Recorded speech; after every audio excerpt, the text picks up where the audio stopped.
We burn it five as one, crashing pieces you can G. First blood, double trouble, then I take a pen, I kill. All you do is sweat it, look at me stay victory. I've triggered my soul down. For my pace. We the champions, screaming, I'm invincible. Just let them know I can show you all the glory I own. Till the dawn go find a way to the palace I'm waiting. Go, live and rock and we go.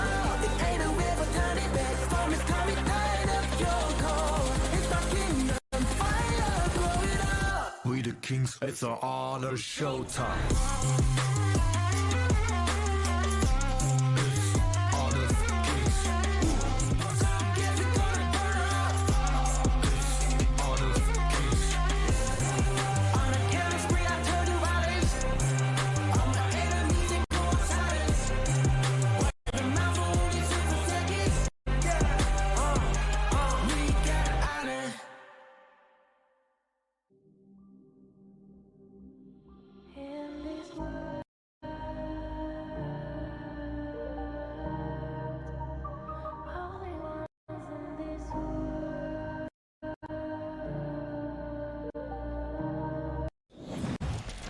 Is that really your best?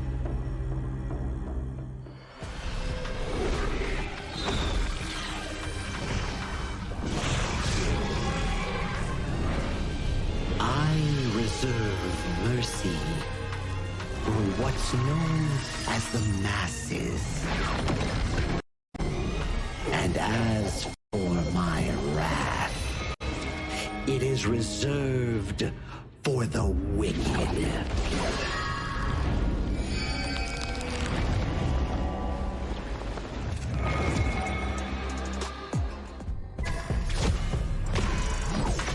Only after enduring all 81 trials did I see how this world's hardships never end.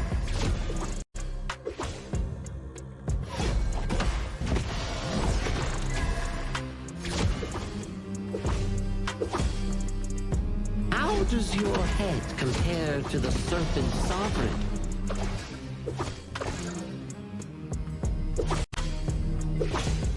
Yeah! Huh?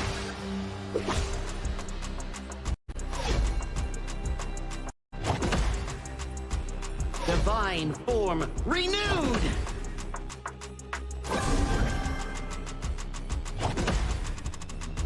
Evil, be gone!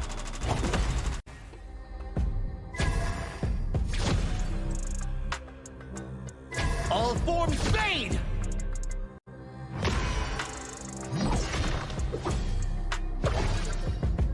Before the Lotus Podium, all suffering ends!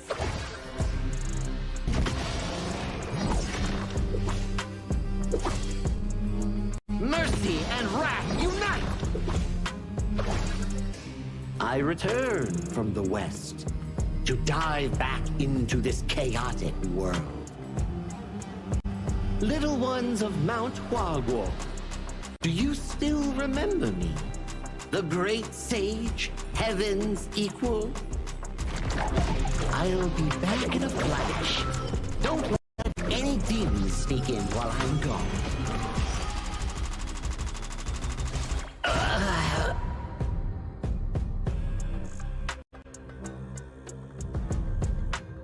Time to leave the stone behind and see where fate takes me.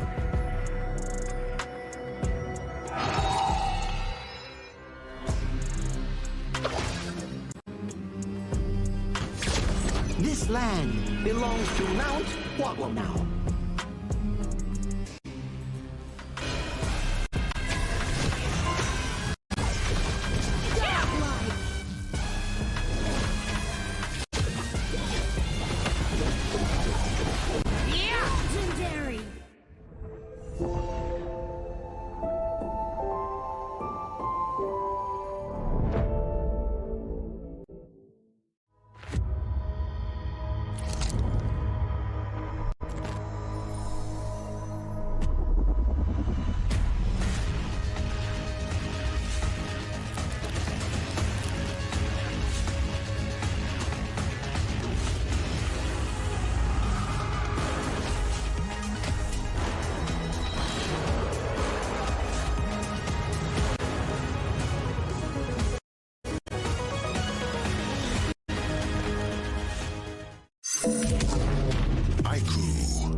contestants fight for the honor of their regions while we cheer them on from the stands.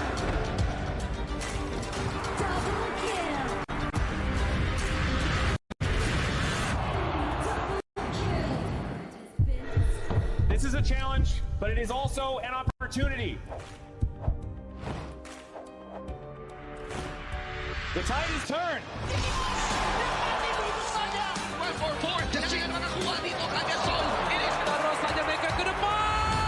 Astis in front. They're going to use it. Golden Tide slows that Patsy. And we pulled it off together. We share the same voice, the same radiance. This moment of brilliance belongs to all of us. Together, we shine.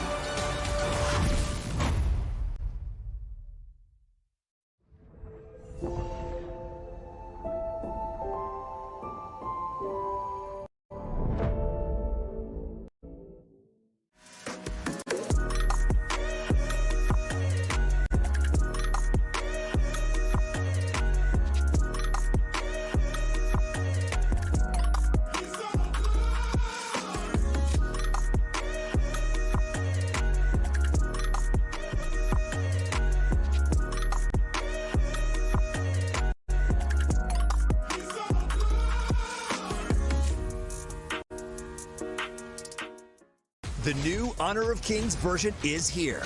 Let's take a look at the two major areas of updates: hero control adjustments and battlefield balancing improvements. Basic attack targeting rules have been updated. If a player is crowd controlled for too long while using a basic attack, the attack command will now automatically be cancelled, preventing heroes from continuing to chase enemies after the crowd control ends. The movement wheel's dead zone has also been adjusted. After the improvements, there's no longer a dead zone in the center, helping prevent input interruption issues. After improving basic attack and skill targeting logic, even if base attack target priority is set to lowest absolute health, you still prioritize nearby epic monsters, and targeting will feel more intuitive. Next up is an overview of the battlefield balance updates. In the new version, the true damage value of the Crimson Golem buff has been adjusted, with the minimum value slightly reduced. The tower destruction slow effect has also been improved. When a tower is destroyed, nearby enemies will now be slowed. The teleportation portal cooldown has been reduced from 45 seconds to 30 seconds, allowing for more flexible tactical choices. A new lizard platform return mechanic has also been added. When a lizard leaves the platform's area, it will automatically climb back onto the platform. There are even more battlefield improvements waiting for you to experience in-game. See you in the Gorge.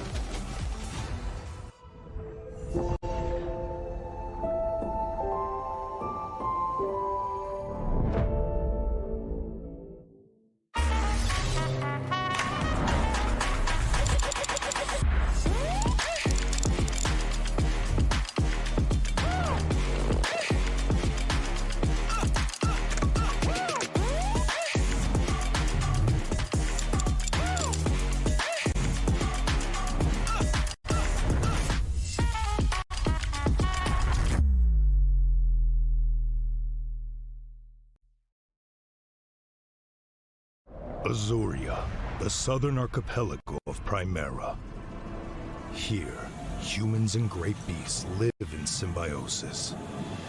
How this came to be traces back to a never-ending catastrophe.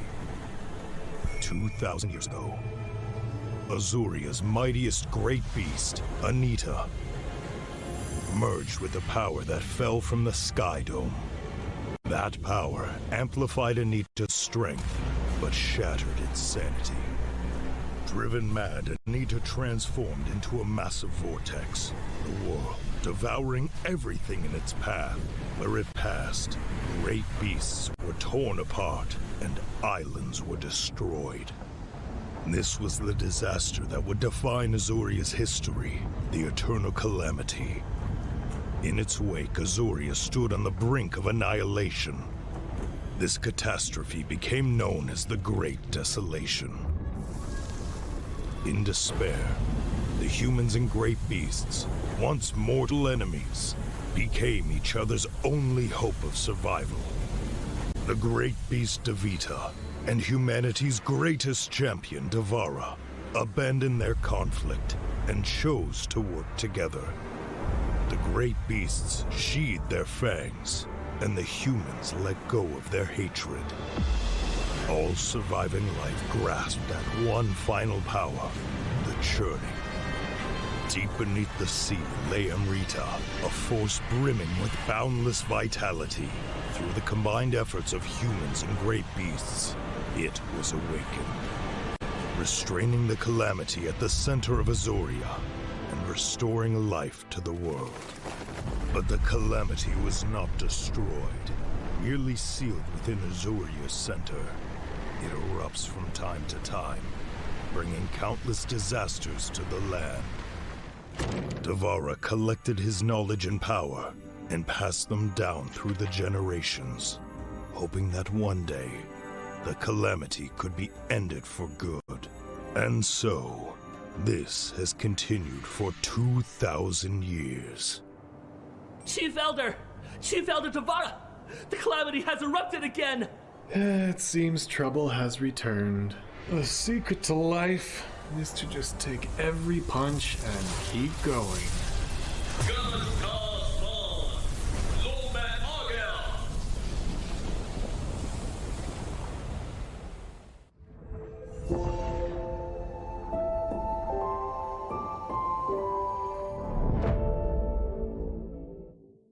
Bukan track kita. Relax, bro. Phone aku! Jom kemara. Mountain Dew! Mantapkan pengembaraan! Kau boleh! Kat mana pula ni? Water Truck! Kasih boost! Adventure! Dapat pun. Steady, bro! Rancangkan suara gengmu! He catches three. Can he finish the job? Jumping on the lockdown. Welcome to the 2026 Asian Games Esports Qualifiers, Honor of Kings. 20 regions, one stage, and only the strongest 9 teams will earn the right to shine above the rest. Taking place in Malaysia, June 13th to 21st, 2026. Coming to Malaysia. This is the battleground where teams fight for the right to qualify for the Asian Games. 20 teams enter, but only 9 teams will move on. Apart from the 20 regions, there are 3 regions that have direct qualification. Here is the 2026 Asian Games Esports Qualifiers Honor of Kings format. First, the 20 teams will split into 4 groups of 5. In each group, every team faces every other team once in a single round robin, with every match played in a best-of-3 format. That means every match matters. Every game matters. Every single point matters. The point system is simple. Win the match, earn 1 point. Lose the match, earn none. At the end of the group stage, teams are ranked by the total points they've collected. And from there, the road begins to shine. The top 2 teams from each group qualify directly to the Asian Games main event.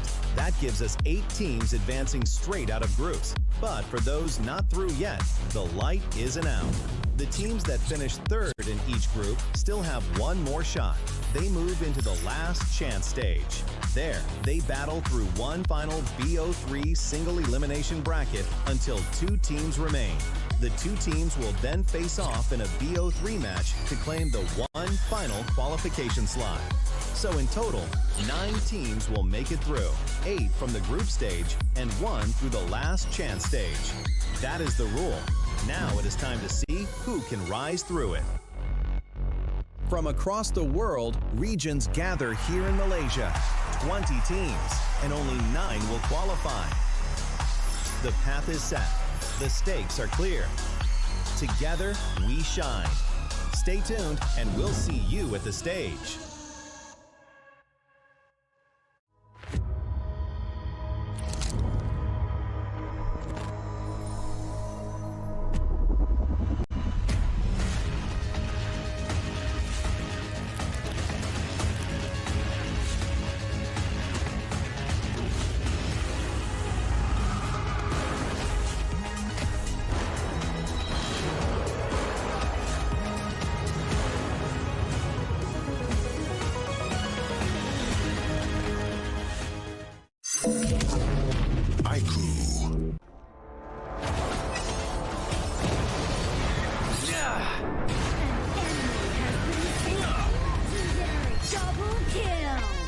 shall I compare thee to a summer's day?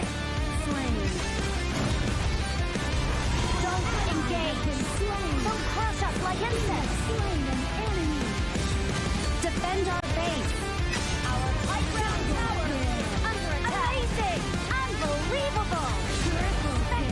Ah, the fragrance of romance. An ally has been slain. Rampage. Double kill. Triple kill. Spectacular. Pentakill. Lady Fortune is on my side.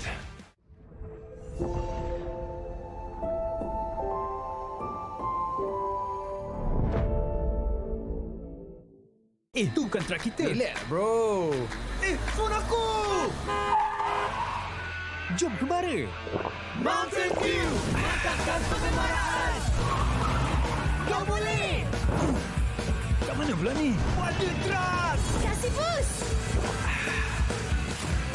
Adventure! Dapat pun. Steady, bro!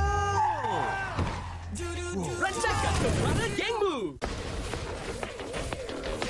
You have been slain.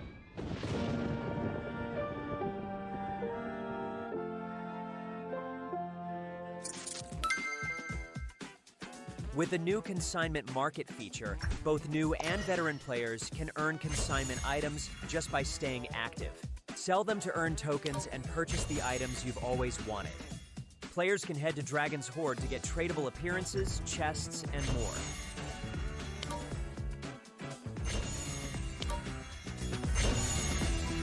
Players can list tradable items on the consignment market to earn curio tokens. During the initial launch period of this feature, all item listings will have their listing charge waived. Use your curio tokens to trade on the consignment market, or purchase skins that were available before June 17th directly from the shop. With the new consignment items, players can complete events to earn tradable chests. Choose to open them yourself or list them on the consignment market for sale. Tradable skins can be obtained by opening tradable chests or by redeeming them in Dragon's Hoard. Tradable spritlings can be obtained by opening tradable chests.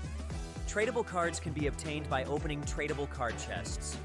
If you bought an item but did not use it yet, you can still relist it on the consignment market. Unstoppable.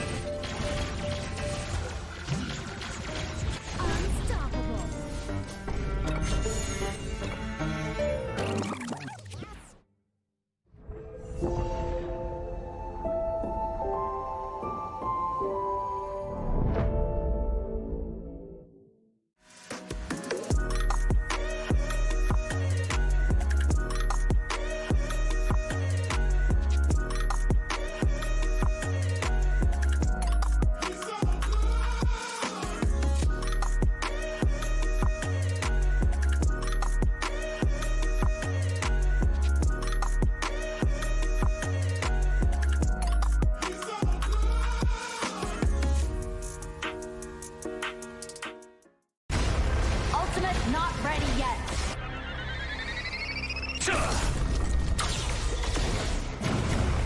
You have slain an enemy. My magic murmurs in ecstasy.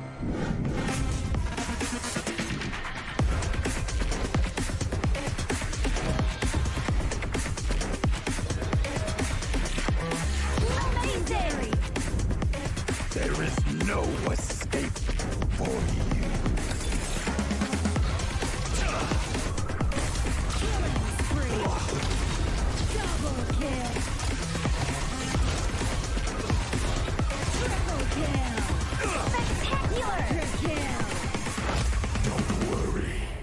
I'll be back for your life soon.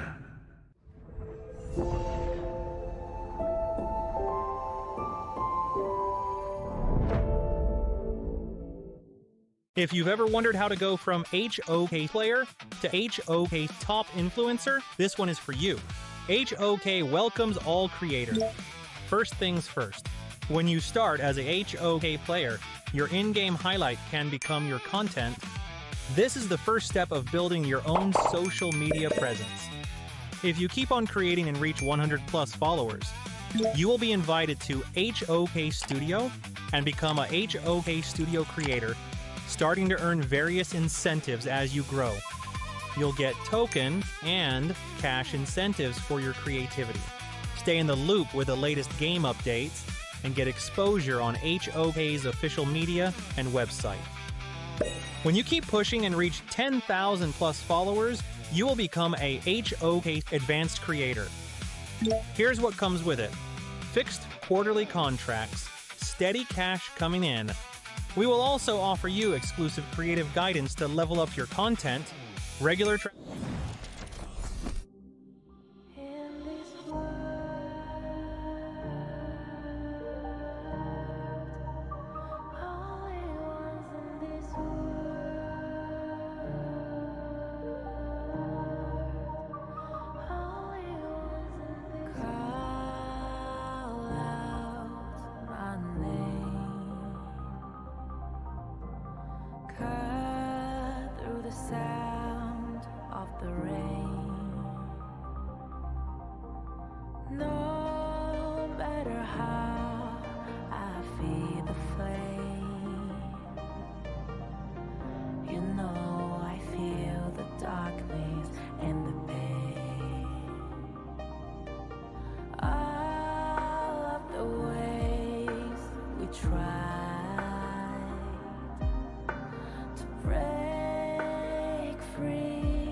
Now I see that I got everything I need. It's alright, I'm on fire, I'm alive, 'cause now I fly so high,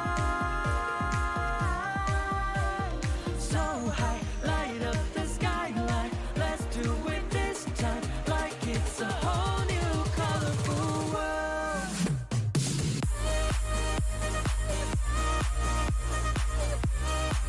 Like we're the only ones in this world. Like we're the only ones in this world.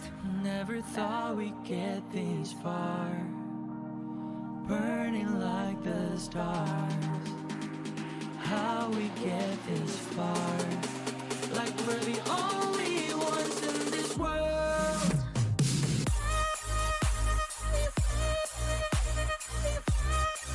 Like we're the only ones in this world.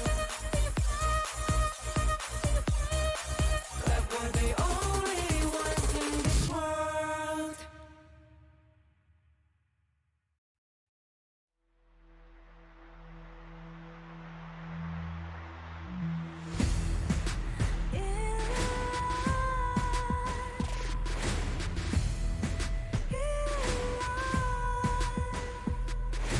What's a life without its worth? Compromising with what hurts inside, inside. When you let fear decide your fate, you don't choose which path to take in life.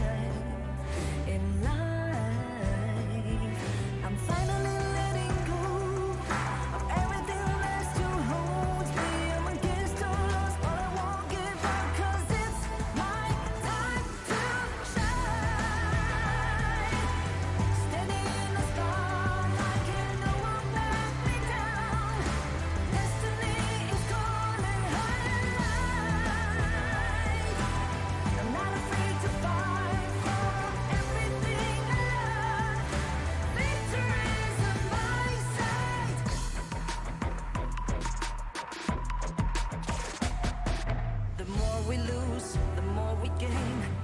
that nothing stays the same in time. In time, can love ever, can forget. What you see is what you get. Sometimes,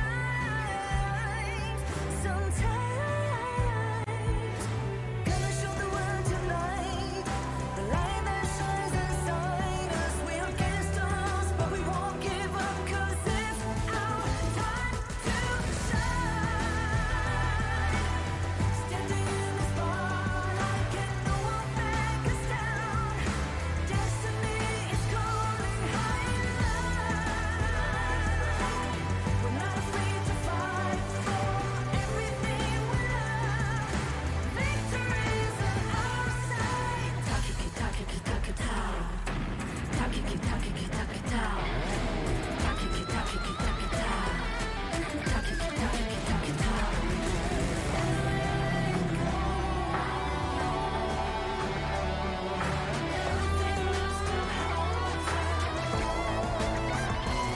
Because it's our time to shine. Standing in the spotlight, can no one back us down. Destiny is calling high and loud. We're not afraid to fight for everything we love. Victory is on our side. It's our time to shine high and low.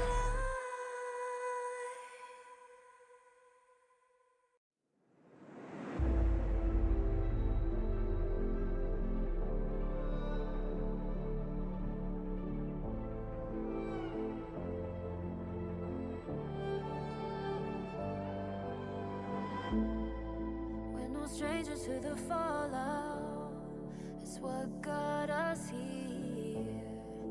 Ever changing, some chameleon. Blood, sweat, and tears. We'll never make it if we fall to everything that brings us down. With a comeback is now. Blood, sweat, and tears. Fight for what we want. Across this battlefield, the finest teams from 20 regions gather with one shared ambition: to carve their path towards qualification.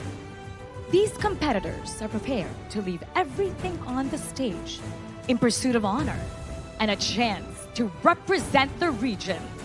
And now, as the journey begins, we invite all of you to witness the start of unforgettable battles.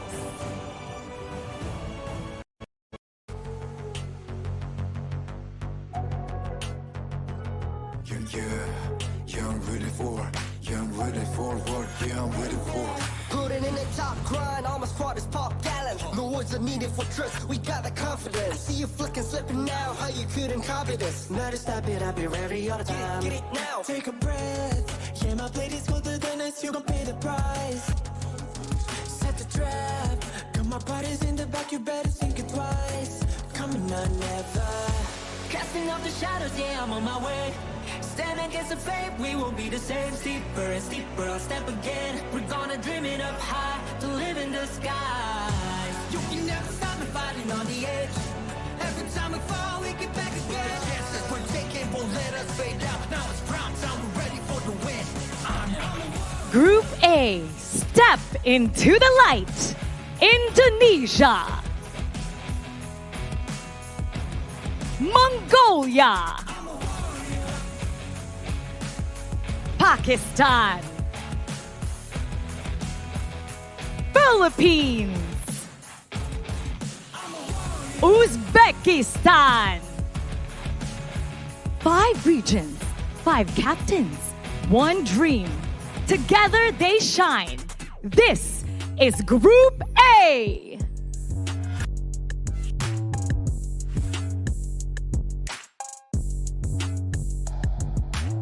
I gotta be calm, I gotta be strong. It's time to take down all these enemies. My willpower, infinite. We're surpassing the limits, we're running the game. We're the breakers, breaking all the Titan borders. Game changers, just sit back and see me conquer. We're stacking up, I'm on the killing spree. Now ain't nobody can stop us, we're chasing the glory and nada. Catching all the shadows, yeah, I'm on my way. Stand against the fate, we won't be the same. Steeper, step again. We're gonna dream it up high, to live in the sky. You can never stop me fighting on the edge.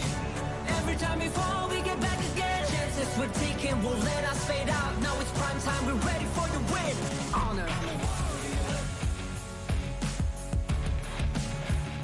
Now entering the stage, Group B, Jordan, Kyrgyzstan, Myanmar, Nepal, United Arab Emirates. Focused, fearless, ready for the fight. Make some noise for Group B.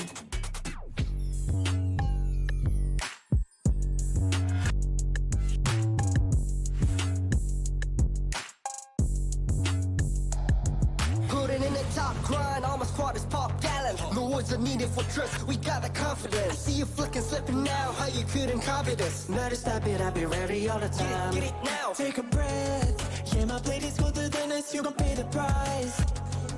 Set the trap, got my body's in the back, you better think it twice. Coming on, never. Casting off the shadows, yeah, I'm on my way. Stand against the fate, we won't be the same. Steeper and steeper, I'll step again. We're gonna dream it up high, to live in the skies. You can never stop me fighting on the edge. Every time we fall, we get back again. The chances we're taking won't let us fade out. Now it's prime time, we're ready for the win. Here comes Group C, India,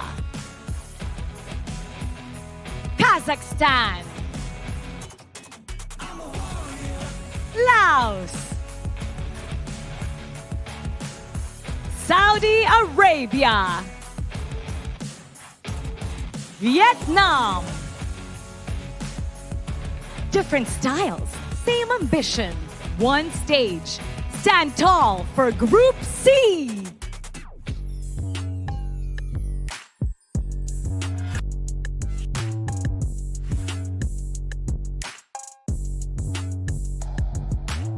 I gotta be calm, I gotta be strong.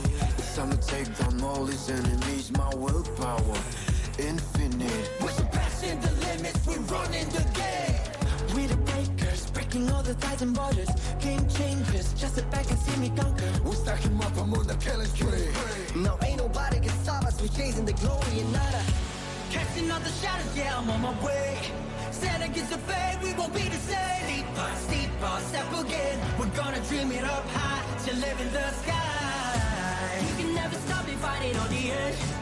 Every time we fall, we get back again. Chances we're taking won't let us fade out. Now it's prime time, we're ready for the win. Honor. And now Group D takes the stage. Hong Kong, China, Republic of Korea, Singapore, Sri Lanka, Syria.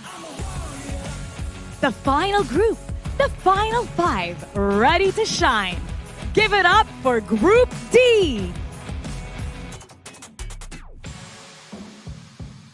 Ladies and gentlemen, welcome to the 2026 Asian Games Esports Qualifiers for Honor of Kings. 20 teams, 9 qualification spots, and 1 road to the main event. Today, we compete together. Today, we rise together. And together we shine. I'm Mara Aquino, and let the 2026 Asian Games Esports Qualifiers for Honor of Kings begin. Casters, lead the gorge. Thank you so much, Mara. Today, together we shine indeed. The name is Sagi here, your desk host for today. Welcome to the day 1 of the 2026 Asian Games Esports Qualifiers for Honor of Kings. And it's not just me alone. I'm with some handsome, beautiful gentlemen right here, Sir Cloud and also Holler. How are you doing, dear buddy? I'm great. I'm excited, and I'm super happy to be here. I think that there's going to be some amazing games ahead of us. I am absolutely pumped up. It is day one. It's going to set the tone for the entire tournament. Exactly, right. Day one is always about what Sir Cloud mentioned, setting the tone, because in later that we will be bringing up the format, you want to be winning early to build that momentum, that confidence to get to the main event of this prestigious tournament. I think the craziest part about all of this is the fact that there's 20 teams and only 9 are going to move on. So there's going to be a lot of pressure even from day one. Yeah, that's more of half of them will be eliminated. And it's going to be a best of 3 series. So we have a ton of games for us to enjoy. Exactly, right. We are splitting it to Phase 1 and Phase 2, which we will be seeing later on in the tournament format graphic. But this is the Asian Games version here. We will have 85 heroes for this exact patch, but all this wouldn't be possible. This tournament is proudly sponsored by our official venue partner and hotel partner here, Marriott Petaling Jaya here. It's our 2026 Asian Game Esports Qualifiers Honor of Kings official venue sponsors, so we do say our thank you to our official venue sponsors. It's been nothing but great at the Marriott, right? The people here have been so very welcoming, as well as the rest of Malaysians that have been kind of, taking care of all of us, of course. Not you guys on this, that's for sure. I was about to take a bit of credit there, but okay, that's fine, But food has been amazing here, gotta say so. Of course, it's Malaysia. But now, let's check out the official tournament format that these players, these regions will be participating in. So tournament format-wise, as we mentioned about, we will be splitting it to Phase 1 group stage and Phase 2 last chance stage. So let's go through Phase 1. Single round robin means all teams will be playing each other twice in their respective group in a BO3 format and standard ban and pick. So we won't have global ban pick in this exact tournament. So all 20 teams will be split into Group A, B, C, and D, where all 5 teams will be finding in their respective groups. Top 1, top 2, they straight advance to the main event. But if you're 4 and 5, you're eliminated here. Now, the exact chance that you want to be looking at if you're looking for an opportunity is being 3rd place here. 4 3rd place teams, they get one last shot in Phase 2. Same, single elimination, BO3, standard ban and pick. Out of these 4 teams, they get one single shot to advance to the main event. Best case scenario, you're number 1 and 2 in your group and you move on. 3rd place is still a tough road. The fact that you have 4 teams, single elimination, and only 1 team surviving, that has got to be a lot of pressure. And imagine the pressure of standard ban and pick, right? Like you thought that, okay, you're done dealing with that hero, but then again, there's a potential you need to deal with that same hero again on the following match, whether you're going to ban it, whether you're going to try to counter it. Strategies are going to be very different from what we're used to. Oh yeah, exactly right. When you talk about those specific heroes, especially on blue side, you're going to be seeing primary picks, meta picks, those that are insanely strong in that respective meta, and red side is more on countering the specific draft coming in from the blue side. But enough on the draft talk, let's talk about the groupings coming in from A, B, C, and D. Starting on Group A, we have Uzbekistan, Philippines, Pakistan, Indonesia, and Mongolia. And you know the netizens love to see it. Philippines and Indonesia, once again, in the same group, battling out for glory. Now in Group B, we have Kyrgyzstan, Nepal, United Arab Emirates, Myanmar, and Jordan. Group C, Laos, Kazakhstan, Saudi Arabia, India, and Vietnam. And finally, in Group D, Syria, Sri Lanka, Republic of Korea, Hong Kong, China, and Singapore. Holler. Out of all these 4 groups, which of these groups do you think is the hardest? The hardest one for me, I'm looking at Group D. I think that there's a lot of history in terms of the Honor of Kings esports scene. I mean, you have Republic of Korea, which are pretty much Nongshim Red Force. You have the Hong Kong squad. Those guys have been from Fearless Esports as well as AG, the previous iteration. Then you look at the Singapore side, you've got Raven there, and he's coming from Visaka Esports. So you have a lot of experience, and this is going to be a tough out for any team in Group D. I personally think it's quite balanced among the groups, but if I were to pick one, yeah, I'd probably say Group D as well. But all in all, I think it's really balanced, and because of that, it's going to be kind of hard for us to tell who will go through. Exactly right. Like for me, in this case here, you wouldn't want to be below top 2.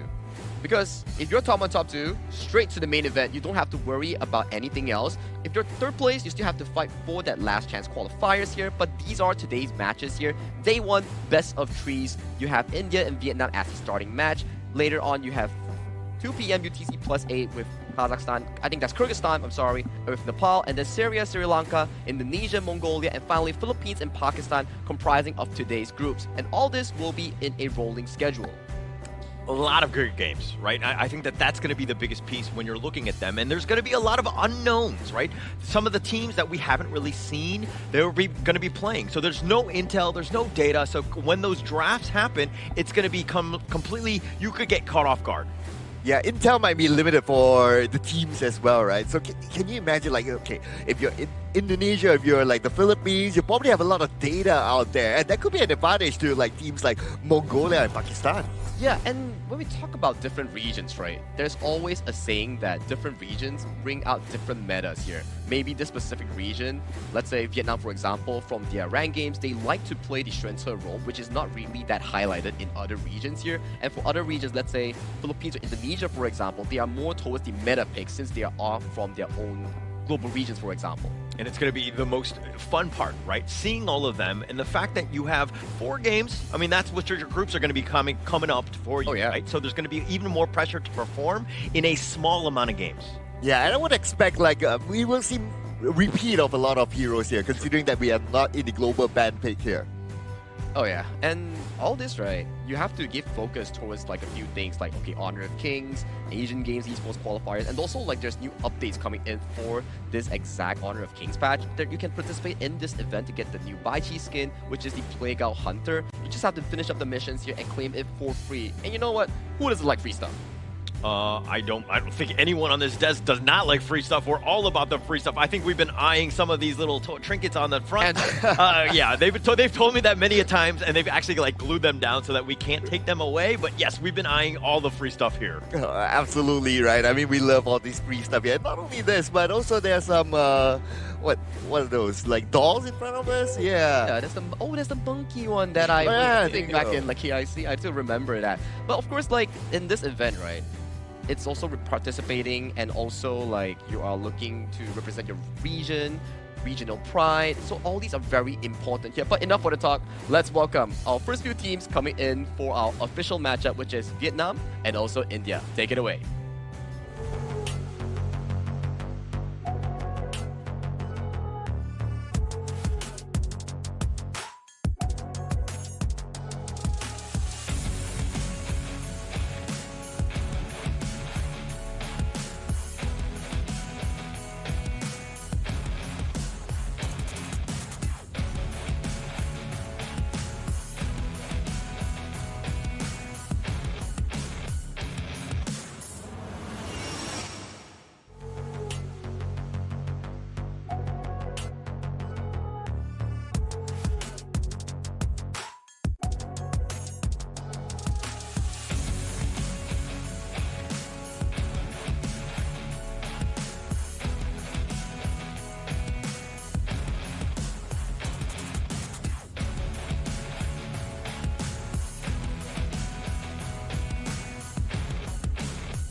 Stepping onto the battlefield with determination and a hunger to prove themselves.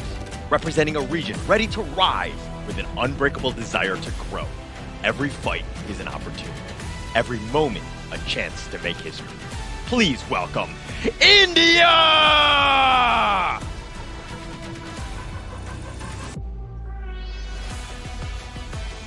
Their reputation precedes them, forged through years of competitive experience and the confidence of champions. A team many consider among the favorites of this competition. Make some noise for Vietnam!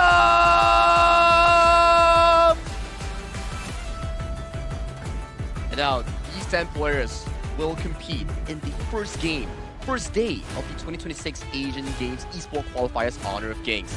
So gentlemen, let the games begin. And let the games begin indeed. The India squad here, look, I am very happy to see these guys. I think that there's been a lot of, just where these guys would stand throughout all of them. We had launched Honor of Kings in India. This is a team that was actually the #1 squad out of the India region. But having the fact that there were the Revenant XFAR team here, it's going to be great. But they're going to be made up of Ashish, Ainul, Harsh, Ayush, and Akshaj. This is a team that there's going to be a lot of eyes on when it comes to the international scene. Exactly right, especially India itself as a region, they're still rising, they're still trying to build that reputation coming in towards the HOK esports global scene, and this is their first debut coming in the Asian Games qualifiers. So definitely, we are looking to see what India can prove to the world in the Honor of Kings esports global scene. Yeah, I can't wait to see as well. This is also their first international competitive experience, right? So I believe that a lot of eyes will be on these players as well and how they can perform here. Not only at an international stage, but in an offline setting where you're right in front of your opponents. Exactly, right? It actually builds up the momentum and the excitement here, not only for the players itself, but also the Indian fans supporting their regional team coming in towards this tournament. But across them is definitely Vietnam. Yes, and they come here as one of the strongest teams in the region, right? And they have a lot of experience playing in a mature competitive system. So we can expect a lot of fast-paced coordination and also strong mechanical skills from these players. Exactly, right? When we talk about Vietnam, they come from a very rich esports and also MOBA background in their own region here. So the experience, the competitive edge that they are bringing here will give them more of a, I would say, advantage coming in towards today's series. It's not to say that India is not a competitor, but Vietnam, they are looking very strong in this first series. It's all about that experience. It's all about that, kind of what can they show on the international stage. The Asia Games, of course, this is a great honor for all of these teams to be here, but can they actually perform? Now that the bright lights are on top of you, you're playing against teams that you're not really comfortable with. Everything is at stake here. Well, these players here, they're definitely getting geared and warmed up right now for the first game of the series here. And you gotta be feeling a bit jitterish, right? First game, first day, first series of all things here. So making sure that you land on the correct foot, get that 2-0, get that 2-1 win, so you can put yourself higher up in your respective group. That's what these two teams are definitely aiming for here. Yes, and if we can see here that looks like Team India chose the blue side and Vietnam chose the red side. And because it's your first match, right, every other team will be looking at you.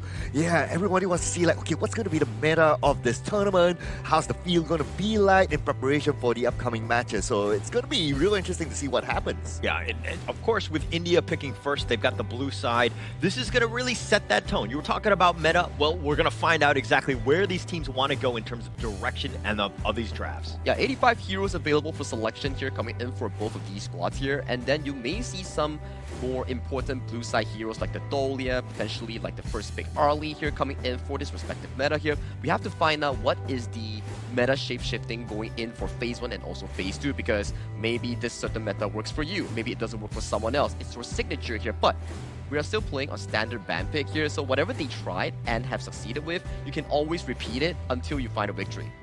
Personally, I kind of expect that the Dolia will be a top pick and ban here because of the combinations that can be done with the Dolia. You can combine with the Dune, you can combine with the Elaine, you can combine with a lot of other heroes as well. So you don't want to leave that ambiguity by allowing your opponent to pick Dolia. Yeah, you can't go wrong with the Dolia.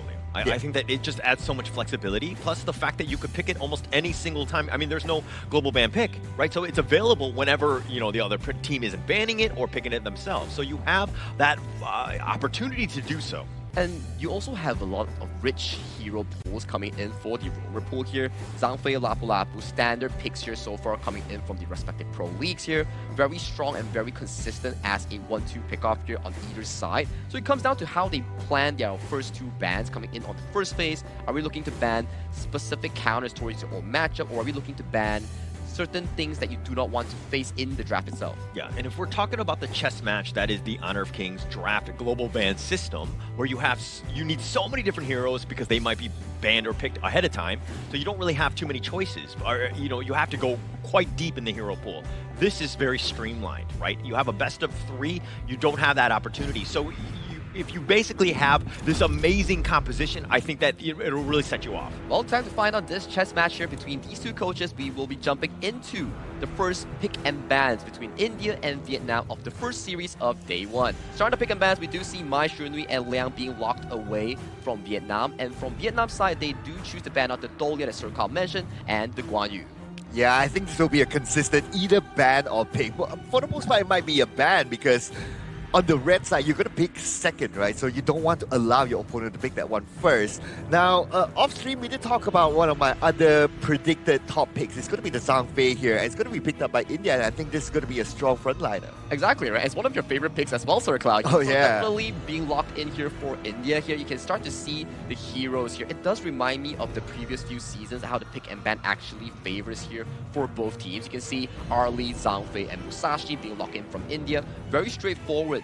These engagers want to look for the backline here. But for Vietnam, you're drafting in the very smart way. Dharma to lock on towards the Arlie. Find those re-engages here. And the Yu Huan Di Renjie to counter out the laning phase against the Arlie. The best foot is being put forward by both of these squads. Both of these, the compositions thus far, really setting you up. You have a lot of sustain on the Vietnamese side. You also have, you know, the Dharma with that truth to really kind of take over some of the team fights. The Di Renjie is going to be the old tried and true from the farm lane. You have a lot of good picks on that side. India, on the other hand, I mean, these are high-flying, team-fighting, just in-your-face, bursty type of composition. You have a lot of opportunities already. Yeah, and I see that Team India, they can play this in a very, very fast pace. Imagine after Zhang Fei hitting level 4 and you have the Unbridled Outburst, they're good to go. Yeah, they're definitely good to go here, but there is still a lot of like different spell sets here coming in from Vietnam to actually build themselves afterwards safety. The Legal Immunity coming in from the Jen spell 2, or the Unending Sorrow coming in from the U1 Ultimate. All these provide them a good leeway here, and Vietnam locking in that Ata here, potentially going into the jungle here for the side of Bao Huang. And you can start to see this specific composition looking really solid.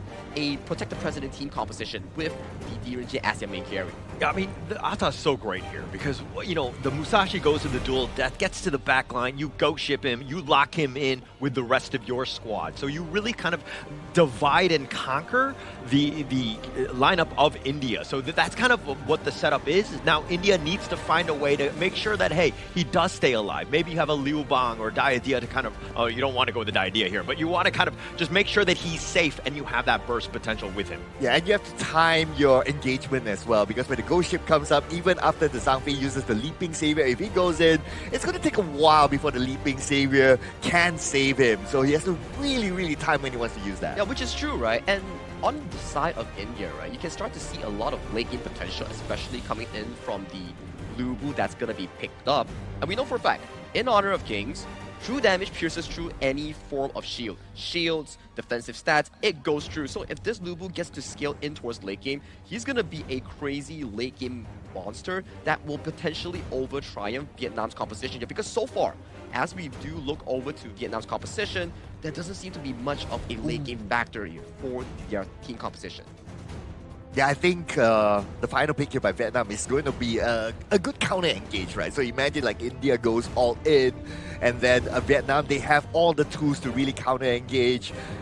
They're ready for it. I kind of feel that Vietnam and their draft here is almost like a counter pick. Exactly, right? And we look at the entire draft, right? Yes, in a sense where we look at the early to mid game, it's pretty much of a counter here. Arlie doesn't get the best DPS room to actually deal all the damage here. But if you look into a late game statistic here, Ashish on that Lubu, if he gets to go towards that late game, he's practically unstoppable with that true damage here. Just really good drafting, I think, overall. I think that going in with this, again, you want to put your best foot forward. I think both of these two teams have kind of acquired that. But if we're going into this matchup, Sagi, who do you give the edge to here? If it's an early game setup here, I'll definitely give it over to Vietnam squad. It's very aggressive, lane dominance, strong priority coming in from the mid and roamer side, which allows Bao Huang on the Ata to go for those aggressive early game trades here. But if this game goes into a later stage and allows Ashish and also Ayush to scale into their respective form, it's definitely looking to be more towards India here. It's definitely depending on timer here. But who am I to talk about it? Let's allow the 10 players to unfold game one between Team Vietnam and also Team India. Boys, you're up. Thank you so much, Sagi. As we go into this one, the first game of the 2026 Asia Games qualifier, Honor of Kings. Let's see exactly who is going to take game number one, India or Vietnam. Sir Cloud, my friend, which one do you give an edge to here? Ooh, I'm kind of giving it to Vietnam though. I like the idea of having the Tremor Smash as a good counter engage, and you have the Ghost Ship as well to kind of divide and conquer sort of thing, right? And if I were to look at like the spells, like Akshaj, he brings the heal spell. So the idea of India here is they want to sustain a team fight as long as possible. Yeah, and they need to. I think that for me, on the India side, a lot of eyes on Ashish, on this Lubu. How much is of an impact is he going to have with that Tremble Mortals? Is he able to find the perfect spot to really kind of ensure that they win the team fights? Because many a times that all gets landed or it gets used, and then they literally just walk on out of it.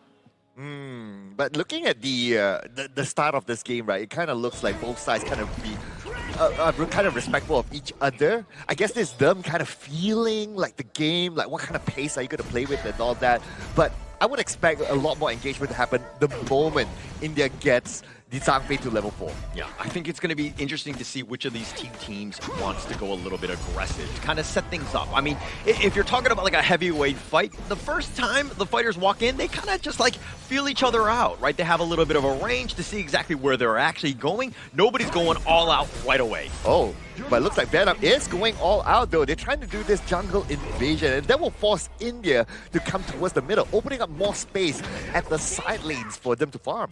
It's one thing to be aggressive, and it's also you're forcing some sort of rotation, right? This is the biggest piece where you're forcing them to play your game. Vietnam just kind of testing the waters, seeing what's out there, trying to potentially steal a board or two. Yeah, we can see them kind of teasing it at the slight bottom area of the middle. But now they're making that rotation towards the top, so they're going to try to win that lane for their team. And so far, so good by Vietnam. I mean, that's shown by the amount of gold that they have now. I mean, they've been completely dominating the the early game. I mean, it's 2 minutes in, they've got a 1K net worth lead. They're getting so much value, and they're kind of, gold sharing. You can kind of see that on the top side right there, ensuring that they get as much farm spread throughout the team as much as possible. Yeah, that's a really good strategy here deployed by them. And because of them moving together, not only to get the advantage of the gold sharing, but they also force Team India to play with their pace. Yeah, and look at this. They're being aggressive. They want to take this Azure Golem. It's going to be super annoying. The first ram is going to be on point. The Tremor Smash on top of that. And now Ayush is on the run. The Azure Golem has already been taken out. Haydock is getting a little bit low. He needs to run away. Ayush does get to safety. And through that all, the Tremble Mortals is going to be topped on top of it. But Namfung will literally just walk away. Yeah, I noticed the duel to the death towards Limban as well. And impact is kind of minimal from there. So it's more of Team India just shooing Team Vietnam away because they need the space to farm. Yeah, and they need to kind of, again, you need to figure out a way to weather the storm. Vietnam is coming out firing. They're doing a great job of just putting the impact on. India, on the other hand, on the back foot. They need to find ways to get back into this. Right, this is going to be the big one, right? The 4th minute mark here. I'm very sure both teams will be eyeing the first objective.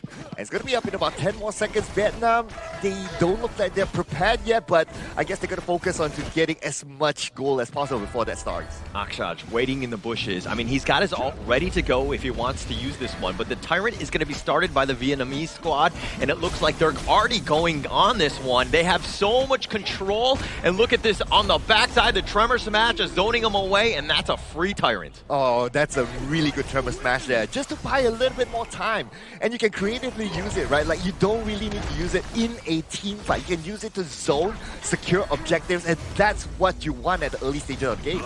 Great start for them. I mean, the lead is just going to grow. It's going to compound. They've already got a 2K lead. This is looking rough for India, and now they need to find a way to get back in. Maybe you take an Overlord, but right now, Azure Golem under threat. Ooh, and Ling Bang is ready with the Venomous Staff, so they are ready to engage further. Speaking about an engagement. All the Umbrella Outburst, the pushback, and it looks like Vietnam is going to take that one away. The Unending Sorrow is going to be used. He's going to get on back to safety, but it looks like Ayush just way too low, trying to make the play. Not enough as he gets bursted down as well. Oh, and India, they tried to do that fight and conquer sort of thing, but it didn't really work out for them because Vietnam made the first engagement. Their engagement was really, really fast. And that's actually helped by, ooh, had that thought for a second. That's a good counter down there. But then again, what really helped Team Vietnam in that fight early on was the Venomous Staff. Yeah, and this is why India picked the early first for them. Ainul understands how to play this hero, uses it to the maximum, gets that value. They get themselves on the board as well. Yeah, so good start by actually both teams, you kind of think about it. But right now, Team Vietnam, they're pulling away in terms of goal. They are about 2.5K ahead. They're doing such a great job. They're getting so much value, and they're basically dictating the pace, right? They have a little bit of an advantage, and look at how Lingban is pushing all of them away. He says, hey, you want to come at me? I mean, bring everyone. Oh, but look at this rotation. Like what you say, bring everyone. They're bringing everyone to the bottom. They're going to go. The Tremor Smash. It's going to go under the tower. They don't really care. The Tremble Mortar's off to the side. They've already gotten Akshot. Hayduk is looking to just run away. He's a little bit low, but they've gotten what they wanted, which is that kill. Oh, that was a beautiful one, though.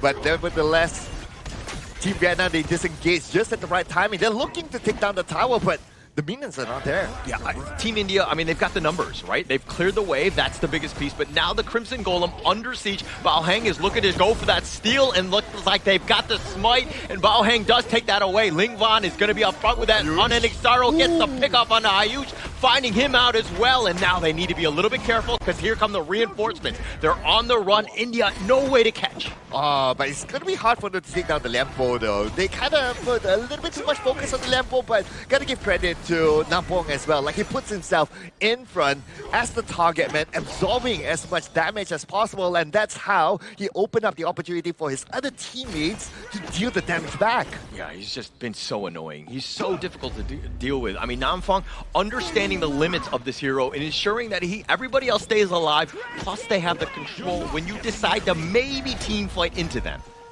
Alright, and I noticed the Venomous Staff is ready as well by Harsh, so that's going to be an important purchase by him. But are they ready to engage in another team fight?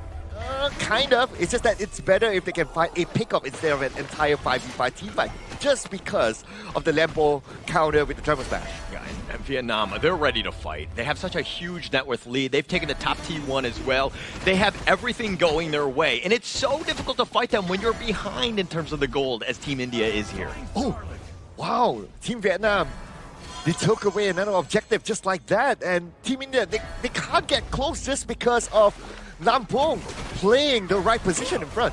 The Liampo, he's just been so good, right? And the flash away, Ashish will get on. Hayduk with the truth on to 2, and they've actually got the pickup on the Akshot. No way to ult, but it looks like Hayduk will also pass away as he gets hit by the tower on his way out. Alright, but that's okay though. They're going on to Harsh though. Here comes the Tremor Smash! Tremor Smash! Oh, with the back! Oh, the flash! He actually dives under the tower. The Tremble Mortals is now going to be used. He's trying to stay alive, but Ashish, he's got the shields, but they do finally take down Nam Fung. But with that ghost ship, that's going to direct it away. The duel is that they want to fight, but it's 1-3, and Ayush will go down as well. That's a double strike. Oh, as much as I know wanted to get involved in the fight, but because of that ghost ship, unfortunately, he could not. All he could do is just watch and see his teammate fall.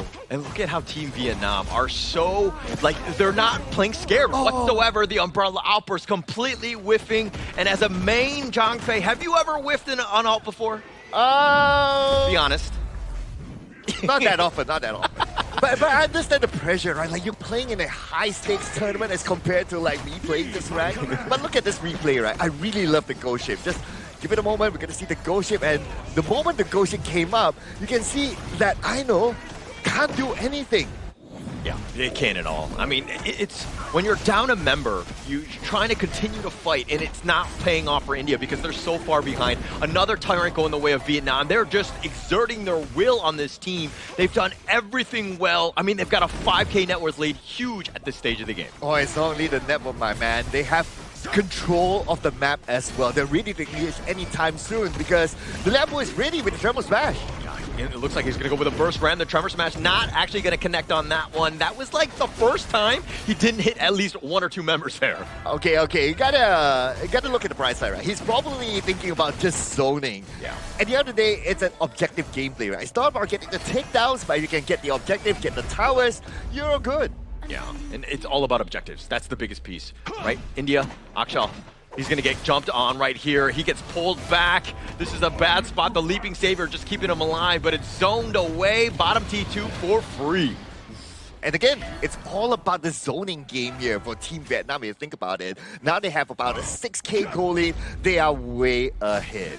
Way ahead. The Shadow Tyrant even being picked up. Vietnam, I mean, I would have thought maybe they go for both of the big objectives at the same time because they're so far up, but they do have a bit of an issue in that sense where India, again, they have the potential, right? They have, if they're able to group up, they're finding somebody maybe isolated, maybe they get some sort of pick to give themselves a chance in this one. And dude, Bao Heng is ready with the Blazing Cape as well. So they had the Blazing Cape, they have the Venomous Staff, so pretty much whatever healing that India has in mind before this game started, they picked the heal spell for Aksash. is going to be not as effective now. Not as effective. And you're seeing what India are doing right now, where they're playing from behind, and they know that they're losing, so they're playing even safer, but you got to take some sort of risk. You got to kind of split push on maybe in the outside lanes. You got to create a little bit of, space, because if you're going to stick together and just cuddle and hide under, the towers, which are going down left and right, you're really not going to have any sort of space. You're going to fall further and further behind. All right, now it's going to be even more difficult for Team India. They have yet to take down a single tower from the side of Team Vietnam. Team Vietnam, they're just dominating this. If you kind of look at this overall, right? Yeah. Team India, they can't even cross the halfway mark of their own half. They're not giving any sort of space, right? Vietnam have done such a great job. This is what map control is all about, and they've got him down. The Tremble Mortal's just used defensively. He will stay alive. Oh no, he gets picked off. The DOT ends up taking him out. Lingvan from the downtown ensures that he gets Ashish down. Oh man, you used the Tremble Mortal at the same time you got taken down. That's bad news here for Team India. Now the only way for them to come back is that they have to wait for Ashish to come, and they have to make a good team fight. But here comes the Umbrella Outburst, just zoning them away, trying to deal with the minions more than anything else. And Team Vietnam are like, hey, we're fine with that. We'll just walk away. We don't need to continue on. It's great that Team Vietnam, they forced out the Unbridled Outburst, because Unbridled Outburst is quite an expensive skill. It'll take a while for it to get back. He has to collect the Madness stack before he can actually use the Unbridled Outburst again. So with that time and space, of course, Team Vietnam is going to say, hey, thank you so much for the Overlord. Look at Nam Phong, just how much space, how the vision, right? Yeah, he's going to get taking a lot of damage from I Nul there, but I mean, he's just going to walk away. He is just a very tanky boy at this stage. Dude, Hui Tan is ready with the Blood Rage as well. So now even he is tanky. So basically you have 3 heroes for the side of Team Vietnam that can absorb damage. Everyone, right? And they can kind of set it up. You have a lot of CC. You have a lot of just ways to kind of dictate where the team fights are going to happen, especially with that ghost ship. You have a lot of options. And this is why that draft going in was looking to be very strong. India, on the other hand, they seem to be a little bit isolated, and they get caught out because, again, when Ayush wants to go in and you just lock it down, you're going to have a tough time to take any sort of team fight. All right. So let's talk a little bit about India and their winning condition, right? They have to be able to combine all their skills together.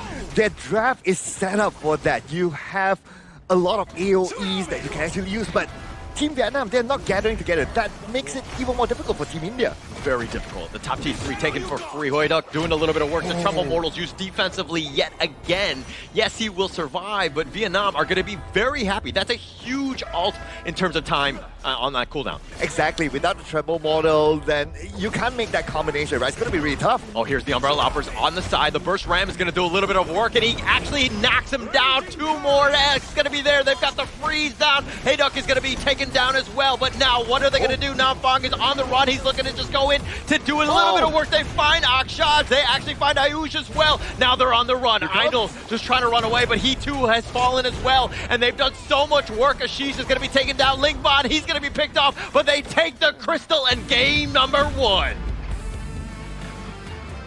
And game 1 goes to Team Vietnam, setting up themselves one step towards victory. Slow and steady win here coming in from Team Vietnam. I would say everything was really planned out. Their strong early game, planning the invades, planning the late victories here. Yes, we did see that Ainu on that early found that 1v1 victory, but just like what Sir Cloud and Holler mentioned, right?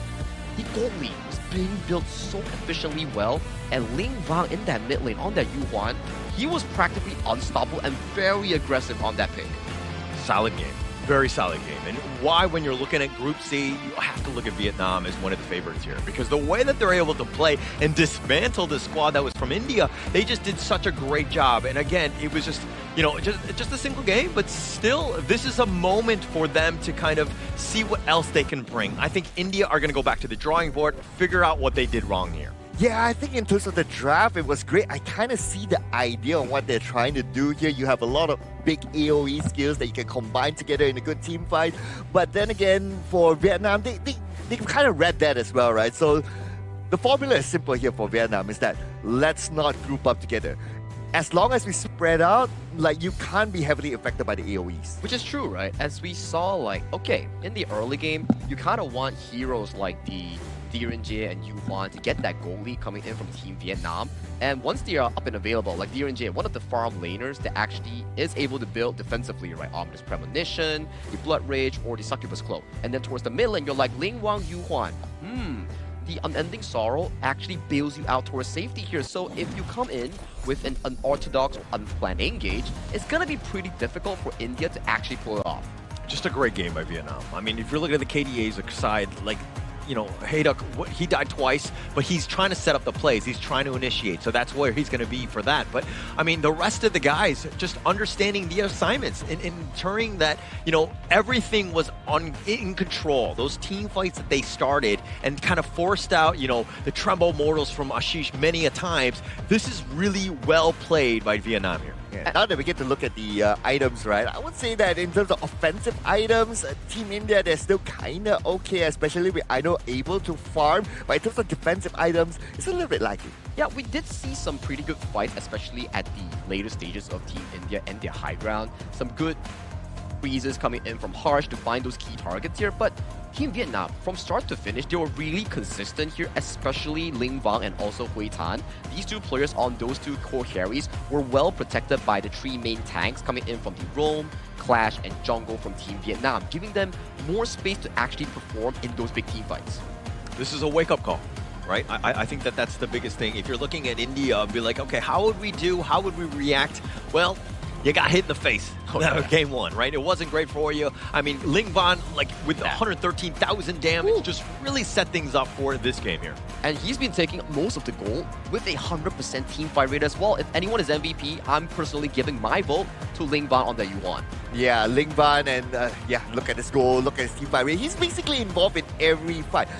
It was something that I thought that, okay, Namwon would be the one, because I always see him like kind of engaged. He's always the one in front, trying to open up the space, open up the map. But then again, well, Lim Van is always there. You're saying that because you're a fellow Rome player. I mean, you can only see Nam Fong, right? You don't even see Ling Van. Like, are there any other players on your team in terms of the? All right, let me justify in Sir Cloud's perspective here, because most of the fights were initiated by Namfong on their lane pole. He had so many moments to set up greatness for Hui Tan and Ling Ban to comfortably do that DPS in the backline here, so it's definitely understandable. But let's do check out back on like Team India's composition here. We did mention if they did manage to find that late game marker on Ashish and Aino, then they can definitely have a better game going into the potentially 12 to 16 minute mark in trying to dominate those team fights. I'm going to judge this a little bit more on the draft, right? When you saw that the Yuhan and the Dharma were picked, and you're kind of like, oh, why would I pick the Musashi? Because that's the type where you want to jump onto the backliners, and then if there's anybody squishy, great. But they didn't really have any of those, right? And so kind of Vietnam, they pivoted, and you exactly see how, they reap those rewards by this gold grab that went completely in their favor because it started from the draft. Yeah, that's a good point though. I think the Musashi didn't really have a good time here. Every time he tried to jump onto the Yuhuan, and then, well, we all know that Yuhuan can easily escape, right? And even, it's probably going to be the same case if he tries to target the Direnji as well. Strategically speaking, Musashi did have a pretty good presence in the early to mid game, but when it comes to the execution-wise, you want the Unbridled Outburst, Tremble Mortals, and the Musashi Ultimate to all land in one go and then get that big team fight moment. But it's coming down to the Yuhuan pick on lane 1, right? He gets to reset, dodge the Due to the Death, dodge the Unbridled Outburst, which allows him to actually play the team fight slowly, which goes much more in favor compared to Team India. Yeah, and we're going to see the highlights here. If you're a fan of Team India, I suggest you close your eyes or go get a drink right now because they're not going to be favorable for you. Vietnam fans, of course, you're going to love exactly what happened, how they were able to dominate the team fights, ensure that every single player that got, maybe a little out of position actually paid with their lives, usually. And there were a couple of whiffs here with the Unbridled Outburst as well. So I suppose that if they were to go for the Zhang Fei pick again, they have to really time how they want to combine everything together. I think if you're on the Team India side, coming into Game 2 of this BO3, since you're not affected by the global ban pick, sure, revisit the Zhang Fei, revisit the Princess Frost. We did see some pretty good plays coming in from Game 1. The main idea in this series, if you're on Team India, is to try to facilitate an early game, a good laning phase, so that you can match toe-to-toe when you go for that 4th minute fight, the 10th minute fight on those tyrants. And I think that moving forward, right? I think that I know you're going to be happy on the R League. Maybe you stick with that. Harsh did a great job on the Princess Frost as well. The Zhangfei always open, always good. So it's kind of, for me, it's the other two, Ayush and Ashish, in terms of the Lubu and the Musashi. I think that they needed a little bit more well-roundedness, some way for them to have some sort of balance to deal with this onslaught that was Team Vietnam in your face. Yeah, one other thing as well is that the Tremor model always gets baited.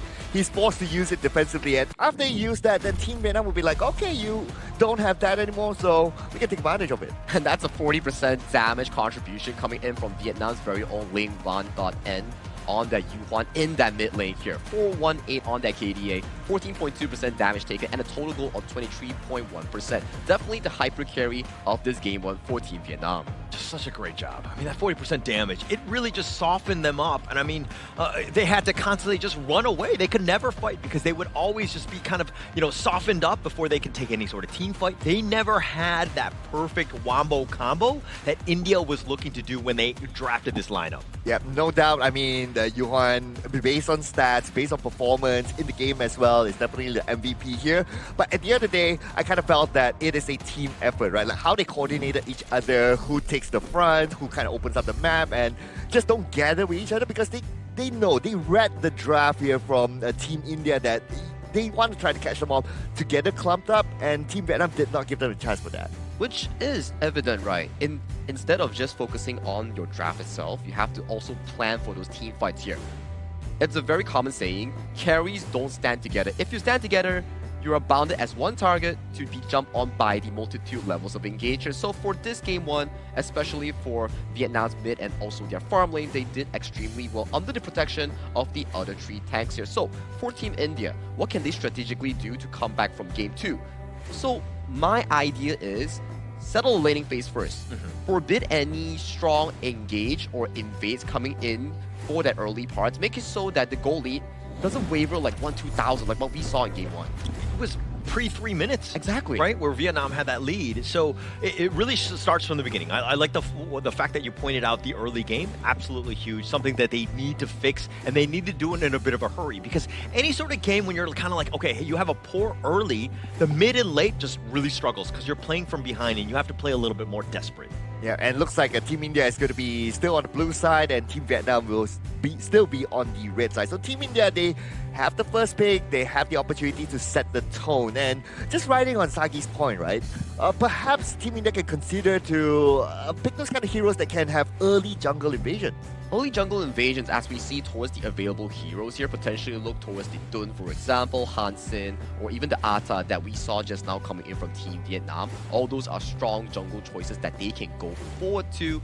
But for Team India, if you are on the blue side here, it's back to the question here. Are you trying to go for a utility roamer style? Or are you going for the standard Zhangfei Lapu, for example?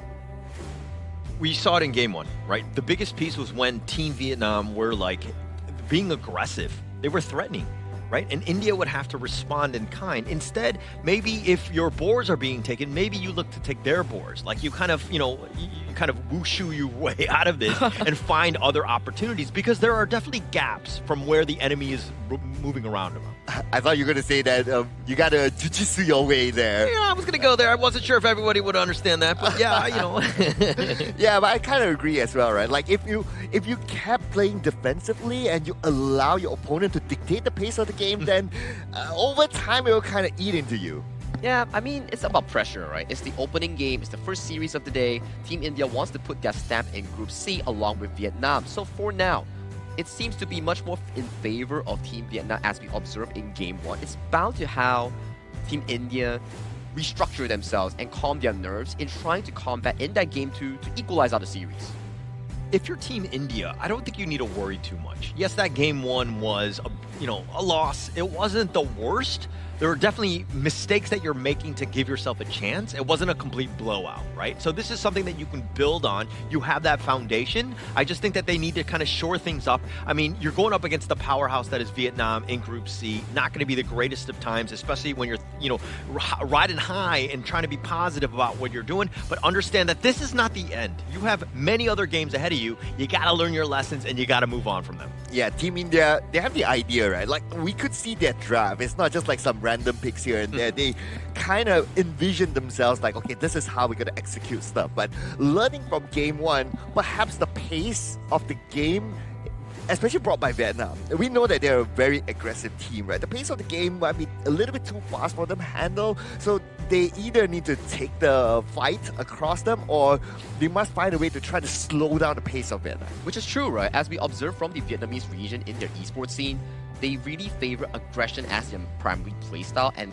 aggressive team fights, 5v5s, in trying to get those early leads. So for India, try to equalize those fights, find those better moments in the early game so you can slow down the aggression coming in from Team Vietnam, and then try to face them head on in those 4-minute marks, 10-minute marks with the outgoing 5v5s.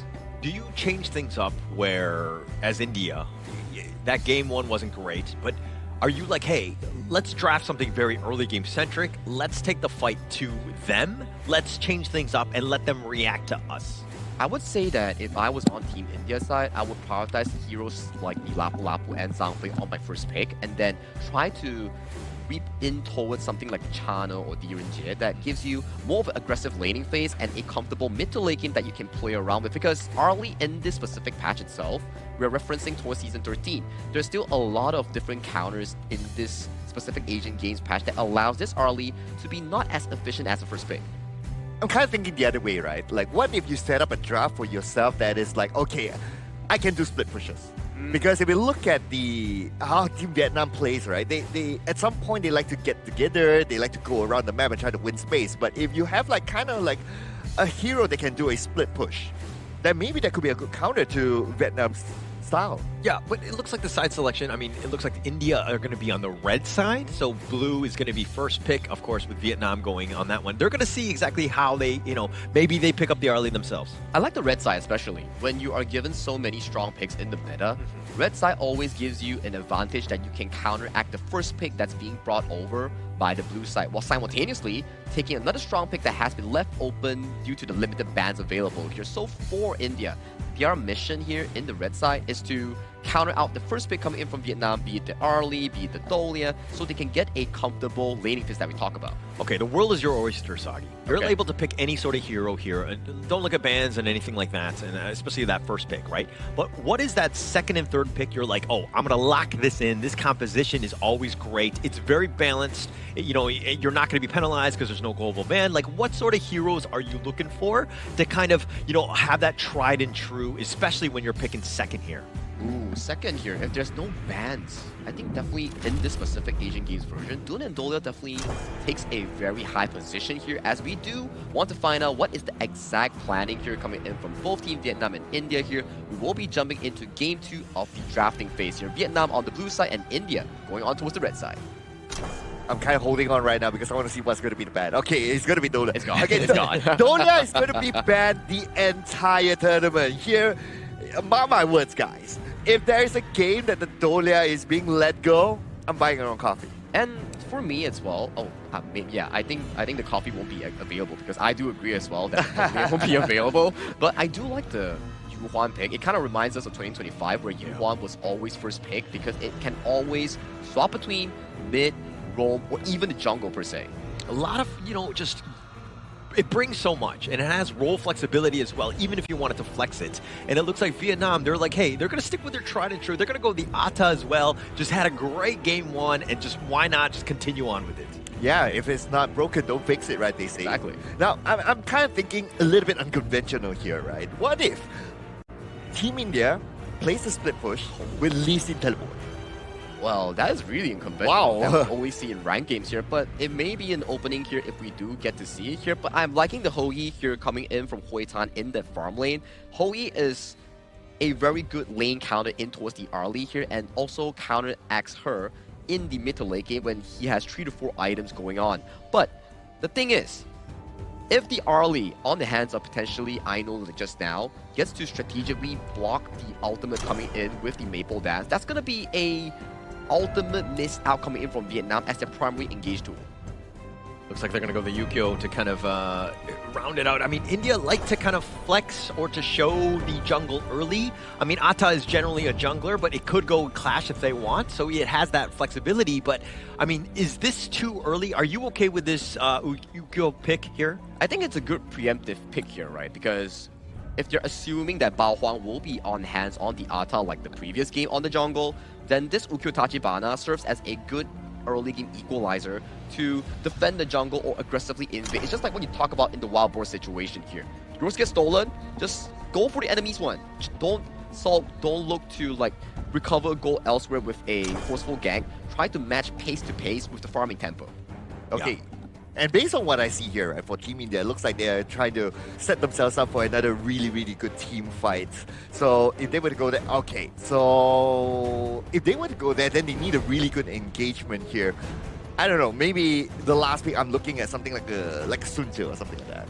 Yeah, that could be strategically possible coming in from Vietnam, as we do see that Lapu Lapu, Zhang Fei, all these roamers that are with the primary engaged core are locked away from the side of Vietnam. They're potentially pushing Nam Phong to potentially take this Yuhuan as their roamer pick. And that's the party that we talk about here. It's a very strong clash lane here, but they're still sticking towards Ling Bang on that Yuhuan in the mid lane, and it's triple healing composition coming in from Team Vietnam.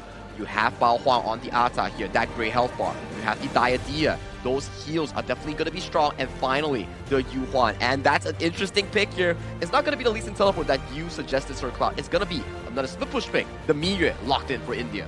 Okay, I mean, that works as well. In theory, as long as you have that option for you, perhaps that might work. But I really like the setup here by Team Vietnam, right? They are set up to protect the Hou Yi at all costs. You have good frontliners, you have the Dia Dia as well that can support. So it's going to be really, really good here for Vietnam. Just a lot of potential burst, even from the Vietnamese squad. I mean, you have a lot of that control as well. You have the Atta with the ghost ship. Ling Van is back on his Yuhan. You have so many different, good things and options on this squad that the India lineup, they need to play immaculately in this one. I have to agree with you, especially the jungle and clash lane here coming in from India on the hands of Ayush and also Aish.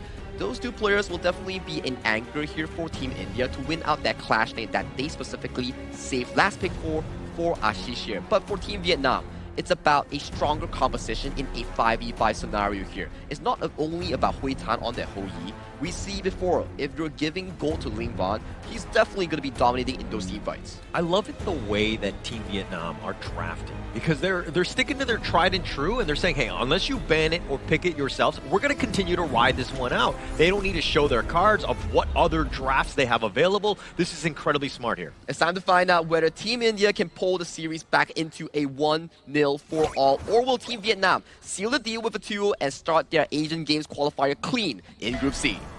The Lampo is going to play a big role here, right? Like Akshash, he has to be able to open up the space, zone up with his ult, and maybe even set up team fights as well. So it depends on what kind of pace are they able to play here against Team Vietnam. They need to play strong, right? India needs to be more aggressive early. Ainul taking a lot of damage on his way out. He does get the safety, and the tower just keeping him alive. Akshaj and Harsh are now here, and Harsh is in actually not a great spot as well. He's going to be immobilized. He gets knocked around, but he flashes away in one last shot, and the first strike goes the way of Nam Phuong. Here's the thing at the early stage for the Hou Yi, right? His arrow volley is very, very good to harass whoever who's at the lane. And at the same time, while harassing, he's still able to farm as well. And look at this. Because of that, Team Vietnam is able to win the farm lane easily. Okay, we were talking about what India needed to have done better, and that was have an early game. Okay, they didn't start off great. They didn't listen to us in this one. It seems like that was given up. I mean, it is just first strike. It's not the end of the world, but still. I mean, India need to find ways to... Oh, nice honey sweet breeze. That was pretty legit, but now the bitter farewell on top of this one. But again, India need to find gaps, find ways to catch up in that farm. Yeah, and I mean, it's still early phase, right? If you look at the goal difference, it's only like, what, a couple of hundred, that's okay still. So let's see what will happen here after Aksash reaches level 4. Because once he reaches level 4, then he can play a little bit more confident to go inside, open up the map, and try to win the space for Team India. And look at the gold sharing, this posse that you're seeing from Vietnam. Look at how they're just rotating around the map, getting a lot of value. India are on the hunt. They're looking to prowl as well, and looks like they're going to steal some of the boars. The smite is going to be used as well. Bao Hang on the chase, gets the pullback onto Akshas with that Honey Sweet Breeze. Maybe he gets the safety. Yes, he's tanky enough. Yeah, that's not really the target that Vietnam wants, right? They probably want to try to get the backline, but it's not easy to enter because of Ayush and Akshas. They protect Harsh really, really well. Yeah, they do a great job. And I mean, that's the biggest piece, right? Sticking together, don't take any sort of risky move. Yes, you want to be a little bit more aggressive as India, but you still don't want to be giving up any sort of elimination here. Yeah, and right now, looks like a Team Vietnam, they're trying to take back the pace of the game. I really like what Team India is doing, though. They kind of heard like what we say. It's like, okay, you gotta dictate the game, and they're doing exactly that. But Vietnam is reading this really, really well, and they're trying to win back their own map. Yeah, it's all about tempo, right? Because what you saw in the last one was India were behind in tempo. They played a little bit more passively. They were sticking together and not really able to take any sort of the farm that was across the map. And that's what you want as an opposing team. You want to be very oppressive. You want that map control. So because of that, I guess at this time, Team Vietnam, they're kind of forced to play this game a little bit slower. But this is going to be the risk of Team Vietnam, right? The risk is that the moment Ho Yi hits his power spike, the moment Ho Yi gets all his items in, he will, number one, have that damage output by himself, and he will have a lot of protection by his teammates. So they have to find a pick-off on the Ho Yi. You got to get to the back line. Find some way. I mean, the mobility is more linear. Everything is kind of, you know what's roughly coming, assuming that, you know, someone's not hiding in the brush or whatever. So as long as Hu Thung is able to kind of, you know, keep everyone, you know, at arm's reach, he should be fine. And on the Ho Yi, you're going to do some serious damage. Dude, I really like how the Dia Panampung here is really protecting the Ho Yi. He's always in front, and he's always like the one that's like, okay, zoning out for the Ho Yi, and Ho Yi gets the free, Burning Sun arrow hit at the bottom. Oh, they actually found him right on the tower, but it looks like he's going to be fine, and it looks like the Tremor Smash is going to completely whiff. Ling Fan has joined the fight, but he's just going to zone people away because they want the Tyrants, and they're going to basically take it for free unless Ayush gets the steal. Not able to find it. Bao Hang actually taking that one, and here's the Burst Ram to kind of slow them down. They're trying to just retreat, but they get caught around the Honey Sweet Green on the Ling Fan. The Unending Sorrow will mitigate all of that, and now Ayush is going to just back off, and Vietnam not able to find a pick, but they did take the Tyrant. It was unfortunate that Akshas did not have his Tremor Smash during the Tyrant fight, so they were not able to engage. Because if you kind of think about it, based on the draft of Team India right now, they are highly dependent on Akshas to engage. If Akshas does not engage, then, well, they have to kind of bait Team Vietnam towards them and try to make the counter engage. It's one thing to engage, and it's another thing to basically initiate and get the control. I think that the control was the big piece that they missed in that last fight because, again, he missed that Tremor Smash. That was absolutely huge because it's a big ult. Now it's not there, and now you have to run because you don't have that control. Okay, now he will have another chance because the Tremor Smash is back up again. But looks like the team India, they have been very focused onto their lane in the past few minutes. Yeah, and it looks like the heart, well, he's just going to get on back, making sure that he stays alive. India, this is the aggression that they want. They have a numbers advantage in the bottom lane. They want to push this wave out, put a little pressure on that bottom T1 because they have not really done a great job. Okay, Burning Sun arrow there just to scout out the bushes at the side. But looks like the engagement is happening right now with Akshas going in, but then again, the other teammates are not really ready yet. What I'm seeing right now is that Team India is starting to pull the brake. They're not as aggressive as before, and this is allowing Team Vietnam to scale. Yeah, it looks like Bao Hang, he's looking to fight, just control with a 3, not able to find some sort of target there. But let's talk a little bit of the differences between this game and Game 1, where India actually got a tower. So this is about that space, and again, having a much better early game, and they've definitely done that in this one. Yeah, we haven't been putting too much attention onto the clash lane side, and I guess that's the advantage of Ashish picking his hero, right? And like what Sagi said earlier on, this is a good pick, allowing them to have that option to split push when needed. And I kind of predict that Ashish will just stay at his lane and just pressure at the side while Team Vietnam might be going across the map. you have a lot of advantages when you're talking about the clash lane, when you have that range. The Mie is going to be super annoying to deal with as Hayduk. He's done a decent job in terms of the net worth. He's keeping on pace, but when you've lost that tower, that's a little bit of space. Now you've been pushed back, and Ashish can continue on with that split push. And you've got to think about it as well, because he's been doing a really good job on his lane. Oh, and I thought for a second, the Destined Encounter is going to be used on top of the Burning Sun arrow, and they find Harsh. It's just enough damage. Akshaj is getting a little bit low, but he too will be controlled as he gets picked off. Lingvan from the side coming in on this one. Ayush tried to go in, but this is a bad start. That's a double strike going away of the Game 1 MVP, Lingvan. What a counter engage here by Team Vietnam. Team India, they tried to go in, and it kind of looked good. But in the middle, Ashish might be in trouble, but then again, he's safe for now. But what a good counter engage there by Team Vietnam. Team India, again, I see their idea, but the execution is just lacking. They don't go in at the same time. You think you're setting up a trap. You're setting up the ambush, but then the Burning Sun arrow hits you and it changes everything, right? So they need to, that's another Burning Sun arrow as they decide to dive the tower, and it looks like that's not going to be enough. The Unenix arrow by Ashish, he's going to get on back, and he's just going to barely stay alive on this one. The Umbral Moon, excuse me, he will be fine, but India just dodging a bullet on this one. Objective gameplay again by Team Vietnam. They don't get the takedowns, they get the tower.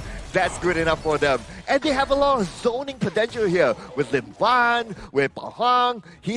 These two heroes are good enough to zone. Huidak, well, he might be busy with his own lane thanks to Ashish, but they have enough options to engage in team fights. Nice Honey Sweet Breeze yet again. It looks like Harsh has been able to kind of hit those, but now Harsh is in a bad spot. He's going to be taken down, and they're going to be on the run. Akshaj has been pulled away. He's tanky, but how tanky? Just a couple more. He's got the shield, and it looks like Akshaj does go down. The hot streak going the way of Lingvan, who's done almost everything. Nam Kwang, he gets picked off as well, and Bao Hang will also be taken down. Ainul with the double strike. Oh, and at the same time, while all that was happening, look at the farm lane situation. Huiduk pushed towards the tier 2 tower of Team India, putting pressure onto them and now forcing them to defend.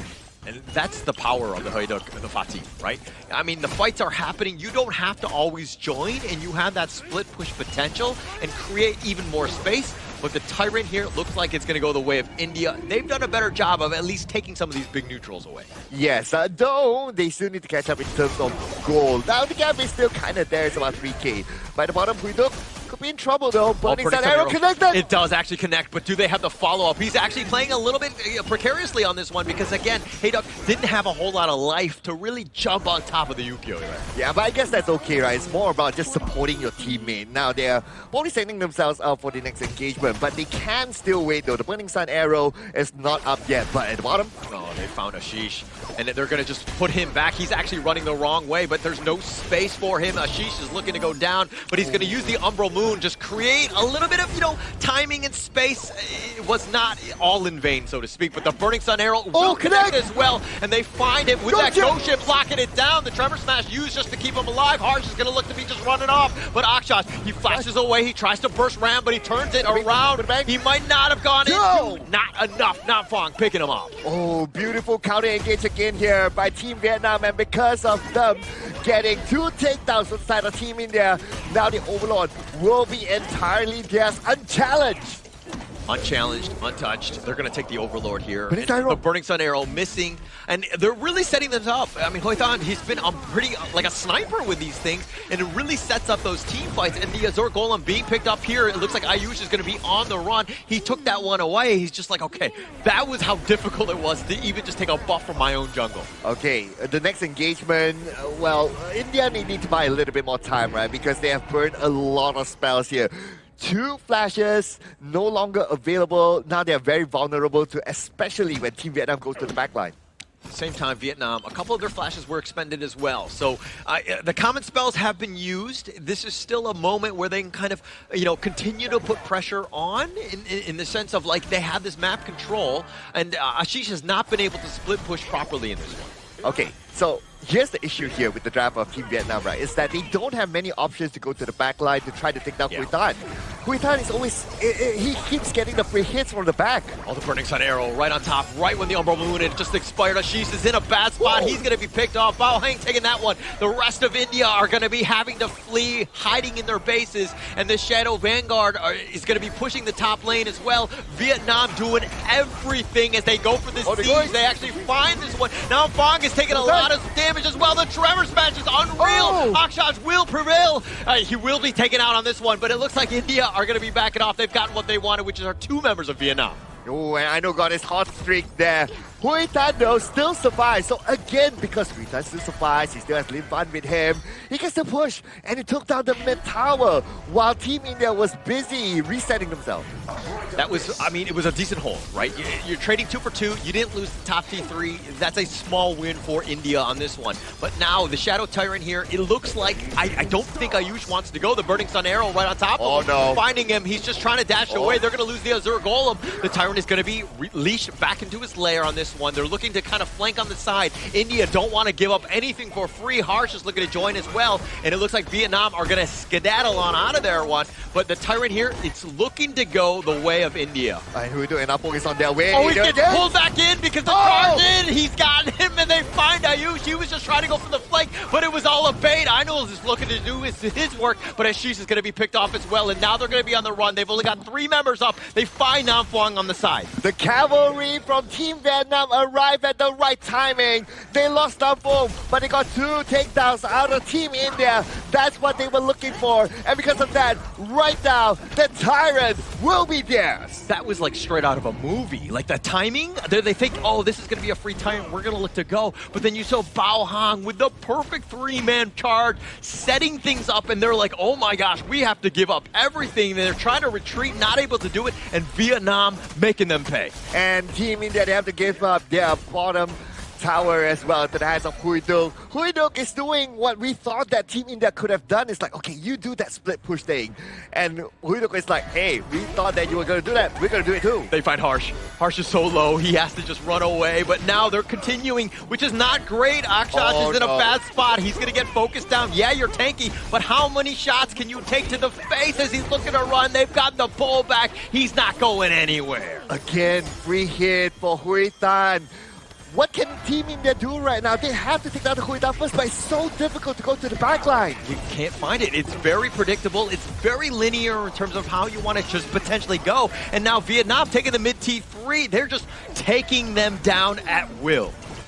And they're just taking tower after tower right now. And Huido is just doing Huido things, standing at the front line. They will engage. They find it with a Burning Sun arrow. Harsh, you can't shake that one off. And now they're just waiting for the minions to close game 2 out. Vietnam doing everything well. Ling Van even taking the crystal shots because they find Ayush, who gets back to the fountain, but they're going to take the crystal, and Team Vietnam with the sweep. And that is a clean sweep there for Team Vietnam to take home the first win in the qualifiers. Very convincing victory coming in from Team Vietnam. Although in Game 2, we did see Team India having more resistance in those early game towers left and right, finding those 1v1 victories, but we gotta give some props to Huy Tan. Those Burning Sun arrows were really on point on that Hoi. Very, very, very good with those Burning Sun arrows. I think that he was, for me, every single time he set things up, like got a connection, it was just like an instant team win. It set things up for the rest of the squad to kind of just back him up in the clean house. They did such a good job yet again. There were good setups and there were good defensive Burning Sun arrows as well. And because of those defensive Burning Sun arrows, as much as Team India wanted to engage, they stopped at their tracks. Yeah, which is a bit difficult, right? We did mention that in the pre-game draft, we need Team India, especially their top and Clash lane, jungle, to win out the early game. Yes, they got the tower, but the Burning Sun arrows that kept landing on towards the enemy team, those are very heavy. Everyone that hit, they were like, okay, what's next? Oh, one more member down means our early to mid game power spike that we planned for is gonna be dragged back here. So for Team India, early game was great. But the Burning Sun arrows, those were amazing. Yeah, so like you're coach of Team India, right? Like, what do you tell your team? You're like, hey, we got to do a better job of dodging Burning Sun arrows. Like, what do we need to do? Like, give me some sort of pointer that I can really kind of, improve on. Okay, so Burning Sun arrow on Hoi, right? first things first is like, okay, in rank game setting, for example, right, you'll tell like team like, okay, he has Burning Sun Arrow, so watch out. Yeah. And then like you have like an inner timer in your brain. It's like, okay, it's about like 30 to 40 seconds for each interval here. So when Hou Yi disappears from the minimap, you have to be careful here. It means he's planning to shoot his Burning Sun Arrow either from the bush, either from a segment of the lane, or somewhere else. So you have to be careful in a 30 to 40 second interval. Okay. So you basically just like that internal timer that's going on, constantly just spamming chat, being like, hey, 10 more seconds before it's back up. Be careful, guys. Like, I mean, do what you can. I mean, they have voice chat, right? Yeah, so definitely they can pull it out. Okay, yeah. I think that you need some way because, I mean, even going into this one, now you're on the professional stage, you need that same sort of timer, right? You need to ensure that every single time it's available, you got to be a little bit more, a little bit more scared, I would say, with your positioning. Which is true, right? But let's do check out the scoreboard here coming in from Team Vietnam's dominating 2-0 against Team India. We gotta give props towards Hui Tan, Ling Wang, Bao Huang, Hui Duck, and also Nan Feng. This was a very clean game too, as so far we view this entire game itself, we can see the core trinity here.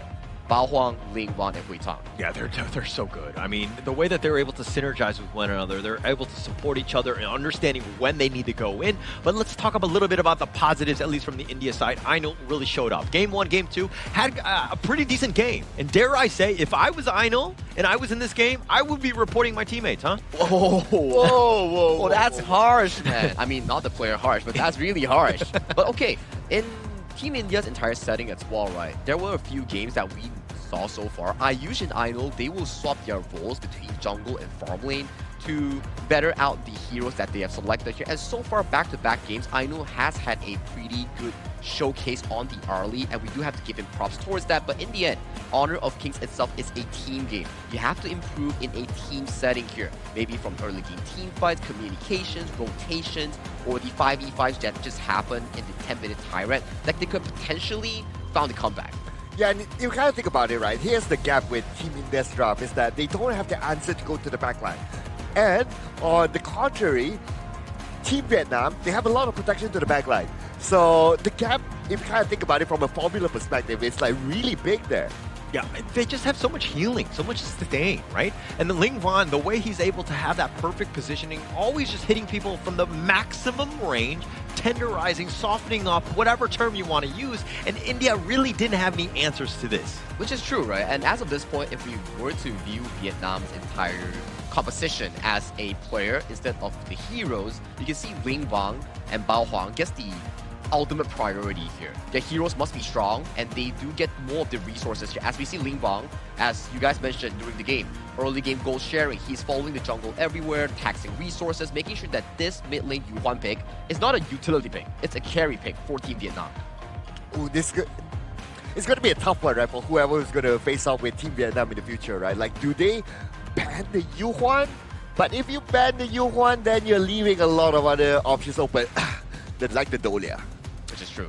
A lot of uppers, a lot of goodness, I would say, the Yuhan. I think, Sagi, you mentioned that it was like the 2025 meta is kind of back in this one with this, because it just has so much flexibility. You're seeing just the power and why you need to really look into this one, especially, if you're one of the other teams watching Vietnam just actually excelling on this hero. Which is true. And we have to go back to the drawing board if you're on Team India here. Drafting is pretty good in the first 3 picks here. You have a lot of priority on towards the early, on towards Aino, which has shown decent success. But when it comes down to an overall team composition, it's like what Sir Cobb mentioned here. How do you reach the Hou Yi? If you fail the side lane dominance on the Li Yue and also the Ukyo Tachibana early game, where do you progress in the game after that?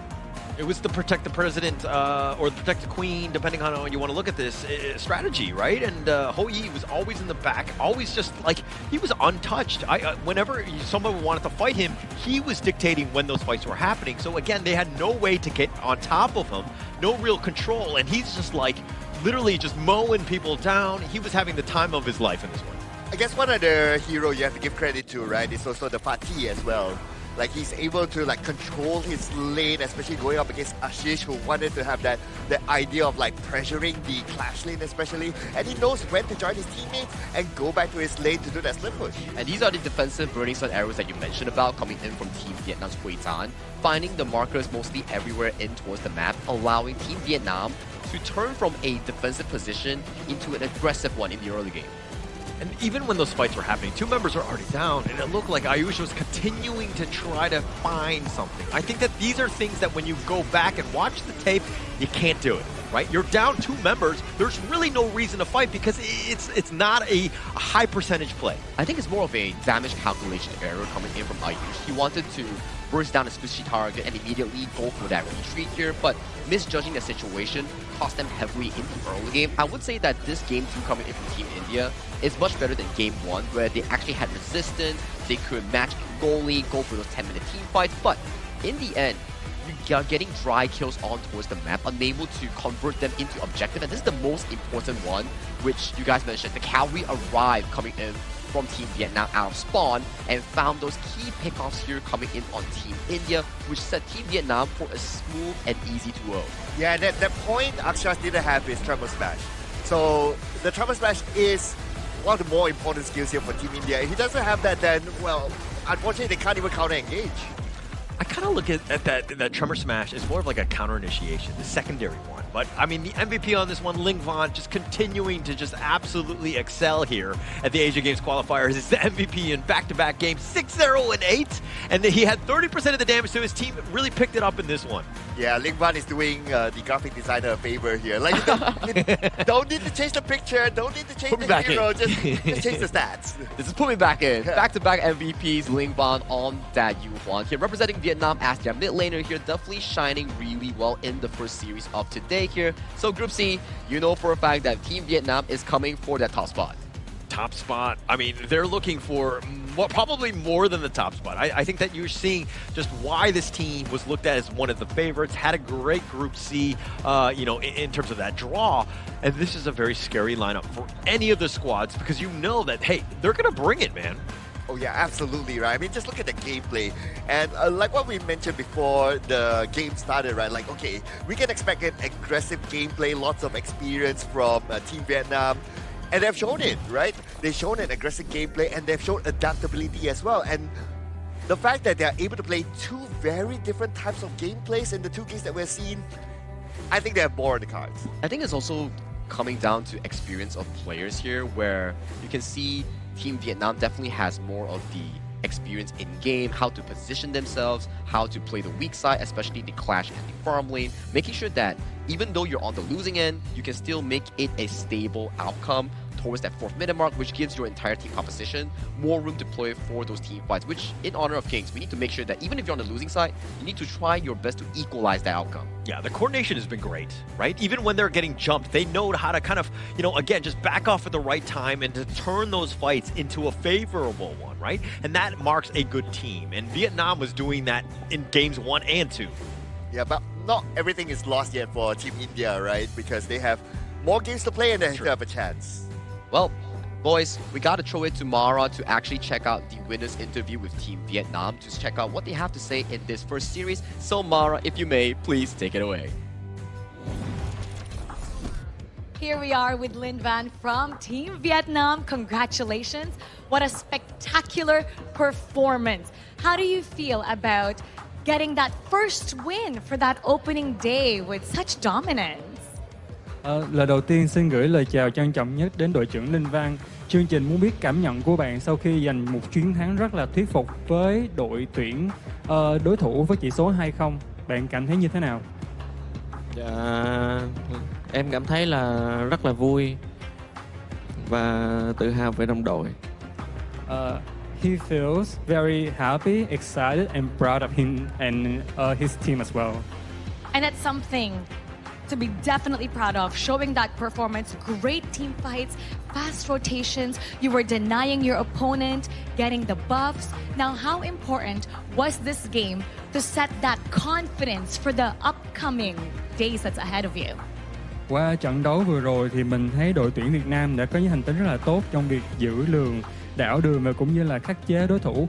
Vậy trận đấu này có ý nghĩa đối với sự tự tin của mình như thế nào cho các trận đấu sắp tới? Mục tiêu của bọn em là đi đánh giải này là 100% là vượt qua vòng bảng, là đứng đầu của bảng này. So our team purpose to be here today is to be the last one stand in the qualifier. And this game has supported us to show that we can do that. And for sure, with what you've shown, a lot of people across the regions are impressed with what you've shown. And for sure, Team Vietnam would like to hear from you. Invite them to support you for your next match. Và hiện tại, những người hâm mộ tại Việt Nam sẽ rất muốn nghe lời của bạn về việc cổ vũ đội tuyển Việt Nam tại trận đấu này. Bạn có lời gì gửi đến người xem tại Việt Nam không? Lần đầu tiên là mình xin chào tất cả mọi người đang xem đội tuyển Việt Nam qua màn hình điện thoại và TV. Và mình muốn mọi người hãy ủng hộ đội tuyển Việt Nam sẽ giành được, bọn mình sẽ cố gắng để lấy được thành tích tốt nhất. Most sincere hello to the viewers and fans in Vietnam. We want to show our proud and make sure that we will be one of the strongest team here. Please show your support toward our team. Once again, congratulations to Team Vietnam. For sure, your country is proud with what you've shown today. And we're going to be talking about that a little bit more, so we're going to head back to our casters. Lead the gorge. Thank you, Mara and Ling Vong coming in from Team Vietnam. Here you can definitely see the confidence oozing out from the player itself, that he did mention that they want to stand strong and tall as the group leader coming in from Group C. Wait, was it the confidence from Ling Van or Mara? I think both. I think we both on this one. Definitely on that interview. I think that both of them, I mean, there's a reason why both of them are very confident. I think you just saw an absolute excellent performance by Vietnam, especially when you're talking about game one, to really set the tone of, hey, you want to come at us, this is what you need to get to. Let's not forget our translator as well. Confidence by him. Let's not forget. But it's one thing to represent your club, right? Yeah. It's another thing to represent your country here. I'm sure Sagi knows how that feels like. Yeah, and I mean, it's really proud to be up there and able to show the best of gameplay and let the fans celebrate. And yes, they will be celebrating with that victory here. But that's series number 1 of day 1. Coming in for series number 2, we'll be having Kyrgyzstan versus Nepal coming in as our second series of the day. Not a lot of information coming in from Kyrgyzstan in the international scene for HOK, so that may be their potential trump card coming in after the series itself. I'm excited to see this because, again, there's a lot of dark horses, I would say. And seeing exactly what they bring. Again, we were talking about meta and what these teams would bring. You're kind of seeing already Vietnam setting what should be the meta for them, but how do the other teams watching this game, how do they respond? I think a good response coming in for Group C itself, or other groups itself, is to definitely, number 1, drafting, right? Yeah. Like, okay, why didn't we think of this during the draft? So can we copy this and use it in our own self? Is it fitting towards our own hero pool? Number 2, if by some chances that Vietnam actually makes it to 3rd place and goes to the last chance stage, then they can use that as video footage to study Vietnam's gameplay here. So those are always good learning here coming in from Team Vietnam. Yeah.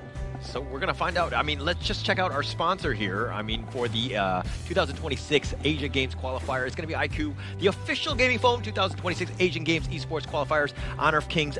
The phones are just set up on stage. I don't think we have any on standby for us to use, but we've been using them throughout, and it's been just great in terms of the gaming here. Yeah, 120 FPS stable here if you're on an iQOO with like very good settings here. So if you're interested in a stable gaming phone, do check out iQOO itself. But of course, like for me example, if I were to use a gaming phone and it overheats, I'm not a big fan of it. But iQOO, definitely your choice. Yep, absolutely, right? Definitely a choice, and the choice of our players as well. Yeah. But thank you so much so far for viewers to actually enjoy the first series of the day. We will have to go to a short break before we come back into the next series of the day featuring the next 2 regions. Take it away.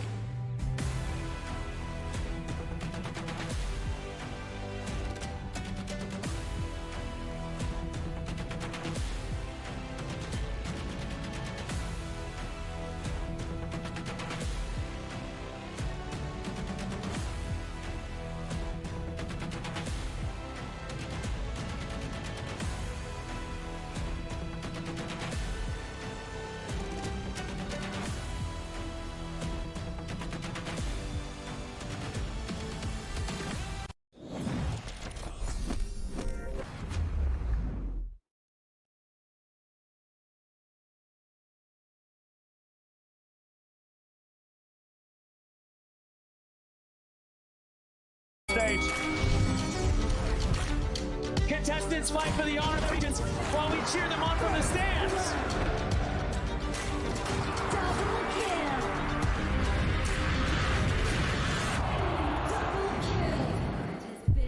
This is a challenge, but it is also an opportunity.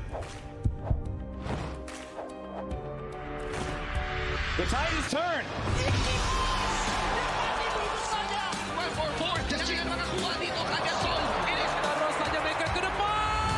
Aspas in front. They're going to use it. Golden Tide slows down constantly. And we pulled it off together. We share the same voice, the same radiance. This moment of brilliance belongs to all of us. Together, we shine.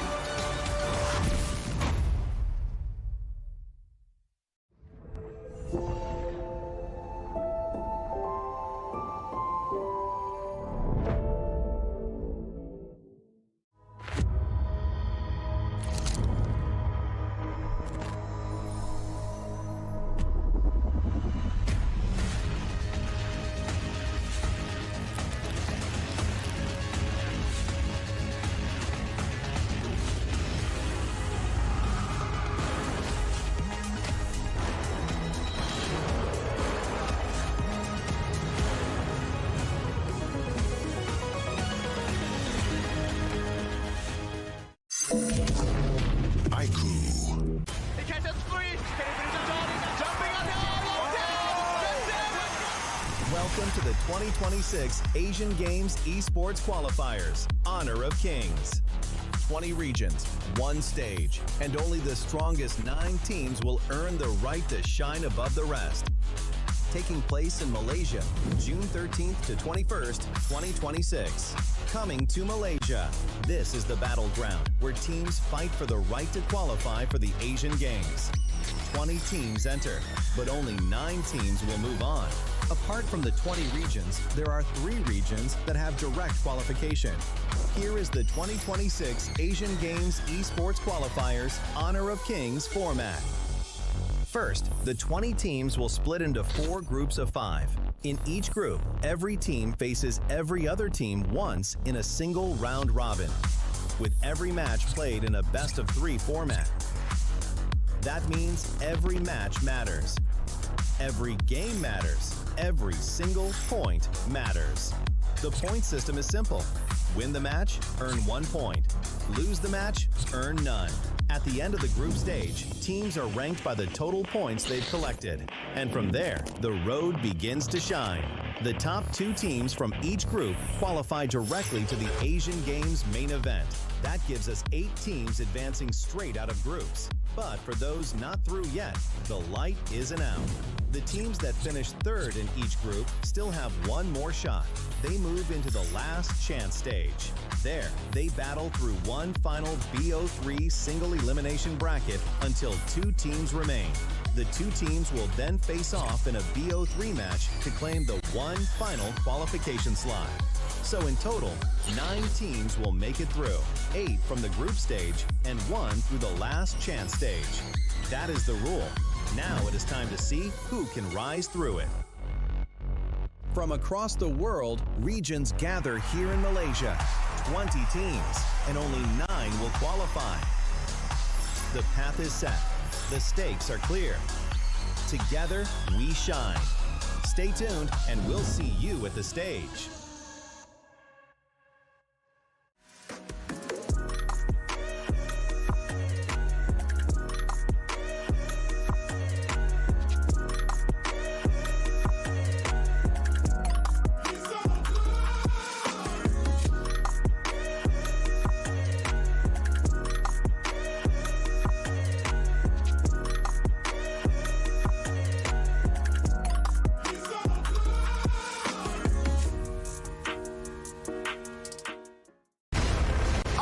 Not ready yet.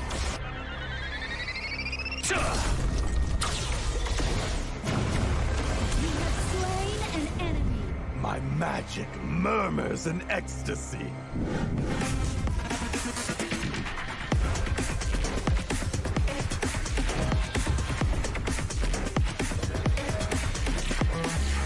Amazing! There is no escape for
shall I compare thee to a summer's day?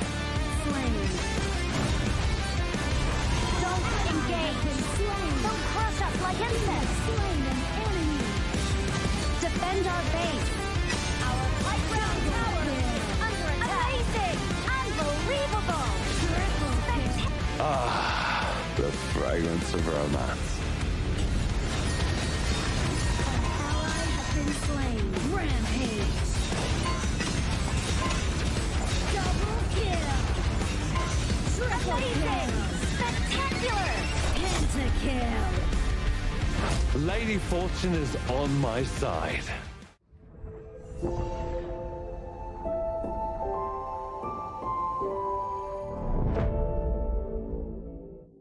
Itu kontrak kita. Relax, bro. Phone aku! Jom kemara. Mountain Dew! Angkatkan pengembaraan!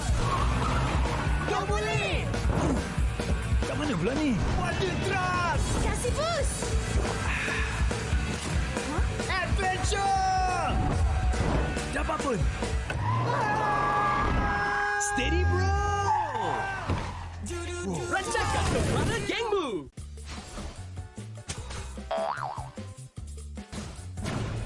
They tried.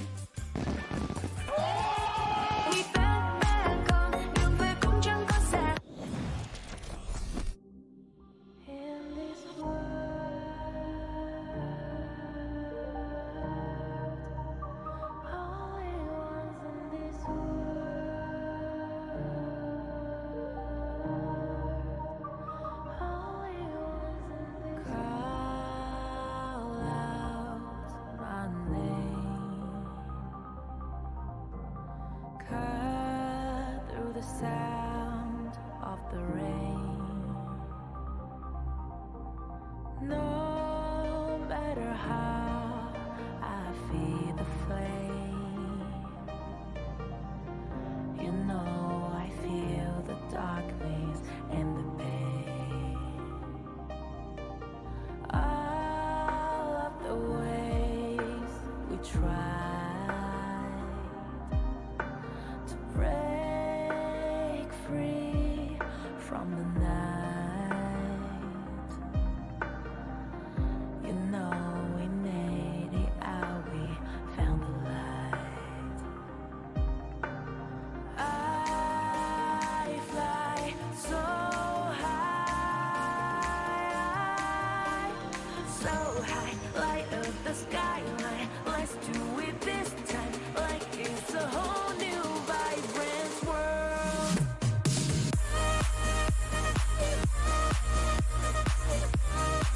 Like we're the only ones in this world.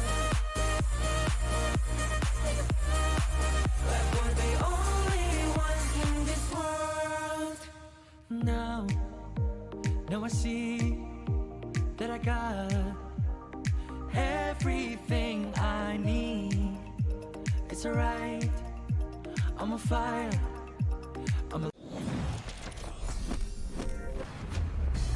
Welcome back to the 2026 Asian Games Esports Qualifiers here for the Honor of Kings official event here. My name is Sagi, your desk host for today, and this is day one. And with me is our fellow casters of the Gorge, Sir Cloud, and also Holler here. Any advice for Team India after that game one? I think that they're going to go back to the drawing board and kind of, limit what some of the Vietnamese players like Ling Van was bringing. I think that you need to be very targeted in terms of like ban and also play and execution, because those are the things that will really let you shine. Those are the players that are scary and you need an answer for them. Yeah, and I think that they do have the idea of how to draft and how to play for themselves, but they also have to consider on what might happen on the opposing side as well. I think so as well. It's never really about planning for yourself. It's also always planning how to equalize out your, I would say, rough edges. Yeah. Because you need to make sure that although you're losing this matchup, it's like a 7-3. You need to make it like a 6-4 to make sure at least you're losing, you're still getting steady gold, maybe make it out a laning phase losing at 200-300 gold. Same thing can be said on the winning matchups here. Once you are given the priority on the drafting phase, you must make sure that you are winning that lane. Yeah, I actually didn't like it how you said rough edges and you looked directly at me. I was a little offended by that. I don't know if it's really targeted, but I understand what was going on. I do agree with your points as well. So are you implying we have rough edges? No. I was saying that you were taking shots at me, and I felt that one. So I'm just saying.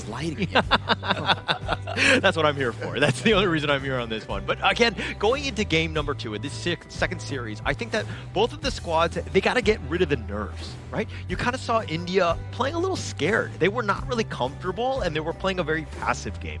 That's true, right? So for them, they have to revisit the drawing board here. But of course, we have to also remind our viewers of the new upcoming patch for the Honor of Kings official server that will be dropping here on the 17th of June. Massive wave of updates awaits you because this grand venture is the biggest update of the year, which will be coming soon on June 17th. So mark your calendars and make sure to log in. Yeah, I can't wait to try out the new update, right? Like, a lot of fans have been waiting for this moment, for this update. So, yeah, let's see how that one goes. Yeah, I think they are definitely removing spriteling skills, and then they're adding like a treasure digging feature. Oh, yeah, I saw So that that's one, definitely yeah. going to be like a lot of updates coming in on the June 17th, along with like new heroes here. But that's for the official server here. But do talk to me a bit of the upcoming matchup here coming in of this series number 2. You gotta have 2 dark horses, I would say. I think that both of these squads, there's not a lot of data and information in terms of what they like to play, how they draft, all of those things, which you kind of want when you're talking about doing a little bit of scouting on some of the other squads. Like the other one, India, we knew, right? Vietnam, we knew, right? But I think that these 2 teams, Kyrgyzstan and of course Nepal, there's not as much, I would say, out there. Yeah, I think you have a little bit more for Team Nepal. Yeah. But for Team Kyrgyzstan, not that much. Yeah, exactly, right? So with limited information, the only way to find out is to actually play it on stage to see how far these 2 teams can actually go. But without further ado, let's check out the team teaser videos coming in for Kyrgyzstan and also Nepal. Let's check out the big screen.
Team surrounded by mystery, with no past record to define them, no expectations to limit them. Their unpredictable strategies and fearless approach make them one of the unknown threats in this tournament. Please welcome to the arena, Kyrgyzstan!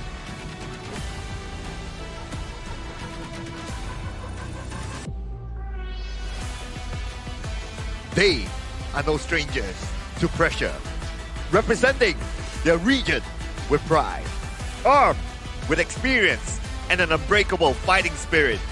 They are here with one mission: victory. Make some noise, Nepal!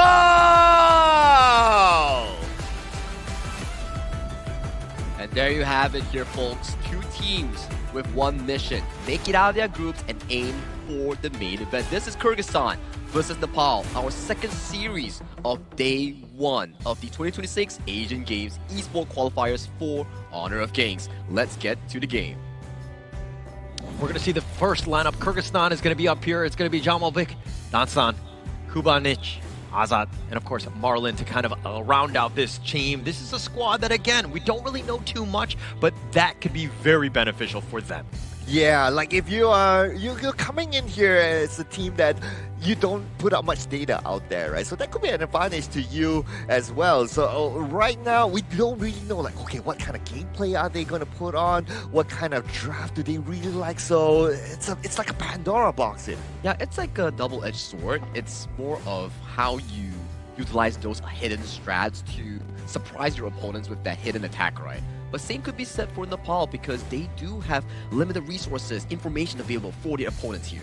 Yeah, they do have some valuable experience here, represented by Shushank, Swastik, BJ, Shusil, and Suyong. So these players, they do have some level of experience, so there could be some level of expectation for how they're going to perform later on. But then again, you're going up against Kyrgyzstan that you have no idea how they're going to do. Yeah, I mean, you're looking at Shushank and, of course, BJ. They played on Honor Esports, which was 7th place in KML 2026. So we've definitely seen them. We saw Swastik playing on True Rippers. And, of course, Suyong, he was playing for Seoul Esports, which was 2nd place in the India qualifier. Which all these are valuable information here coming in for the both teams, especially that you can dive deep into their hero pools, find out what they're used to, especially with the Honor of Kings Asian Games version here. Yes, we have 85 heroes, which makes it more of a concentrated drafting here. You need to make sure that these specific strong heroes, your players knows how to play them. Yeah, playing together, right? That's the other piece, right? It's one thing that these guys have been kind of on different teams, and a lot of other regions have been doing that as well, where they've kind of, taken a team that's, from all over, right? So to have them to sit together and to play and to kind of use that one hive mind to ensure that they're on the same page is going to be key into this one. Now, Team Nepal, they chose the blue side. That means they're going to get the first pick. So the pressure will be onto Kyrgyzstan on whether they think it's going to be worthwhile to ban out the Dolia or not. And it's a regional tournament here, as we alluded to in the previous game itself. We did mention that different regions have different metas here. They have different playstyles and comfort picks, which proves to the world that they are special in their own way here. So I'm still excited to see in this second game, are we going back to basics here, copying Vietnam style in game 1, or are we drafting towards our own capability to try and win out our opponents? I'm going to say that they are already special, right? All of them. Like showing up here, representing their region. I think that this is a huge honor for these players, and to ensure that they're kind of, doing their region proudly. I think that there's a lot to say on that, and to be at this level where, again, you're able to kind of proudly represent the region is a huge honor for all of them.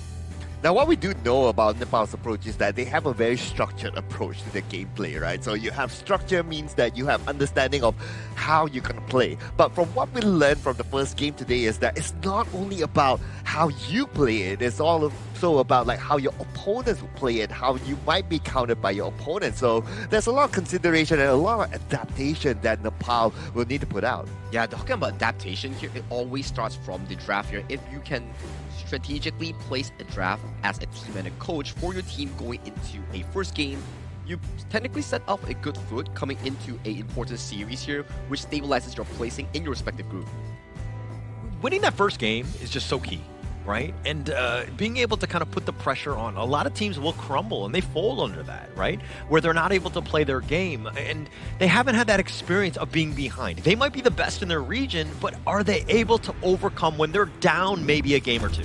Well, they only need to find out through checking out the draft as your first pick here. So Nepal banning away the Dolia and Liang, those two roamers are out of the equation here, and Kyrgyzstan locking away the Ata that was fantastic coming in from Team Vietnam's Bao Huang in that game 1 and game 2. And with that Maestro Nui as well, those will be locked away here. So what will Nepal pick as their first pick? As a roam player, it looks like they're targeting, Nepal is targeting the Dolia and the Liang. Both power picks, I would say. They're very annoying to deal with. They're able to kind of get you that pick off, and they dictate a lot of how they want to play. But does this mean that they're going to kind of open things up? Like, what are your thoughts on that, Sir Cloud? I was kind of surprised that the Dolia was banned out by Nepal when they had the first pick advantage. I thought that it would be better to leave that potential ban towards Kyrgyzstan so that they are forced to use one of their bans, but okay, they probably have something else on top of their mind. But by picking up the Charo, this will allow them to play a very fast-paced gameplay. And the Zhang Fei, well, I think this is going to be one of those staple picks here in this tournament.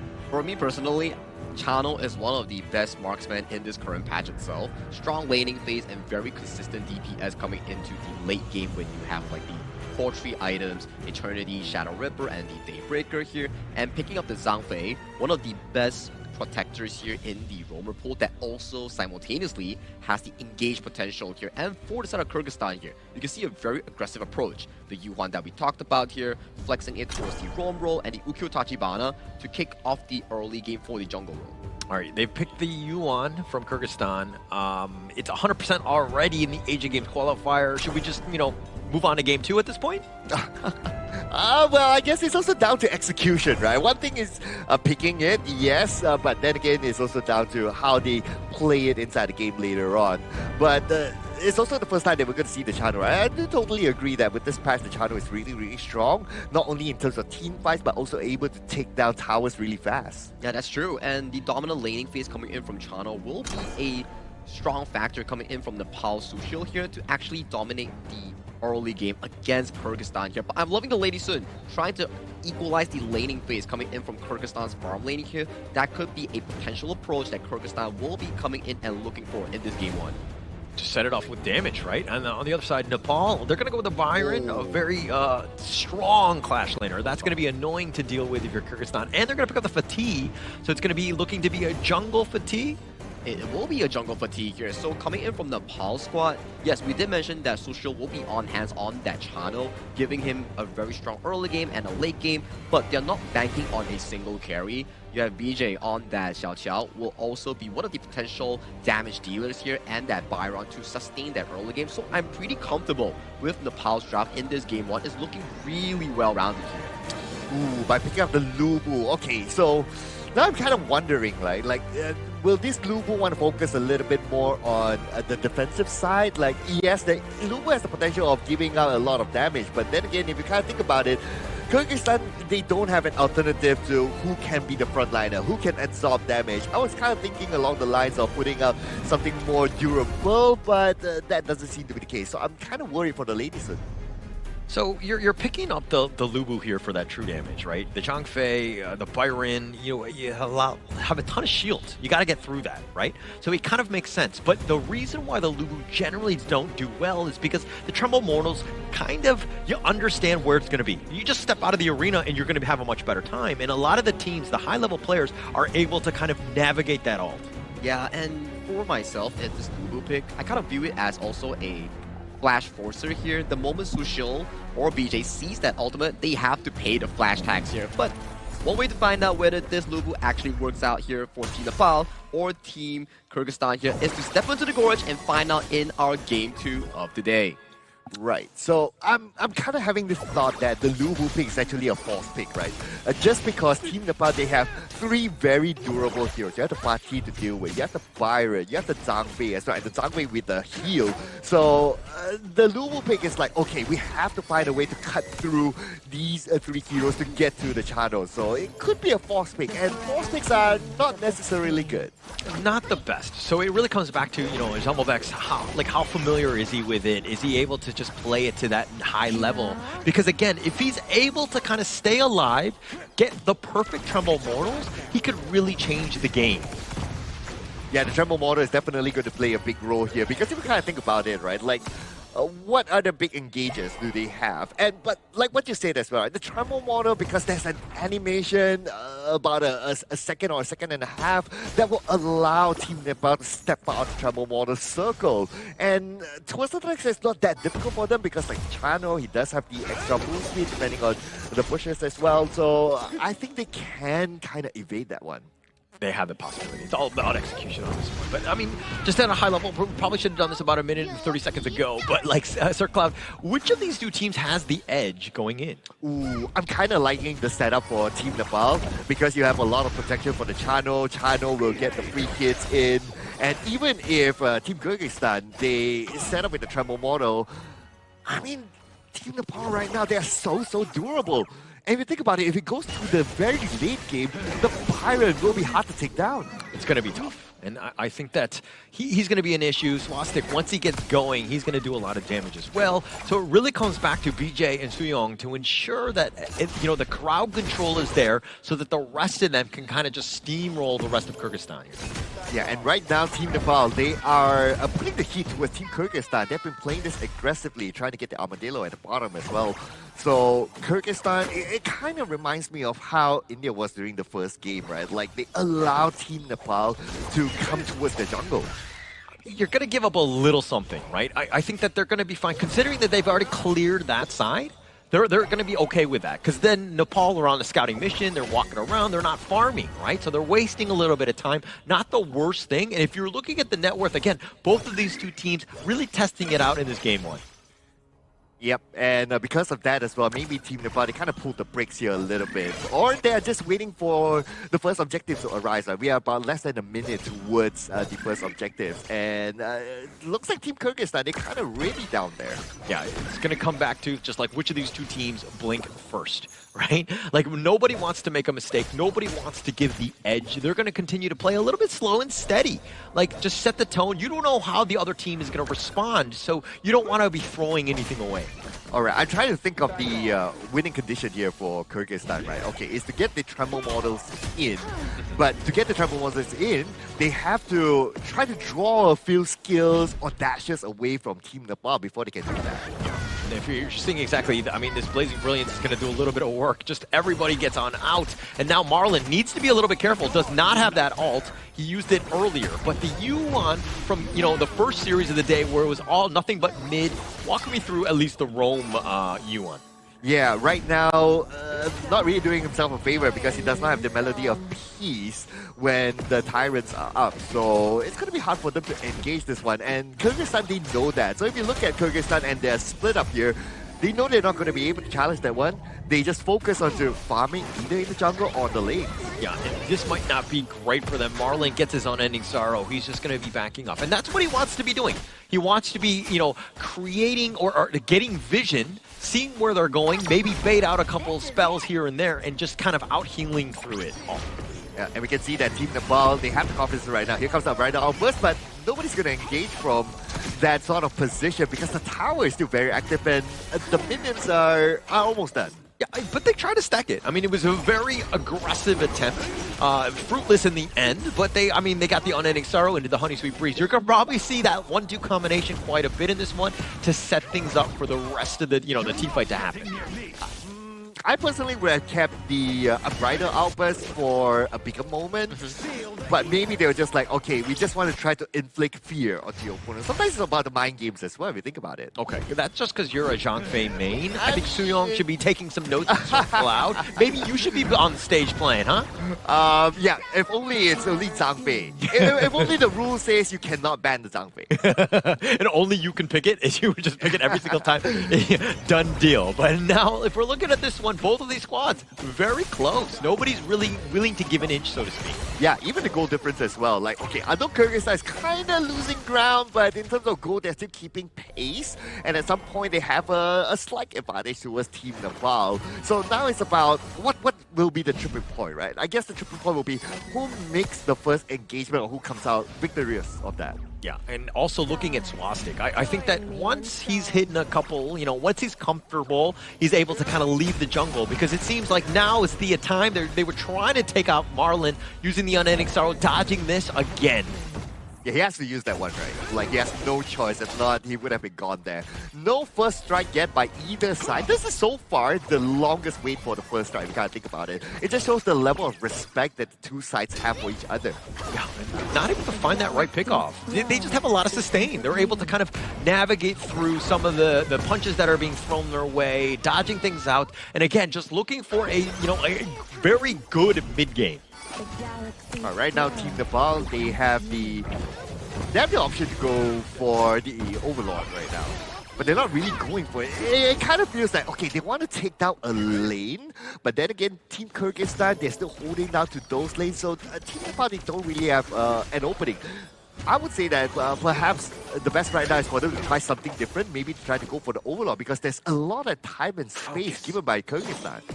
But if anything, Nepal are looking to kind of maybe get some sort of ambush. But Kyrgyzstan has not fallen into any trap. They've played very stock standard, very, close to the vest and comfortable. But now they're looking to go in. The flash away, not enough. He just don't get the rolling raid back under the tower. But Marlon taking most of this one. The leader stance was popped as well.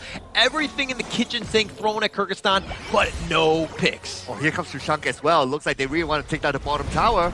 Yeah, they're looking to go Shushank. He's going to flash on forward, finds Azak, gets first strike. Wow, that beautiful flash forward there. Not only they took down the tower, but they got that first strike as well.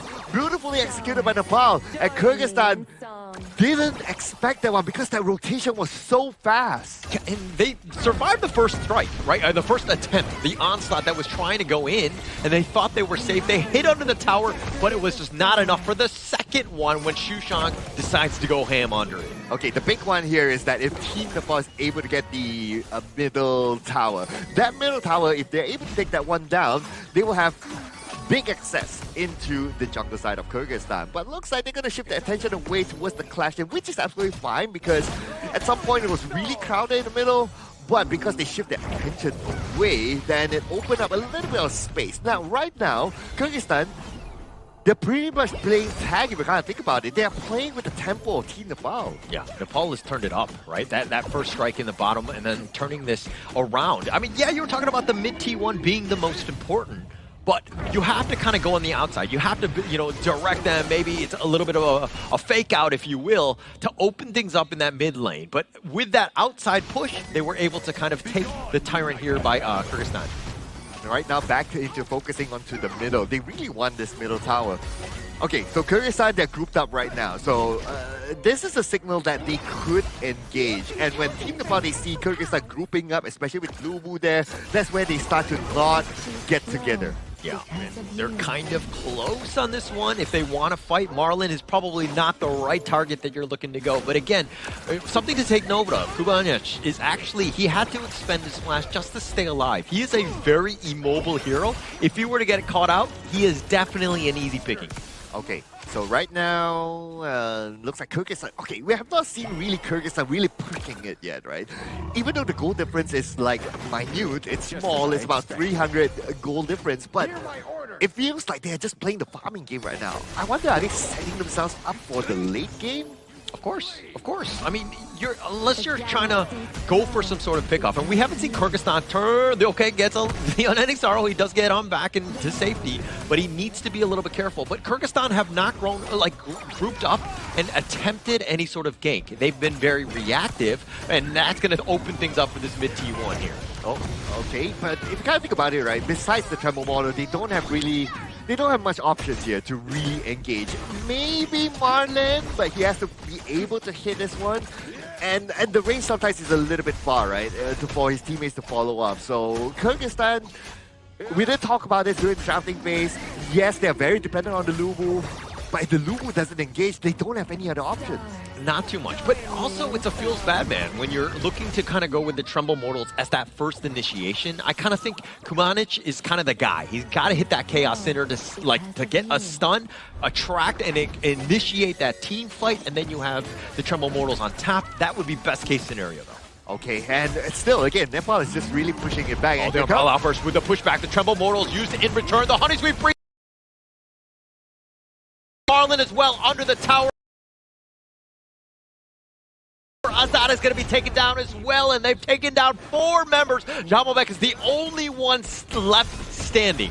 Okay, in comparison, right, the Umbrella Albus is a better engagement skill as compared to the Tremble model, way better. And we saw that earlier on. The moment he lands the Umbrella Albus, the stun is really, really long, and now they're going in for it. Oh, the Jamovek, no chance, just getting run down. Swastik has hit that moment, and it looks like Nepal have done it. They found the way, the avenue off of the ace, and they will take game number 1 here. And one fight is all it takes for Team Nepal to close the game and take home the first victory. It was looking pretty 50-50 in the early stages of the games between Kyrgyzstan and also Nepal.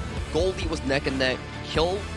Our takedown score-wise was only 1-0 at about 9 minutes. But one team fight from that one Unbridled outburst coming in from Nepal was all it takes to seal the deal for this game 1 here. So props to Nepal. Clean game thus far.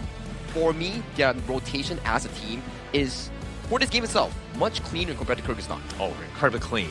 That was the biggest piece to this one, was that they were able to understand when they hit that item point, and they were able to kind of use that advantage to take over this game, because again, it was like one team fight, they just won the game. Yes, and it kind of shows that the kind of skill that they're ready for, especially the Umbrella Albus, it is key towards their victory. As compared to Kyrgyzstan, they have the Tremble model, and how it was used is that, okay, Umbrella Albus goes out first. The idea for them is that Tremble model is used as a counter engage, but in their kind of setup, it's not really a good counter engage if you ask me.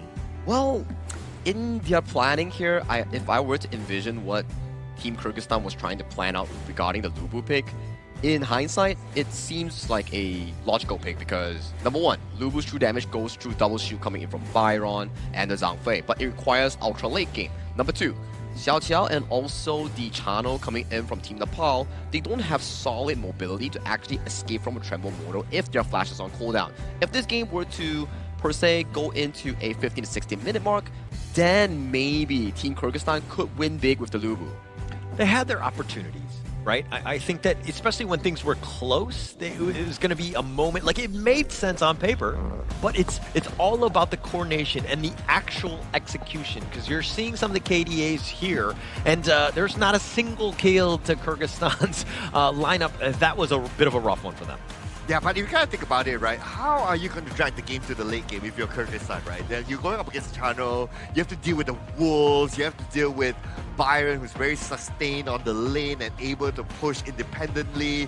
So it's going to be really, really tough to just hold on to that. I will have to agree, but let's give some props towards Kyrgyzstan, right? I would say, although they did lose on the early game with that one kill, they were matching gold for gold really well, especially on towards Dastan. You can see his gold, although 0-1-0, he's 8.1 thousand, which is almost like, what, third in top of the gold chart, despite on a losing advantage. But when you're kind of been getting pushed by Nepal, and yes, he's getting all the farm, what about everybody else? Everybody else was suffering. Like, if you're looking at the Nepal side, he's like, the net worth was kind of closer, and you're seeing a better spread out, a disparity of the gold within the team itself. I mean, Chano, like Sushil, look at him versus Swastik. Like, those guys were like neck and neck on their own team. You need a little bit more of that economic prosperity across the team. Yeah, if you kind of think about it overall as well, like for Kyrgyzstan, they didn't really dictate the pace, right? Like, they had to play the pace against Team Nepal, who set the tone of this game. So it was, from what we learned today so far, right, is that you have to be the one to dictate the pace. If you're not able to, and if you're forced to back, then you have to find a way to just work around it.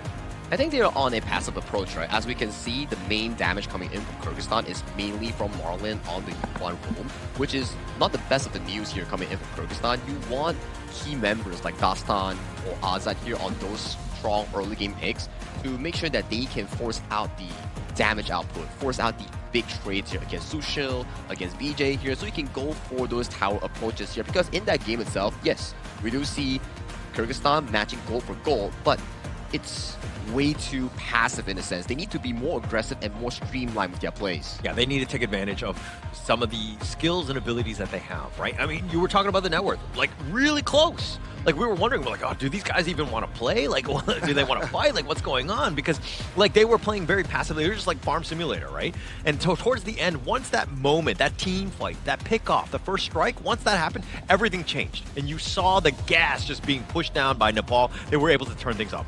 Yeah, and there was only like 6 takedowns here in the entire game. Correct. So that last team fight there was like, well, almost all the takedowns here in this round. Yeah, there was one first strike in towards the early game at about like 6 minutes or so, and then that one beautiful Umbrella outburst coming in from Nepal's roamer that really sealed the deal with a 0-5 exchange in favor of Nepal in getting that 11 to almost 12-minute victory for Team Nepal. It's like you blink and you miss it. Right? Exactly. That once you hit that moment, it was just like there was no coming back. They were able to just steamroll the rest of it, and they were to clean it up. And we'll check out most of these in the highlights here. Yeah, as a Zhang Fei top Asia, I will approve of the Brighter Opposite. This is the one. This is beautiful. Yeah, you just get one in front, you get 4 of them, it's good enough. Because at this point of the game, the Lubu is not able to do much. Correct. And you can see I would say the simultaneous entrance here, right? The moment Suyok was like, okay boys, I'm gonna pop the Umbrella Outburst, you guys follow me in, we will get a clean team fight here. 100% kill participation here from Suyok, 105 on the KDA, with almost 40% damage taken on this Zhang Fei pick. Definitely the MVP of this game 1. After this series, Sir Cloud, I want you to talk to Suyong, because you were giving him some tips, but he doesn't need your tips. He's the MVP, my friend. Oh, what are you talking about? He looks like me. Oh, I didn't know. Oh. Imagine my picture there with the Zhang Fei behind. Yeah, you're living vicariously through him. I get it. But of course, this is still still game one. We still see signs of life coming in from Kyrgyzstan and trying to make a comeback here, potentially shifting their gears from a more passive approach to a more aggressive one, because so far, every single play has been commenced on the Nepal side. So for Kyrgyzstan to make a bounce back is to make more of a riskier play, put some stakes on the line. I'm like execution, definitely. There are probably some moments. This is really hard to tell because it was like losing that team fight. You get your team wiped out. You just get completely steamrolled, right? So I don't want to say it's like one mistake that got you, but for me, it's kind of going back to the draft. I feel like the draft was just a little lacking. It was more of kind of like, oh, they're picking that hero. I'm going to counterpick. It wasn't about the synergy. Yeah, and we didn't talk about this, right? Was Lubu a force pick? So if you're forced pick, then sometimes you might wonder, like, okay, are you comfortable playing this hero in the first place? Does it suit your team chemistry that you have practiced? So if you're forced into that sort of situation, then pretty much when it comes to the draft, your opponent has won it. Seems like the first two series thus far that we are having here between India, Vietnam, and also Nepal and Kyrgyzstan, Lubu seems to be I would say, a first pick, I would say. Or maybe we haven't seen to a level of completion from some of these teams, because we did mention, yes, Lubu strategically and by the description of the hero itself, yes, it pierces through shield, which is beneficial. But for that to actually happen, you need so much gold for this late game hero to actually make it happen in the late game here. And there's finite gold on the gorge here for Honor of Kings. So for them to actually find a way, they definitely need to strategically push the game to a later stage for teams who want to pick up Lubu. It's kind of like false advertising, I would say, right? You're looking at one feature of Lubu and you're thinking, true damage, I just go right through those shields. But then the rest of it, it's like, oh yeah, but he's not like, he's got a terrible engine, he doesn't understand what it needs to be. Like 5 items, like level 12, you need like this, you need like the perfect weather, everything. Yeah, and you need everything to align properly for this hero to really excel. And again, we've seen it twice now, it hasn't done well. Yeah, I want to add one more point, right? So the Lubu super late game, ultra late game, like what you say, right? Even the Lady Sun as well needs to farm, needs to be ultra late game. So they are thinking of like, okay, if this game drags to, I don't know, 20 minutes, then yeah, it might work out in their favor. But from what we learned today, you have to be able to have that option to play this a little bit faster. Yeah, and we do have to give us a bit of a sponsor shout out as well to our official sponsor here, which is Marriott Pataling Jaya here. Us, players, everybody right now is in Marriott Pataling Jaya here. It's the official venue and hotel partner for the 2026 Asian Games eSport qualifiers for Honor of Kings. We bid our gratitude to Marriott Pataling Jaya. Thank you so much for sponsoring this event. Yeah, thank you so much. And of course, thank you for allowing Lubu to use his Tremble Mortals in the hotel. I think that that's a big honor for them. Not so much in the games. I don't think that they have had a great enough time, but let's see exactly how they want to kind of, shift away from that, especially in game 2 here. I think to start things off, right, it's like what Sir Cloud mentioned here coming in for the Kyrgyzstan lineup. Yes, strategically speaking, that one Lubu is making full sense, right? But if you view it as a team composition-wise, you need something more solid here, with more room of error here. Well, you can say that, sure, Yuhuan does have the spell to look for those potential engages here, but it's not as solid compared to a Zhangfei or Lapu Lapu that has like the great all-in potential. And I'm looking at the side selection, right? So Kyrgyzstan is going for the red side, while Team Nepal is going for the blue side. So that means that Team Nepal is going to have the first pick. Now, revisiting back the first draft, right, I was kind of like, you're getting the first pick potential, but you ban out the Dolia. So I don't know about that, man. I'll probably leave it to Kyrgyzstan to see whether they want to let that one go or not, if I was Team Nepal. I kind of look at Dolia as that if you're going to ban it out, you're just not comfortable on it. Correct. Right? Because it adds so much. It's like, why would you ever take something away where, you force the red side to ban it out and to allow it to go into your hands? Somebody needs to be a maestro on this hero. It's a smart way to approach it, right? If, let's say, you really don't want to play the Dolia or it's not in your drafting book, then sure, you have to ban it out and make sure that the enemy doesn't pick it up. And once again, Nepal is back on towards the blue side, banning out the Dolia and Liang. If it works, don't break it apart, and they still lock in the channel here. For Kyrgyzstan, they're like, okay, that Zhangfei from Suyo, that was beast mode. We gotta lock it away, and that's removed. And so far, the Maestro Nui as well for BJ won't be available for this game too. Okay, so if a Zhangfei is being banned out, so Lapu Lapu, on paper, Lapu Lapu, let's go. We have not seen the Lapu. Yeah, correct. Yet. Yeah. Yep. Or maybe it could be like the Lampo. Yep. So far, those two picks are the mentioned ones here, and Kyrgyzstan has locked in the Fatih and also the Lianpo here as their 1 and 2. So this is still pretty flexible. Some teams do put the Lianpo in towards the clash lane as a more defensive route, so you can have more resources poured into Dastan or Azad as the primary carries. Very good 1-2 combination. This is the thing when you're looking to set up drafts, especially in this format where there's no global ban pick. You need to kind of come in with pairings that really gel with one another, right? I think that the Fatih Lianpo covers a lot of the different boxes that you're looking to tick. Yeah, and I like the Fatih Lianpo first 2 picks because it still allows like your team to play it flexibly, right? Because these 2 heroes, they are able to move into different lanes. Now the Pirate is being picked out again, this time together with the Lapu Lapu. Now Kyrgyzstan, are they going to be forced to pick the Lapu to pick the Lubu again?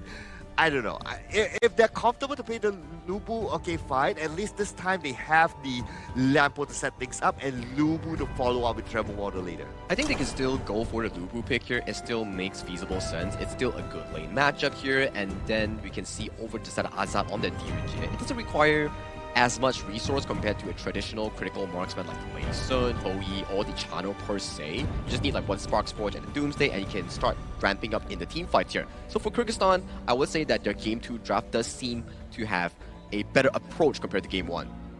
I'm kind of thinking though, like, just stay away from the Lubu, because what we've seen time and time again, at least today, is that the games are very quick, right? Go early game, change the tempo, get yourself into like a Game 3 where the game might be extending a little bit. But right now, I still think that it's going to be very fast-paced. You're going to get outpaced and you're going to see what happens. You're going to really struggle if you're a Lubu. Okay, hear me out here, guys. Lam. Right, you think about it, right? So Lam, okay, if you want to play a fast-paced game, because Lam, over time, he kind of loses his relevance in the game, but if, like, from the early game to the mid-game, Lam can be pretty strong, and he can go to the back line as well, and he can take out the channel pretty quick. So as long as he can get past these 2 big tanks in front, which is the Lapu Lapu and the Pirate, maybe there could be something. Yeah, maybe it could be something, right? You definitely need to go over to front lines, find a primary carry, which is Sushil coming in from Team Nepal. So potentially an assassin pick coming from Kyrgyzstan might be beneficial for their take here. But they do go for the Ukyo Tachibana here, which is a very strong early game jungle. We did see how Dastan was able to match goal for goal in that Game 1, but how do they convert that goal into damage, into ganks, into takedowns is what I want to see from Kyrgyzstan in this Game 2. Yeah, we know he can farm. Yes, right? correct. We know that he's able to keep pace, but he needs those kills. He needs some ways to get in, but the Ganenmo, the Naku, wow, this is a nice little way to round out the Nepal draft. Oh man, the Ganenmo especially, right? Because of the couple plates, you have to like keep yourselves in a decent distance or try to close up the gap. At this moment for Kyrgyzstan, are they able to like really close that gap and try to take down the Ganenmo quickly? They don't have the option yet, so I'm pretty curious to see what would be their last pick here. I think potentially the Garuda might be an answer here coming in from Kyrgyzstan's mid lane here. But so far, after we observe the lane matchups, we do have the Fatih going up against the Byron. Sure, you do lose early game against the Byron, but once the Fatih scales into the mid game, you get 2 to 3 items here. That's where the 1v1 scenario will highly benefit Jamal back in that 1v1 matchup. Looking at this one, this is incredibly scary. The Ganemo and the Nakaru, just a potential burst, right? And then you have the Byron and the Lapu Lapu just like crowd controlling, making sure that they stay alive. People are going to get eliminated so quickly here. I worry for the Princess Frost though. Like couple blade, Princess Frost, could potentially be a one-shot at some point, depending on how long this game drags. Yeah, if you see BJ on that Ganemo here, you gotta be wondering here. Does Azad or Kubanuish gets to dodge away those couple blades? Because those are going to be deadly on targets with no mobility coming in from Kyrgyzstan here. But let's hop into game number 2 to see whether or not Team Nepal can pack this up 2-0 clean, or will Kyrgyzstan find an equalizer in this Game 2? Casters, let's go. Thank you so much, Sagi. As we go into this one, I mean, Kyrgyzstan needs to find a way. This draft, I mean, the Princess Frost was not, I mean, you had to have a mid. It was kind of like filling a role. but it is so vulnerable right now. It is incredibly scary going up against the potential burst, and Jamalbek taking a decent amount, gets onto the tower, and it doesn't look like Xushang cares as he's going to take first strike here. Wow, okay, and he managed to survive that one. Now at the bottom, we can see a couple blades onto Azad. Look at the amount of damage onto Azad. And let's not forget, the couple blades, they are stackable. The longer this game drags on, the more damage the couple blades are going to be. It's going to be a problem, right? And so I think that the early game, you don't want to let him get at that farm, and Carter Grave is going to be used, pushing him back on this one, but Marlon just trying to stay alive. Azad, these wolves have been hounding him this entire game. Right now, great start here by Team Nepal. They're playing this with confidence, right? And I guess this is what happens when you win the first game. It's like automatically you're telling yourself, okay, hey guys, now whatever happens in this round, we will still have the next round, or we might just win this one. So you're playing in more relaxed mode. When you're playing in more relaxed mode, this is what you can do. You can just run at your opponent, play underneath the towers a little bit, and make all these risky rotations. Yeah, it's all about that flow state, right? Once the players are kind of comfortable. I mean, you were talking about game one of just being, comfortable, right? You have that lead, and now is the time to be like, hey, we can chill back, we can put our, feet up on the chair, we can just like traditionally just lounge out because we know we're in a great one. I can see that Kyrgyzstan, they're trying something different this time as well. Look at this, like they're trying to jump in, they're trying to get those pores, but if you have the Lapu Lapu is able to protect those entrances. And it's hard for Kyrgyzstan to actually get those pores. At the end of the day, Team Nepal, they got them secured. Yeah, they're just doing a great job. I mean, the farming, they've been doing a great job in that sense. But now Kyrgyzstan need to figure out a way to solve this puzzle, right? Nepal has taken the fight to them, has made things a little bit uncomfortable, but it's about finding farm, being efficiently moving across this map here. Yeah, they're really, really efficient. Just look at their goal difference right now, right? About 300. So they're starting to scale up. And now it's all about Kyrgyzstan trying to turn the tables around. What I can see here is that Malin is doing a great job opening up space, getting information, but same goes for Suyok as well. He's being that zoner guy, and now he just baited out Marlon. I mean, he saw Dawson coming after him, and Suyok was just like, all right, I'm just going to back on out of this one. He's like literally walking at him, but there was no catch, and this is the problem of the Kyrgyzstan lineup, is that the stuns are there. Yeah, you have the Imperial Order. Yeah, you have, the stuns, but it's not really like a point and click, just like knock him down so that you're able to take him down, because Lapu Lapu Suyong is going to be a tough one. Yeah, and Marlon was trying to aim Suyong, which isn't the best of idea at this moment, right? Especially when you're trying to gain traction here. You want to try to at least get the softer ones, like maybe get Swastik or maybe get Sushil. If you're able to push them back and force them to go back and reset, then early game is pretty much done. Yeah, you're seeing a little bit of a different play style from the Kyrgyzstan lineup, right? Dasan last game you didn't really see him leave this jungle. He was just farming efficiently, if you will, but he needs to be more aggressive. He was trying to change it up, and you can kind of see how their play style has evolved, so to speak, in game 2. Okay, the first Tyrant here. Okay, pretty much everyone has their own outs. So we'll see who makes the first engagement here. And the body do have options. Oh, they dive right in. He's trying to go for the backline. Marlon, that is. The Tremor Smash only on the one, finding Shusang, but the Burst Ram on the Raging Sea used in return. He's going to flash away, but Jamalbek is all by himself, and he's going to be taken down. Dastan doing a little bit of work, finds Shusang in return, so they've got a 1-for-1. The Wolves are on. The Soaring Signal, not enough to kill Jamalbek. It's a 1-for-1, and the Tyrant is still open here, up for grabs.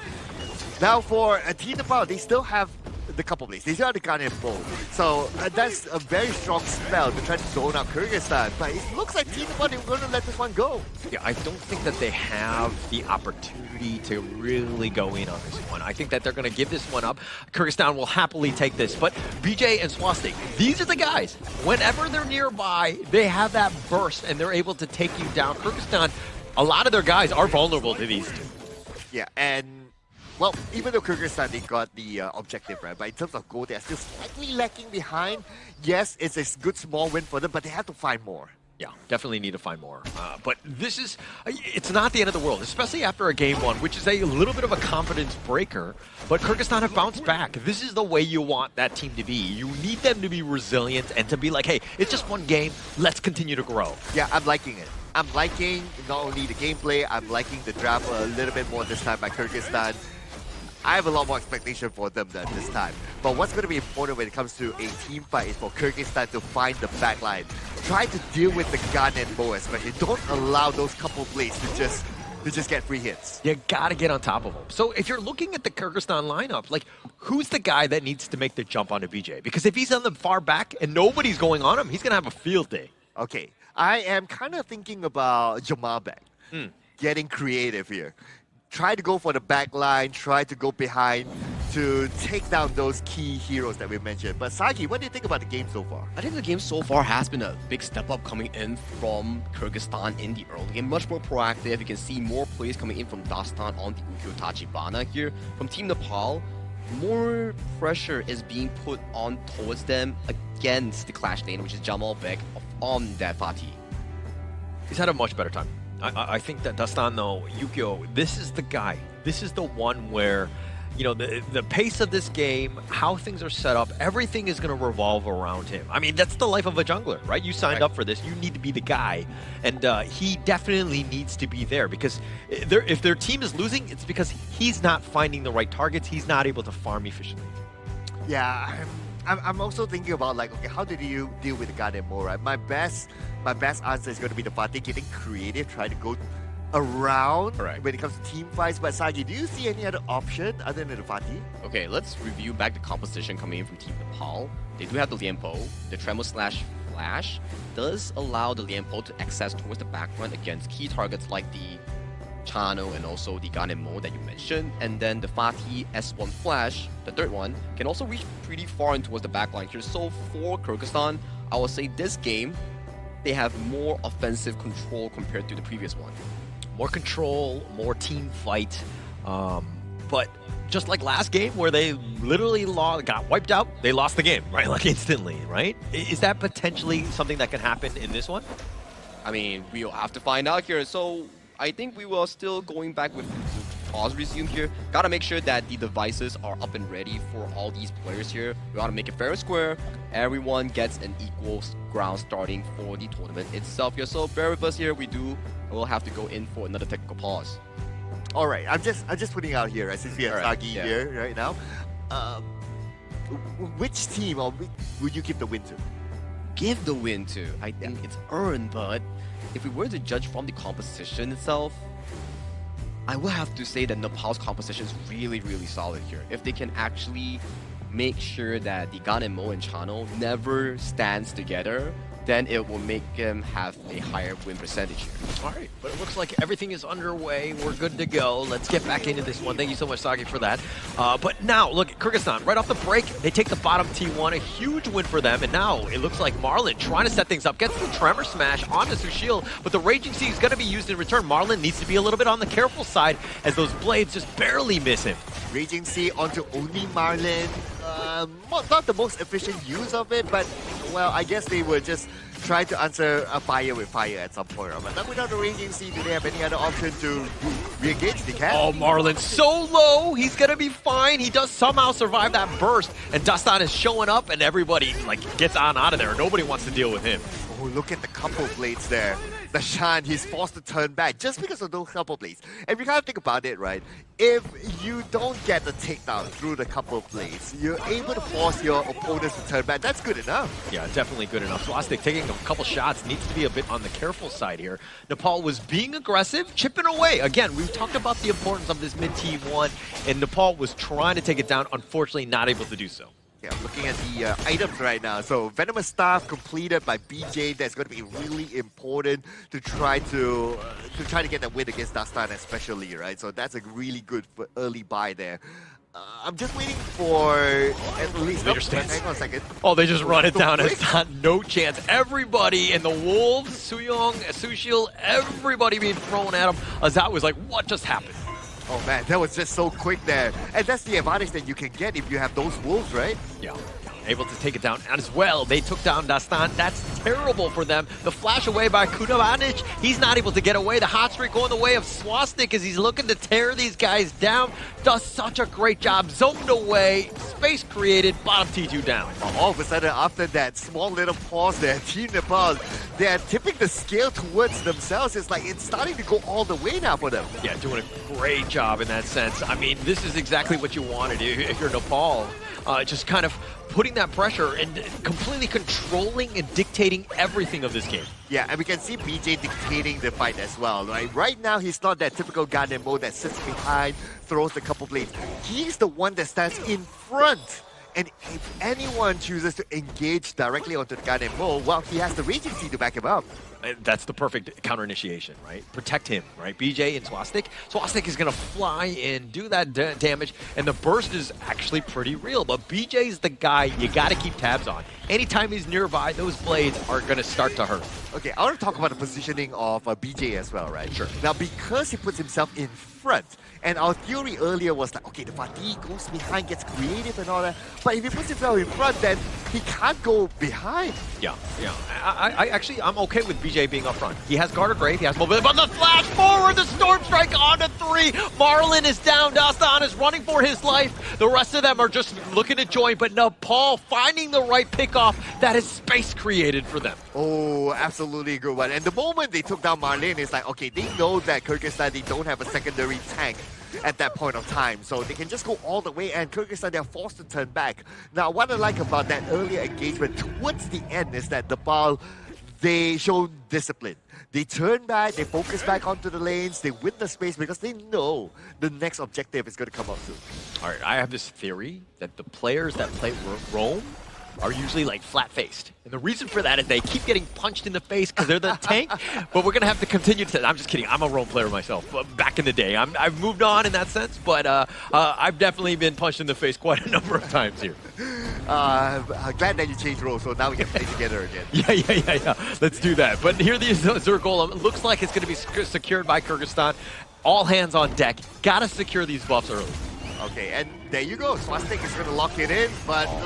Control the burst ram. Marlin gets back onto safety, but Sooyoung in return, but Jamalbek is going to be taken down. Sushak doing a little bit of work himself. He finds Dastan, and it looks like Marlin is going to be taken down as well. The hot streak going the way of Sushil as they walk Kubanic as well off the double strike of Sushil. It was just unfortunate for Kyrgyzstan, right? Like, the moment they saw the notification, it's like, oh, okay, the Tyrant fell to the hands of Team Nepal. They should have just backed off from that because they're not going to be able to challenge that one, especially with the fact that Azad is not there with them. Yeah, not going to be too much. This is looking very eerily similar to Game 1, where they win the team fight, now looking to end. There's nobody left to help defend. It's all about these minions. They're going to take the bottom T3 as well as that mid one, and they've opened up this game for potential to end. Yeah, it almost felt like a half deja vu, right? Like, yeah. if they got all the takedowns, then maybe they could have ended it. But because there was still Azad there and the timer was almost off, so Team Nepal, they have to back off. But then again, Team Nepal, they have absolute control. Okay, let's check out the replay here again, right? So you can see that Marlin, he disengaged.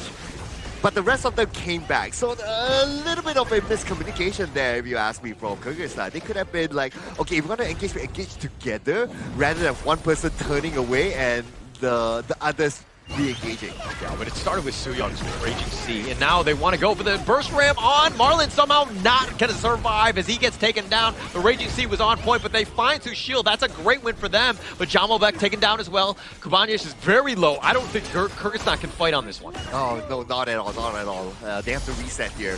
And plus, they don't have any other tanky heroes available.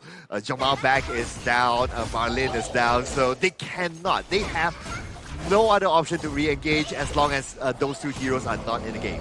Overlord easily soloed here. Nepal doing almost everything well. I mean, they're down about 7k, but Sushil dying on this one, that was a little bit of a factor, right? He's kind of been that guy that will get them over the eventual hump to end this one. Hey, but they still got the Overlord, so objective gameplay here by Nepal. So they do have other options, like you don't have Sushil, yes, you have Swastik, who can take the Overlord, so that's absolutely okay for them. And now they're looking for another engagement here with Kyrgyzstan. They're going to try and challenge the buff. Oh, nice. Suyeon goes in for the Raging Sea. That's going to be on point. They actually try to flash away, but Marlin had been taken down. Kyrgyzstan all-out run. This top T3, they're trying to keep it alive, but they were going to go back to the fountain. The crystal is probably the more important objective at this point. They need to heal up for this final push. Oh, this could be the final moment here. They're just waiting for the minions to arrive, and there you go.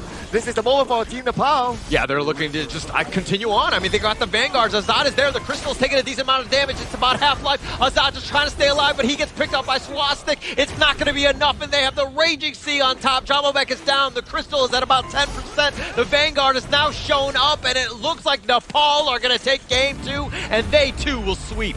This is scaling victory by Team Nepal. They started off chill, but they end on a high. They did really well in Game 1 and Game 2, proving the fact that Game 1 wasn't a fluke.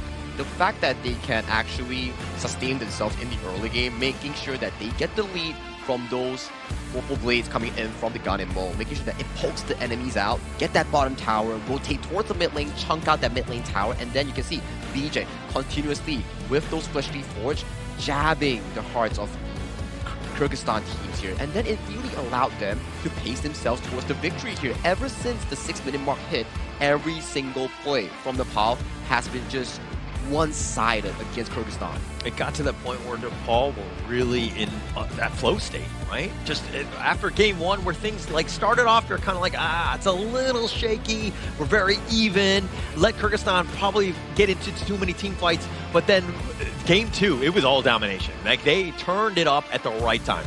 Oh yeah, absolutely, right? And I like how they coordinated each other, right? Like, okay, who goes in first? And the moment one person goes in, everyone commits to it. As compared to Kyrgyzstan, there were moments towards the end, it's like, okay, it kind of felt that they were kind of divided in terms of understanding.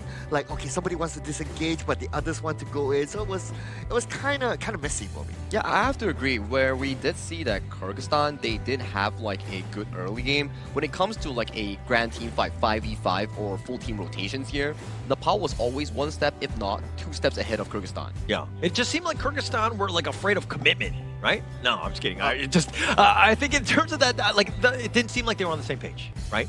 And some of those team fights that were happening were a little awkward at moments because one guy was trying to go in, the others are like, no, not just yet. We got to kind of pick our moments, but they need to be on the same page. Everybody going in together. Yeah, I felt that was a personal statement.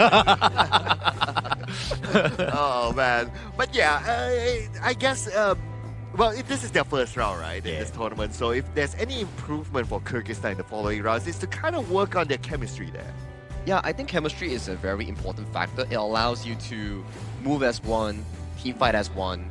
And for this case, I would say that Nepal was really as one here. The team fighting was immaculate. Suyo coming in with the Lapu Lapu ultimate, and then you can start to see the remaining members just charge in and go in one go. I gotta say, BJ, he is really good with those freshly forwards. He is so accurate on those spears. And that's scary, right? When you have a Gan and Mo player against you, and the blades are on point, he's very accurate like he was doing there, it is incredibly scary because you're like, okay, how do I get around him? Do I need to find the right angle? It's very difficult when his positioning is flawless as well. Yeah, and it's hard to fight and find an angle to go towards him, right? Because he has all those protection, not only from the side, but also from the back as well.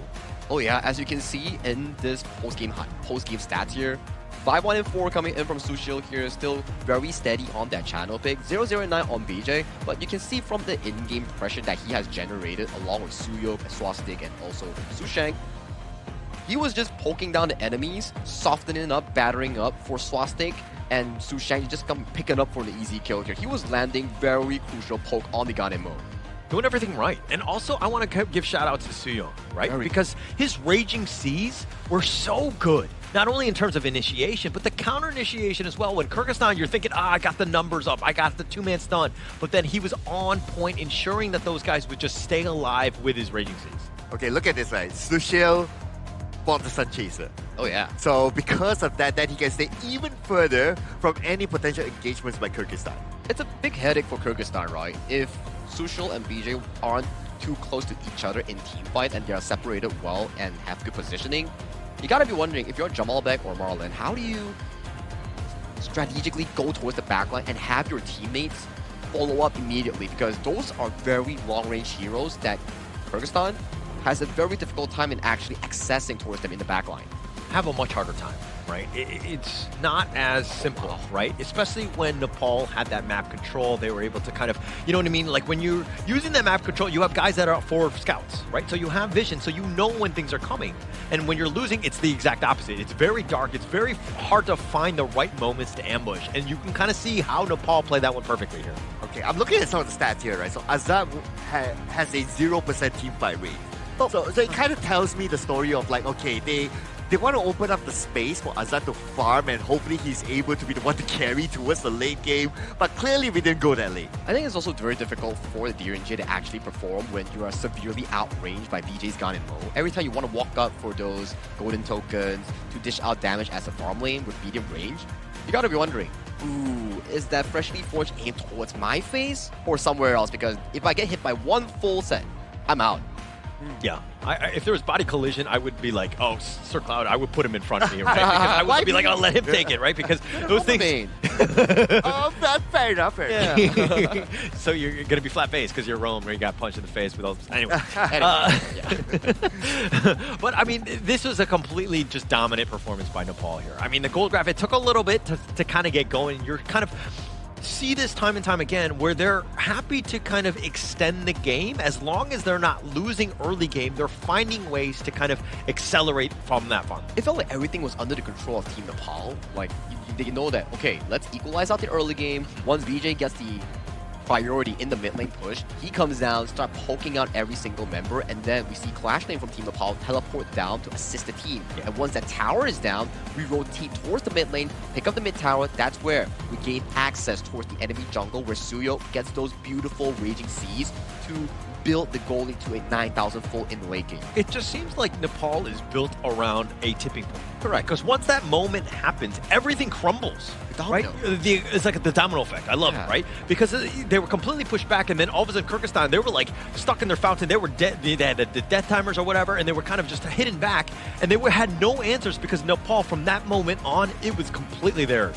All right, I worry that these stats will work for Team Nepal for this game. But for the next game, I don't know, because it kind of feels that, okay, they want to farm up before they engage, before they start to do something significant, right? Other teams might not give them that space. I would say so, but it all depends on how they actually play around stronger opponents moving on in their respective group tier. But in this game itself, in these two games, very calm and collected coming in from Team Nepal. Yes, we do see a form of comeback in early fights coming from Kyrgyzstan, where Dastan was able to get the kills. But as you can see, the map movement here coming in from Suyo, the engages here, which is really darn beautiful in this game too. One thing also to take note of is that Kyrgyzstan kind of went back to the well, right? They went back to some of the heroes that they previously played whenever you lose. I always feel like when you lose, there's a reason. Like, it's been solved. You need to figure something else out. You need to go in a different direction with the draft. Dude, 3-man Raging Sea, that was brilliant. That was beautiful there. And after hitting the Raging Sea, like, everybody from Team Nepal just come in. This is what I call chemistry. So Team Nepal, their advantage right now, or their uniqueness, is how they coordinate with each other. Correct. It never really relies solely on one person, which is like Suyo, for example. In previous side, we do see Su Sheng also find the Flash Storm Strike, which in these examples as well, the moment Suyo goes in, he finds a Storm Strike. Or Suyo is late to the party, and Su Sheng starts to fight for the team first. So it's never about over-relying on one person, but it's a team effort in collaborating for this game to dominant win. Yeah, everybody's sticking together. I mean, but in the end of the day, Swastik is going to be your MVP with a monstrous KDA of 804. Yes, it was set up by the rest of the team, but I mean, he was able to clean up, and that's kind of what you want from a Nakaruru.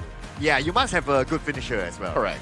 But overall, it is a team effort. It's set up well by the Gun and Mo. Like what you said, the Gun and Mo just winds down the health of their opponents, and then Swastik just comes in and be the finisher. So he did what he's supposed to do. Correct. He found the proper positioning in putting himself to collect the takedowns for the team, and then when the team sets it up, they know for a fact that, okay, Swastik will be here to clean house, and that's what exactly deserving for this MVP. 8-0-4, 20% damage dealt, 17% damage taken, with a total of almost 26%. So you know for a fact he's been sweeping the goal and delivering when he's needed. a lot of the teams need a great jungler, right? I think right. that just the amount of impact that he had throughout the entire game. When the team fights were not happening until you saw Swastik within the vicinity, right?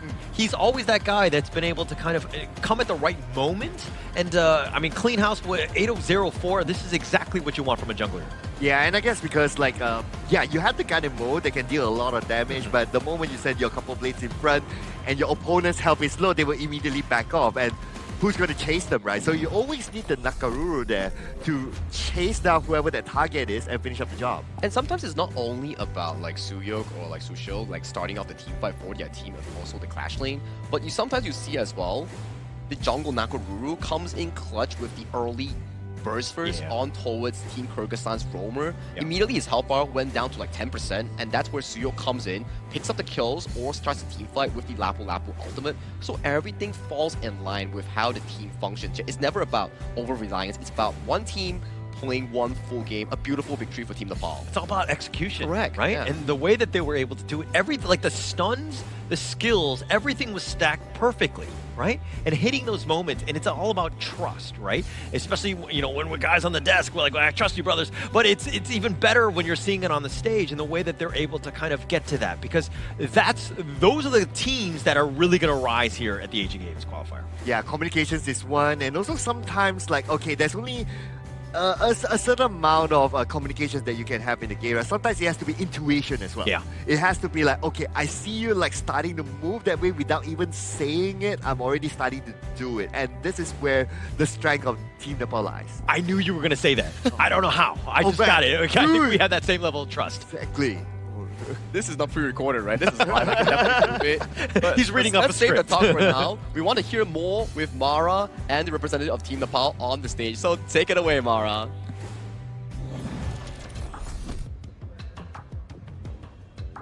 And with that dominant victory, here we are, Team Nepal. Congratulations, 2-0. You guys had great map positioning, pressure. In fact, you were MVP in game number 1 with that Zhang Fei. Now, what was the key to that level of dominance that you showed? We have just like practiced a lot recently with the team, and like my team and me, we've been playing together for a long time now. So yeah, like playing together for a long time has helped us a lot to synergize well. Now, you came in here smiling, really happy. Now, what was the first thing that you said to your team back there when you had that first win? Because for sure, it boosts their confidence. Yeah, we just said like we're just happy because like it's our first time winning on the stage like this, so we're just happy. Like we didn't say anything, like we just said yeah, we won, like that. And I'm so glad that you won. Now, with that level of dominance, how would you ensure that you can repeat that same performance all throughout the series, all throughout the day and the week? Yeah, we'll just scrims more, we'll just practice more, and yeah, we'll try to like maintain the same level of consistency throughout the tournament. And for sure, everybody from Nepal is watching you right now, really happy with that. What would you like to say to them and to everybody watching? Yeah, thank you to everyone who is like watching and supporting us, and like keep supporting us. Yeah, thank you. And thank you so much for showing such a great performance. Good luck on your next match. Thank you. And we're going to be talking about that a little bit more. So we're going to head back to our casters. Lead the gorge. Thank you, Mara, and also Suyok here. Very nice man there coming in from Nepal itself. And I would say that you can see why Nepal is able to function as a collaborative hive mind is the way they play. And he did mention as well, is like, okay, we have been practicing together for a long time. Hence, you can see like in the gameplay itself, very strategic 5-man movements, and the way they move around the map, where we say macro movements, are very clean in this game. Very helpful. Very helpful. Execution and the way that they were able to kind of, you know, like trust one another. When they make a move, the other guy's like kind of following up with them, and there never was any sort of doubt with that. Yeah, I'm glad that he kind of referenced slightly on our Zhang Fei coaching session. It's kind of proud with that, right? Doing good, doing good. Okay. Find me at Sir Cloudcast, you know, like just find me and then find me for those like, what do you call that? The Zhang Fei tips, right? But let's save that. The next upcoming series will be between Syria and also Sri Lanka, which is also their debut matches. A lot of debut matches in day 1, day 2, and day 3, but we want to find out how both of these regions play in the Honor of Kings scene here. So I'm definitely excited for this upcoming series. This one's going to be an interesting one too, right? I think that, again, this is more of, you know, we kind of knew Nepal, some of those players. This one is a little bit less so in terms of like what is the information, what do they like to draft. So this should be a very evenly competitive match here. Yes, and I do hope that we get to see the Tolia at some point. I might lose that coffee though, but I wouldn't mind having that Tolia on the game. Yeah, I mean, we want to see more variety coming in from the pick and bans itself so that we see like more potential drafts coming in for the later stages of the day, especially when we go into elimination matches. As we move on in towards the Asian Games qualifiers, you know for a fact that the games are going to get even more sweaty. Yeah, definitely so. I think that we've seen them. It's been a little bit, you know, a little bit of a feeling out process thus far, especially with the first two series. But, you know, I think through that all, they've been very successful on the IQ official gaming phone for 2026 Asian Games Esports events, the Honor of Kings qualifier. The phones have been great. Thank you so much for supplying those as we've been seeing it quite doing. You know, all the players have been enjoying it on stage. Oh yeah, like we keep talking about 120 FPS. Who doesn't enjoy 120 FPS with the highest graphic quality settings here? And I personally own an iQOO, so it's pretty good. It doesn't overheat, and the players are using iQOO 15R if you're interested in the phone itself. So do check it out if you're interested in a strong gaming phone. But boys, lads, I think that we need a bit of a small break as the players itself to actually prepare for the upcoming series between Syria and Sri Lanka. So let's throw it to a short break before we come back with more Honor of Kings action in the Asian Games qualifiers.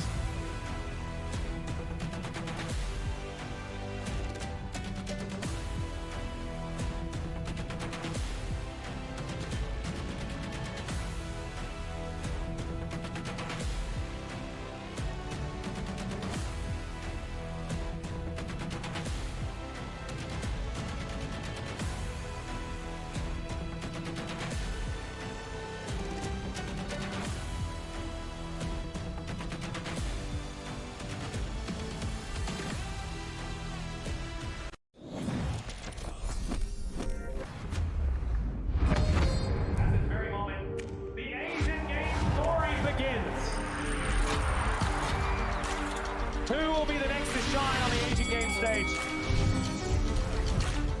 Contestants fight for the honor of their regions while we cheer them on from the stands.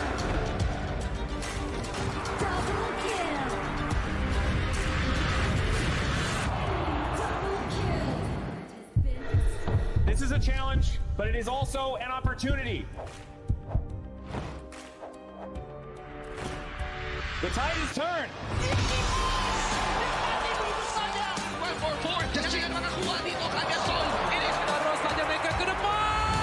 Fastest in front. They're going to use it. Golden title.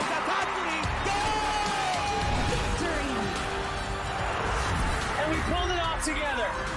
We share the same voice, the same radiance. This moment of brilliance belongs to all of us. Together, we shine.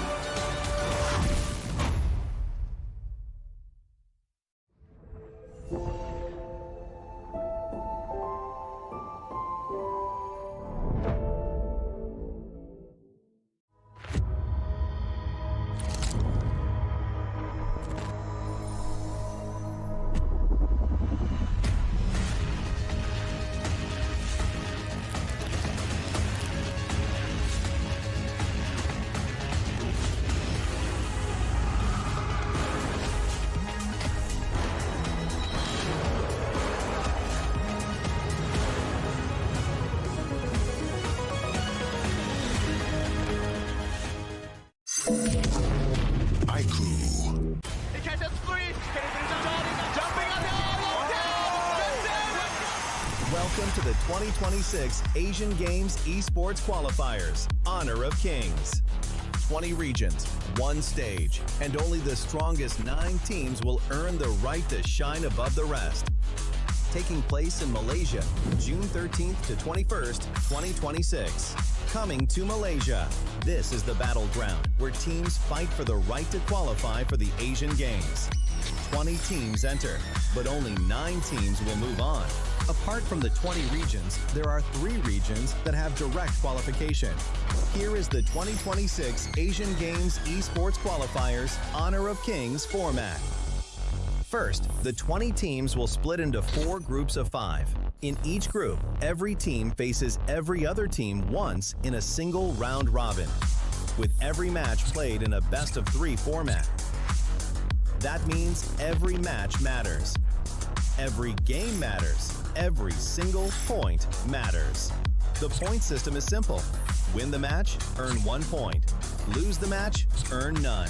At the end of the group stage, teams are ranked by the total points they've collected. And from there, the road begins to shine. The top 2 teams from each group qualify directly to the Asian Games main event. That gives us 8 teams advancing straight out of groups. But for those not through yet, the light isn't out. The teams that finish 3rd in each group still have 1 more shot. They move into the last chance stage. There, they battle through one final BO3 single elimination bracket until 2 teams remain. The 2 teams will then face off in a BO3 match to claim the one final qualification slot. So in total, 9 teams will make it through, 8 from the group stage and 1 through the last chance stage. That is the rule. Now it is time to see who can rise through it. From across the world, regions gather here in Malaysia. 20 teams, and only 9 will qualify. The path is set. The stakes are clear. Together, we shine. Stay tuned, and we'll see you at the stage.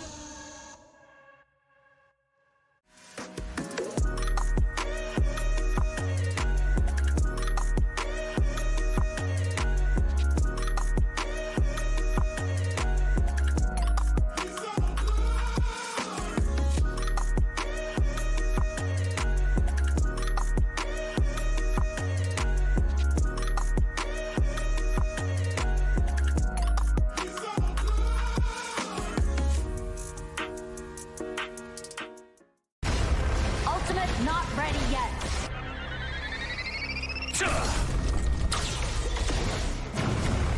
You have slain an enemy. My magic murmurs in ecstasy.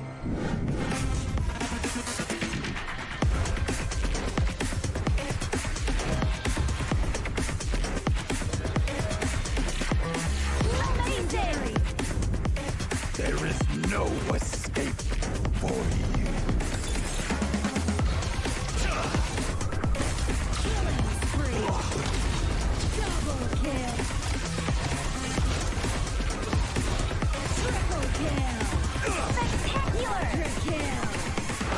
Don't worry.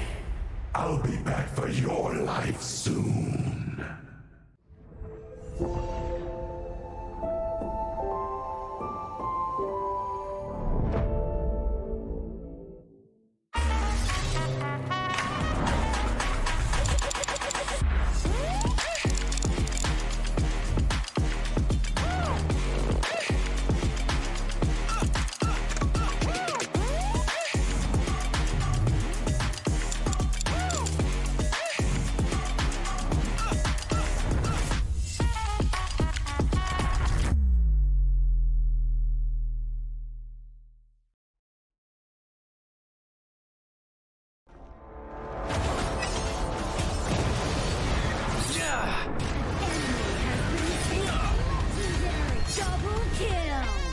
Shall I compare thee to a summer's day?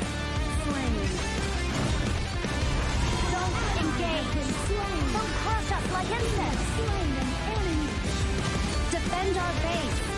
Our high ground tower is under attack. Amazing! Unbelievable! Ah, the fragrance of romance. Ally has been slain. Rampage. Double kill. Triple kill.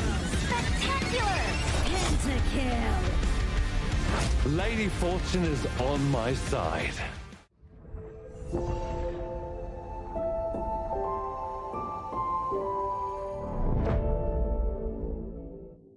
Itu bukan track kita. Relax, bro. Phone aku!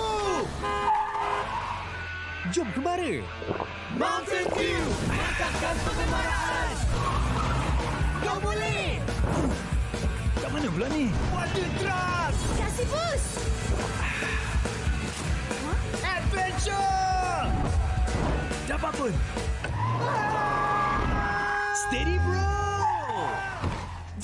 Lancarkan kepala gengmu.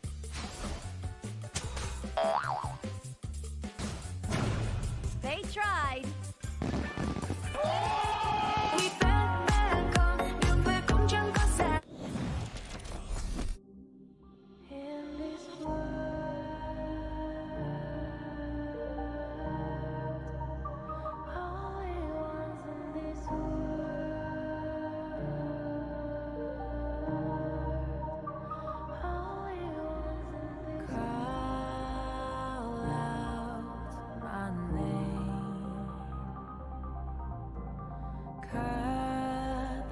Sound of the rain. No matter how I feed the flame, you know I feel the darkness and the pain. All of the ways we tried to break free from the night. You know we made it out, we found the light. I fly so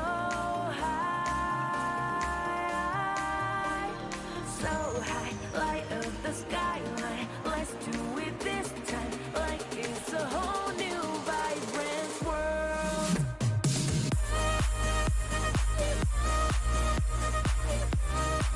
Like we're the only ones in this world.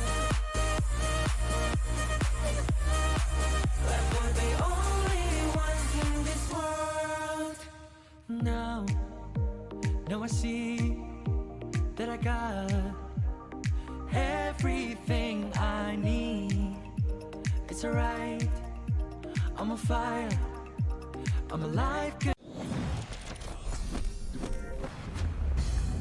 Welcome back to the 2026 Asian Game Esports Qualifiers for Honor of Kings. This is day one. My name is Sagi here, and we are on our way to the third match of the day between Syria and also Sri Lanka here. And we do have Holler on the broadcast and a new face joining us towards this show. It will be none other than, drumroll, Hello. Adam Spartak. And welcome to the broadcast, buddy. Thank you. I'm very nervous, but very excited to be here amongst you guys, the legends. I'm just happy you're on board as well. I think that we're going to have a great time. I think that, you know, look, going into this one, there was a lot of expectations from this Asia Game qualifier, though. But, like, what are your feelings from this one? I mean, 20 teams, it's got to be a little bit of pressure for them, right? Yeah, for sure. I feel it's going to be very refreshing because we're going to be doing not global bans. So the hero picks are going to be very refreshing. It might look repetitive, but no, because it's very out in the open and we don't know what are the strengths of each players for every team. Just like what I keep repeating in this entire tournament, right? It's like the identity of different regions, some pocket picks, some difference in terms of the meta. Those are definitely going to be serving as a power coming in for different regions, especially in the VO3 setup. Yeah, and that's the biggest piece. I mean, Adam Spartak, you were kind of talking about this, about how things are much quicker, right? The games, like the best of threes, it's very different, right? In terms of the drafts. I mean, watching this one, is this something that you would rather play, or would you rather have global ban pick? I would rather play this one because we've been doing global ban pick for quite a while now, right? So to me, again, this is quite refreshing and it leaves a lot of unlimited possibilities for everyone to do. And I feel like it's going to be very interesting. I will play this. Awesome.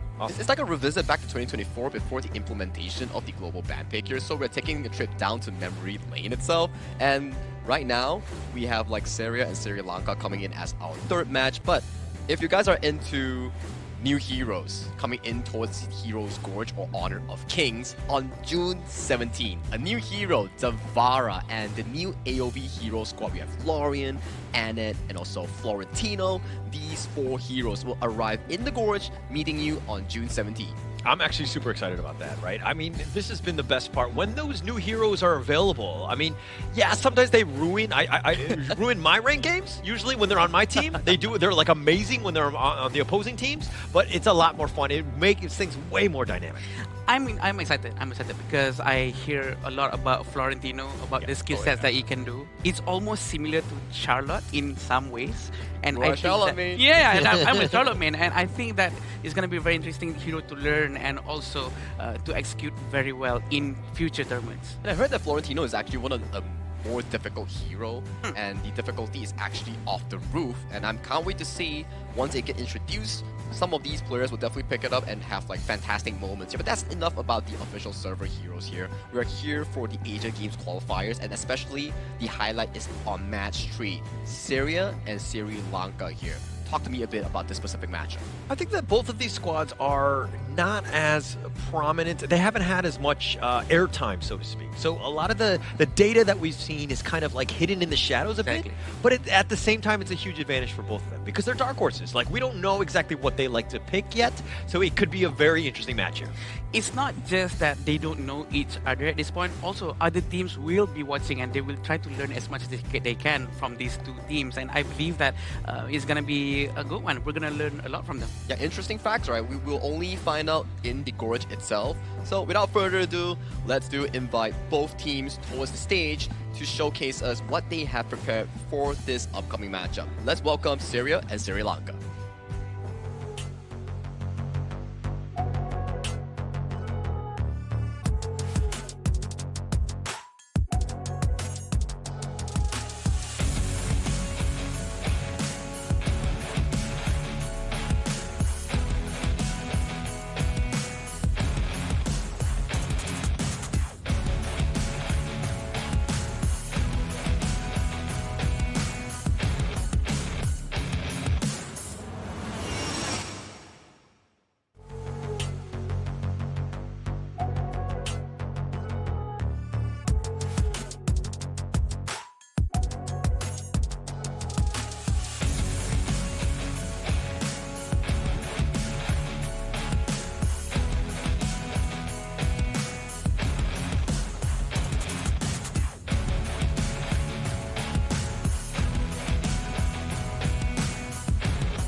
Representing their region with determination and pride, they enter the arena with a bold and aggressive identity. Strives in chaos, turning quick decision-making and non-stop aggression into their greatest strength. Please welcome the Syrian Arab Republic! Nothing to lose, everything to prove. They've been new to the spotlight. Their adaptability, courage, and fearless spirit can deliver a surprise. Make some noise for Sri Lanka!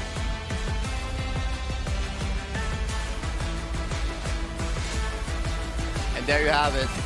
For match 3 of today, it's between Syria and also Sri Lanka here. With limited information that we are given between these two matchups here, the unexpected element is what I'm looking for in this upcoming 5v5.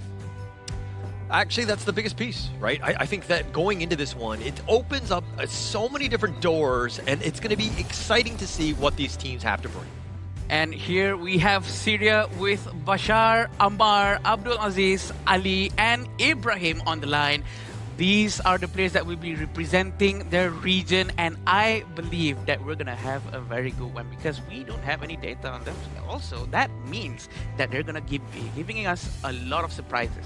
From what we know with the available limited data here, it seems that they are a team that really wants to play in proactive engagements and create momentum through aggressive jungle pressure here. So a lot of pressure will rely on towards Syria's very own Ammar to find for those big highlight moments. It's all about those highlight moments, setting themselves up for those great team fights. I mean, it could be one of those things where, like, yeah, they haven't seen too much time on terms of the Honor of Kings esports scene, but if they've been playing together, and you kind of saw that with the success of the last one, Nepal, they did very well. But here we go with Sri Lanka, Nisandra, Tharusha, Janith, Anjana, and of course, Emaka here, rounding up this one. Sri Lanka, there's going to be a lot of pressure on these two teams because, again, once you played that first game, now your draft hand has essentially been shown. Right, first match is always important, right? Because they really want to set the stage, set their name up, and we know that they're going to be doing very, very well. Also, coming from different regions, they have different cultures. Definitely will be affecting their gameplay, the way they think, the way they coach, are gonna be giving them heroes, the way they're gonna be drafted. It's gonna be an exciting one. Exactly right. And we keep talking about the same exact thing. You land on the correct foot in a single round robin setting, it pushes you one step closer to that first, second place finish that directly sends you into the main event. Because if you can go to the main event, why do you want to go to the last chance stage? Because last chance stage, it's not that you're third place, you automatically qualify. True. You have to battle through 2 other sets of BO3, single elimination. Only you can make it out of the 4 teams available. Tiring. And if you're looking at the rest of the squads, this is Group D, and I was saying this earlier today, that this is going to be the strongest group, right? And so going in, when you're potentially going up against Hong Kong, China, Singapore, as well as South Korea, you're going to have a hard time, right? So these two, dare I say, it's almost like a must-win because the other teams in the group are so very strong. True. So we can say that this is one of their only few chances for them to try their best to get some points and to secure a higher place and standing inside the group. Correct. And it's just like what Holler said, right? It's like if you lose out this game, your chance gets diminished heavily because it's just because that your group mates, I mean, they're not your mates, they're your like opponents. Yeah. They're just more experienced and well competitive, geared up compared towards you. So it puts you on a competitive disadvantage here. But talking about advantage here, I think this can be earned through drafting itself here. So for Sri Lanka, we do see Dolia and also the Arlie being locked away as their first 2 bans, and Syria has chose the Maestro Nui and Liang that will be locked away for selection here. So what will be the first pick here coming in from Sri Lanka? We're going to have to find out. I mean, I think going into this one, when you're looking at these 2 teams in a must-win situation, it's all about pressure, right? Getting yourselves in a prime position where when you have that first victory, it's going to feel great. But if you're on the losing end of this one, you're looking on the bottom of the group, looking up, it's going to be almost insurmountable in that sense. I agree, and Sri Lanka actually picked Lapu-Lapu first, but the response coming from Syria is by taking Zhang Fei and Chano. We've seen a lot of Zhang Feis today, and a lot of them really revolves around the gameplay of this Zhang Fei because of this S-tier ultimate coming from him, and I do feel like we are bringing back to our previous times where Zhang Fei has been picked quite a lot, and the win rate goes up all the way up to 70% even. Yeah, it's a very prized pick, especially in this specific patch itself. You are given the privilege to either peel for your teammates with the Unbridled Outburst, the early game shielding coming in for that strong early 2v2, and in towards the mid game here. Instead of only playing protective, you can also go for those aggressive Unbridled Outbursts, which is the Zhang Fei ultimate, to look for that big play to get that gold lead for a team. Yeah, the only thing I don't like about the Zhang Fei is that Sir Cloud mains him, right? Everything else about this guy's kit is so good. He provides so much in terms of the team fight, everything that you want. He is such a good hero. Yeah, but he does have to get his stacks first, which is called Madness, before he can use the Unbridled Outburst. But we do know he's a very good hero. Also, having Atta in Sri Lanka, I believe Syria have to be very careful. They really have to have a hero that really uses Doomsday to really get all this HP out. I think that's a good point, right? Especially like Doomsday has been a staple item coming in for the farm laners build. Even if you're Chano, for example, that goes for the crit build, oftentimes you will go towards the Doomsday after your Daybreaker to really cut down these big tanks here. And for Sri Lanka, they lock in the Diren Jie and also the Atta here. So their first 3 picks are already very early to mid-game centric, so they need to find a way to slow down the farming tempo here coming in from Syria's farm lane, which is the Chano. One thing we've seen today is just like the junglers are usually kind of like the Attas, kind of, you know, just kind of controlling like the team fights, being like more the tankier style. And I know that some of the high-flying, like the mobility, aggressive junglers haven't really been taken as of yet. I can't wait till we do see that because we have yet to see that style. I agree. Maybe everyone is still being conservative and trying not to go too aggressive right now. But it seems like Syria is trying to answer the Doomsday question with Fateh. Having Fateh with his ultimate, he's definitely going to be able to really cut HP from Atta. But they do have Byron here. So most likely, Atta's going to be playing jungle? Yeah, that's definitely going to be the Atta jungle here. A much more favorable role coming in from Sri Lanka here. Tarusha will be getting on hands on the Atta here. But I want to point out a bit on Sri Lanka's draft here. That is an all for nothing early to mid-game draft. There is no late game hero coming in from Sri Lanka. If they fail the early game, that's gonna be super punishing. But simultaneously, if they win the early game, they can steamroll this game within the 10-minute mark. I mean, that's the goal, right? That's the piece. It's all about the early game. I think that, you know, most of the teams that have struggled are looking for that mid to late game, but they're not able to stabilize the early game. So they really struggle and they kind of suffer for that. They have not had a good time. I agree. With all these hero picks, what do you think, Sagi? I think it's going to be great. Oh, I think it's pretty 50-50 coming in for both squads. It comes down to whether or not that Sri Lanka is able to hold down the early game that we talk about here. But let's save the chit-chat. Let's bring it over to the Gorge and hand the sound over to the casters here. Both of you, take it away. Thank you so much, Sagi. As we go into this one, game number one, again, it's all about tempo. It's all about this, you know, making a statement, right? Especially in Group D. This is the one, dare I say, it's a must-win for both of these guys. I agree. It all depends on how they do these early game rotations amongst them. And it seems like Syria is also quite used to doing this goal sharing technique. This rotation is being done by Ibrahim and Abdul Aziz together. So it seems like they do know how to make good use of this goal sharing technique. It's all about the value, but it looks like Amaka is going to just try to get back to safety. The burst, the charge back was perfect for him. He does stay alive. Yeah, and he's going to be doing a couple rotations back towards mid lane, and I think Abdulaziz is going to have his time to clear mid lane together with his jungle, which is very, very important. And also, knowing that they do have Durenzi right here, it's going to be quite a strong late game for Sri Lanka.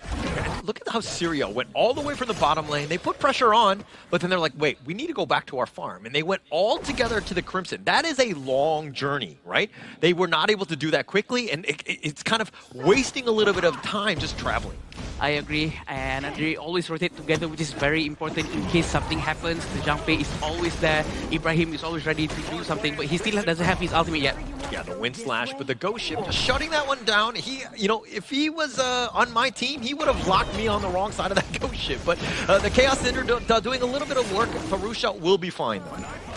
It's been quite a while since we last seen a Dune playing at jungle, and right now they're doing it with Amar, and it seems like Amar is quite comfortable doing this with the Unruly Blade and the Unyielding Might passive. It's gonna be a strong Dune. Yeah, and he's going to be a problem, right? Yeah. I think the Dune, with the tanky style, he has so much control. He's able to take a punch. He does everything well. But one thing to kind of take note of is the fact that, like, Harusha and Amaka both have Smite. So come those big neutrals, it might be a bit of a problem. Yeah, and in fact, actually, both of them buy these items, right? Jungle item, and we don't have Lapu-Lapu buying the roaming item just yet. As if Joyu is the one who's buying the roaming item, so it's gonna be quite a different technique that they're gonna try to pull off. But it makes sense. Joyu doesn't need items. Yeah, doesn't need items, but it's still a situation where you're kind of like Amaka. He's like, I'm the jungler now. I will take over, right? Yeah. Like, you know, maybe I don't trust you. Is that what it is? Yeah, maybe. It's true. Yeah, well, we might learn a few things from Imalka. You will never know. But again, their gold situation right now, the economy is still quite okay. It's not too different. It's just 300 gold for Sri Lanka in front of Syria. And it all depends on how this Jangpei is going to do his ultimate after this. Yeah, and they're sticking together, right? The gold sharing is just used very effectively here. It's about that, you know, the wave clear, letting Amar get going, because he's going to be the guy that's sticking up front, but he is 1.1k behind Arusha, which is not a great spot for him. I agree, but it seems like they might get a little bit sandwiched over here, but Imalka decided to pull back just a little bit, and it seems like they're trying to prepare for what's about to come, because Tyrant's going to be spawning in 10 seconds. Yeah, this is going to be that big fight. Again, it's all about posturing, it's about fortifying, but they got to clear the wave. Like, once you have that initial push, Ghost Ship has been used. Something to take note of as the 4-minute Tyrant is going to be spawning here. Oh, a very important item for Tarusha. Blazing Cape to cancel Dooms. Oh, look at the Blazing Brilliance doing a little bit of work, and the pushback with the Umbrella Outburst, and that's going to be first strike. Syria doing very well, and now Imalka's on the side. I don't think he can continue on, but Amar with another wind slash, locking it down, and he's just going to take down Nisandra, who's just barely getting away. No! The Unruly Blade's going to be on point as they chase him down, but Tarusha wants revenge. He's fighting 1 versus 3, finding Amar. Does he have enough? And yes, he does. Tarusha really putting that blazing cape to good use. Emalka had to pull back because his teammates have all went down, and I feel that they're on a good track. Both sides of the team can still try to pull off something after this. Look at how Tarusha really focused on Dune, because he knows Dune needs to be stopped with his Unyielding Might, that passive that really regenerates his HP with each basic attack. And the Tyrant has been ignored completely by both sides. Just a great team fight by Syria. Agreed. Just the way that they were able to dissect things, stacking their stuns, using that Umbrella Outburst on top, ensuring that nobody's getting away and Ali's able to take them all down. Ibrahim really setting it up properly. Yep, and this is the second try to get the Tyrant, and let's see who's gonna get a smite. Tarusha making good use of the smite from his, and it looks like they are not really leading in gold too much. It's actually exactly the same, and Amar is gonna try to steal this. He's gonna go back into his own jungle. Yeah, it was a smite battle, and that's always the one when you're looking at the junglers of who's gonna make that, killing blow, right? Who's able to take that away, get that smite off to ensure that you get it. And unfortunately for Amar, Tharusha's just got the one up on this one. Yeah, as for the Clash laners, we still haven't seen the Sanda coming, doing a rotation towards their team fights. Maybe his presence will help Sri Lanka a lot more after this, and it all depends on this usage of double smite coming from Sri Lanka. Nasanda, on the other hand, this is one where you don't want to stray too far from your top lane, right? You know that Bashar is going to able to kind of split push, will take things away, right? And anytime you kind of like step away from your tower, you're at risk, so to speak. Looking at the itemization, I like how committed Abdul Aziz is to the support item, which is gonna give Imperil effect, which is the Venomous Staff. It's good for every mid lane to always buy this. Even the Gunmo in the previous game actually bought it as the first item. Nice twist slash here. Amalka, though, finding that now with that Raging Sea on the backside, but it looks like Amar is going to be picked off first. Amalka is going to be on next, and now Jonathan just trying to stay alive on the side. Ibrahim's not able to get on top of him. Darusha is just so tanky, but Anjana finally gets taken down. Ibrahim looking to go in with that Stampede, the flash away. He runs into the wall, and it looks like he too will fall. Triple strike going the way of Darusha. This is actually a 5 versus 4 in this red buff area because Nisanda is actually busy up top. He managed to destroy the tier 1 tower, and that quite secured them like an extra goal for them. But again, let's look at how he's gonna get Fatih. Yeah, you found Bashar. The smite is gonna be used on him, and with those slashes, the ghost ship says, "Nay, where are you going, my friend?" Nisanda taking him down. I like how committed he is trying to hide in that crash, and it actually worked out. He expected for Bashar to actually do this rotation towards him, and overall it's going to be trying to be taken by Sri Lanka. They do have that double smite, but they're trying to force the war first. Yeah, Amar was thinking about it, but there were just too many. Just Sri Lanka just doing a great job of understanding where the potential jump in can happen, and again, crisis averted, they take him out. And they are trying to group up in the mid lane, trying to destroy this, the most important tower in the entire game. It looks like the Armada Obus is not ready here, Howler. Oh, nice little stun, but it's going to be fine with the Raging Sea. 3-man, but under tower. Amalka needs to be a little bit careful. The one last shot finally taking him down. He was just sticking around a little too long. He pulled it off quite well, although he did went down. But again, it's not bad. It's not bad. Byron went back up top, and Sanda's going to continue clearing their lanes. They do have this Vanguard still up on their lanes, so Sierra really have to clear the wave as fast as they can before the towers goes down. Yeah, but it's the highlight reel. Yeah, you got the 3-man stun with that Raging Sea, but you didn't get any sort of elimination on top of this. But Amar, not afraid. He's going to take a decent amount. He's doing a little bit of work in that sense, but he will fall just under tower. They get the revenge kill, the shutdown onto him, and Tharouche is going to be down as well. The flash away by Ali. Abdul is trying to run away. Ibrahim is just trying to cover the retreats, but now Jonathan is in a bad spot. Here come the reinforcements. Bashar on the side, but the Raging Sea uses a counter initiation. They find Bashar, and he will fall.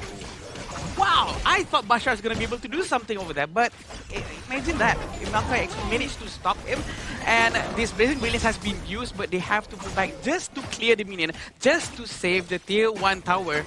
And with 500 gold in fight, I was expecting more goal difference at this point, but this is actually a very close game, Holler. Yeah, we knew it was going to be close, yeah. Right? I think that this is one of those series where we're like, okay, both of these two teams evenly matched. We knew it was going to go down to just like who's making the mistakes in the end, but you're seeing exactly how Syria fighting back, finding the right moments to really get themselves back into this. Yeah, that's not the first time Amar really went in when something important is coming up like this Tyrant. He's not going to risk his life this time. He's going to play much more safer. Yeah, great ghost ship there, right? Just completely blocking it off. No chance for the steal. Darusha with another big neutral. These are the small wins that you're looking for that will really take you over that hump to pull this one off. Yeah, we have to remember the ultimate from Darusha is very short cooldown reduction, but look at that. Is he going to use the Umbrella Outburst? Not yet. He's still saving it for the most important moment. He knows this is just a poking potential. Yeah, Sir Cloud is on the side. He'd be like, no, Abraham, hold it. Not yet. We're going to wait for the Umbrella Outburst for the perfect moment. And Ibrahim was like, okay, that was very close, but yes, I will hold it in the end because you know that Sir Cloud is coaching him up. We can never unsee Cloud's face on Zhang face anymore. But we do see he's trying to start the Tyrant for his entire team. And we also know that Bashar is nearby to help them if they need him. But Amar is actually quite far. The only person with Smite is quite further away from the Tyrant. Yeah, and to be honest, for me, I kind of like the Shadow Tyrant. I think it's a higher priority, at least for me, at the 10-minute mark. And it looks like Syria were gifted that one as the Overlord had been picking up. That's going to be pushing in the bottom lane. But I do think the damage buff, pretty key. Ibrahim, again, just playing with my heart, so to speak. Right? Like, playing very low health. Right, he really saving his ultimate. But Amar, one more time, he's a bit caught up, but he still managed to survive using Unruly Blade to escape from that situation. They still have this Vanguard, the big one for them to handle, but it seems like they really have to pull back before the tower gets destroyed. That was a nice win slash by Omar, but now Amaka on the flank goes for the return, but the bottom T2 looking to go down, the Raging Sea zoning them away. Sri Lanka, get what they wanted, which is of course the bottom T2, and they're putting pressure on the mid T2. It's quite interesting and surprising on how Ibrahim is very disciplined with his ultimate. Yeah. He's really keeping his Umbrella Outburst for some reason. Maybe he wants that one moment that could delete the entire Sri Lankan team. But I think that it might be a bit too long. It might be. It might be. And I'm kind of worried if Ibrahim might be like my ranked teammates where they save that ult for next game. Yeah, that's even worse, huh? Let's see the itemization for Atta. He does have Blood Rage, Eye of the Phoenix, Blazing Cape, and also jungle item.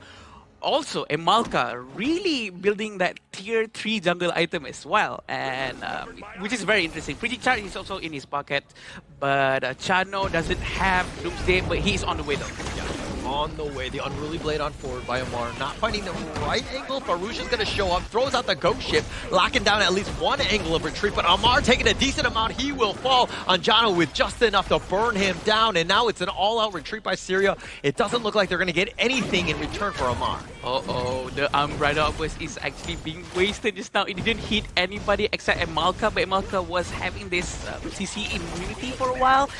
So we do know that the Azure Golem is going to be stolen by Sri Lankan team for sure because they're dominating the map. But it seems like Blazing Brilliance has been forced just to get the HP down just by a little bit. He's very tanky though. Tharusha is going to be a bit of a problem. The sustain that he's got is just kind of unreal, right? So you think you have him, but he's able to kind of walk that one off, so to speak. I agree. And again, with the Seven's Wrath, and it seems like Abdulaziz is going to do Insatiable Tomb after this, but the goal difference between Amar and Tarusa is actually 3,000 gold. And that's going to be giving a lot of impact towards the next one. And it's the worst one, right? Because this is the jungler, you know he's tankier, he's going to do more damage. True. He is such a problem. If anything, Syria need to kind of avoid Tharusha in these team fights. And the passive inside Atta, right? His HP doesn't actually goes black, but it actually goes gray, so he can actually recover his HP again without any problems, just by basic attacking with his first skill. Anything works as long as the gray HP is still there. You would kind of think that the Dune would be a tankier type, right? Yeah. But the Atta has just been outscaling. He's had such a great game, and he's just been this, like, you know, this thorn in the side of Syria, you know, in game one. I actually wish Bashar would buy Doomsday a little bit earlier just to counter this Atta. but it seems like Bashar is not going there just yet. Usually in most of the item presets, Doomsday comes quite late for a Fatih, and let's see how it goes. Yeah. I think he's definitely going to need it at some point. But yeah, they're extending the game. This is probably one of the longest games we've seen thus far, right? Is it my curse today? Is it because of me? I think it's a blessing. It's not a curse. Oh, right? okay. We want a longer game. I agree. Okay. I'm sorry, wrong word. Yeah. But again, they send the Vanguard down at the bottom lane, so it seems like they want to focus on destroying the tier 3 tower at the bottom lane, and we want to see on how Ibrahim uses his Unbridled Outburst again after this already. Yeah, we're waiting, right? Yeah. I think that I'm expecting it to be like this massive 4-man, team fight winning one, but it's going to be set up for him. He's holding it down. Now he's been mini stunned here. Now he uses it. He gets the 4-man stun. The Raging Sea in return. Bashar is getting so low with the Rusha taking him down. Imako needs to be a little bit careful. Ali's on the side, just on the shot. He finds Imako. He gets the pick off, but Amar is going to be taken down as well. The hot streak going the way of Nisandra, and it looks like they're going to be on the run, but they have slain the dragon that is Darusha. They have to be careful. Nisandra is still tanky. He can still tank the game, but no, he actually went in too early. The tier 3 tower gets him, and it seems like Ibrahim's going to try to fend them away, and it's 2 versus 2 right now. 2,000 gold difference between the two teams. That was very weird. You're thinking that Nisanda would be fine, but I mean, check out, break down this replay, Smart Hinger. Yeah, we can see on how they started with Nisanda himself, and they actually managed to get the Ata down first. He was struck down quite quickly, but that's for the sake of his teammates, so that his teammates can deal a lot of damage by themselves, because the D-Ranger really needs a lot of protection. But here is when Sandra actually went into the tower without any minions. Yeah, and with that man advantage, Syria were able to pick up that Tyrant. Something to take note of, right? This game is so back and forth. Like, Syria is really just like 1.4k away. That is like next to nothing at this stage. I agree, and we know that they really have to keep up with the pressure, or else Syria might be able to do a comeback, because the goal difference, to be honest, Holler, it is getting thinner and thinner. I don't think Sri Lanka should, prolong this. Yeah. I mean, the way that they're playing is they're allowing space. Like, when you're, napping the troll under the bridge and letting them just walk into the river, they're just going to walk up on you. They go for Jonathan, they take him down. The Raging Sea used in return, but the mid T1 already down on the side. Sri Lanka right now are in a world of hurt as everything has crumbled in terms of this game. They've been pushed back. Now they're playing defensively here. I agree. That's the first time Ibrahim actually used his ultimate aggressively instead of defensively, and they've actually managed to get Janet, which is honestly quite an important role over here. And Anjana just finished his Blood Rage, gonna be giving a lot of defense for him. Bashar is still far away down there, but they're still trying to get some damage in.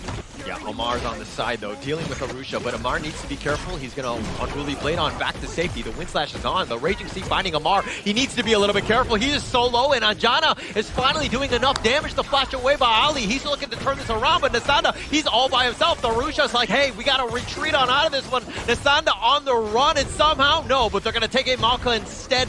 Syria doing everything well, taking them down as well as the mid T2. A very clean fight coming from Syria. It might have been a good comeback over here. We do know Jumpy still has his Unbridled Outburst. He just filled up his madness, and he's gonna try to force this wall or not. It seems like Bashar really needs to go back. Blazing Brilliance has been wasted just a little bit right here, but they're gonna be punished, Holler. Yeah, they got the Storm Strike. They find Abdullah. He's gonna be picked off here. The Unbridled Outburst is now gonna be used just to push this aside. Nisanda just kind of out-tanking this one. Bashar with that Blood Rage. Nisanda, though, does go down eventually. The Stampede on. He's trying to go for Anjana. He's not able to find it, as well as Darusha, who somehow limped away. Wow! Just by a sliver of health, very, very close to going down just now. But crucial team fight for him, 53% with all of that HP build coming from him. But this is what happened just now, and a great ultimate coming from Ibrahim trying to help his friends. But although Armar did actually went down without the help of his teammate, not enough help actually. But with that channel pre-hitting non-stop, he actually managed to do something.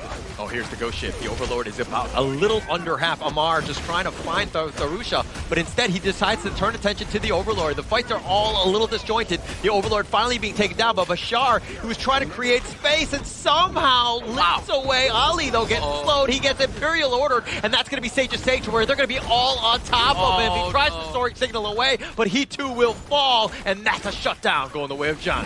Bashar actually managed to use the secondary blessing just now, trying to find at least one casualty, but it didn't happen.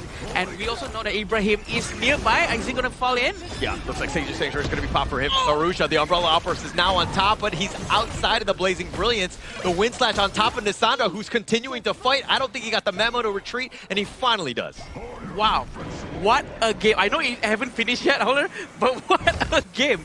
1,000 gold difference, and actually Syria is leading the economy, and they're gonna try to get the Tyrant before Tempest spawns, but it's gonna despawn in 5 seconds. Can they do it? Yeah, I think yes, Darusha with a smite just to ensure that he gets it. He's been on point with these big neutrals. True, Shadow Tyrant has been sent to top lane though, so it seems like Janith are tasked to clear this wave as soon as they can, because they have to try to get the Tempest as soon as possible. But we have to remember, Syria does have the primal bond, so they cannot start the Tempest as soon as it spawns. Yeah, they're going to have to wait a little bit on this one. But at the same time, they can contest. It's going to be a little bit more janky in that sense. So it's not the best case scenario for them, but Syria, man, finding ways to come back into this one.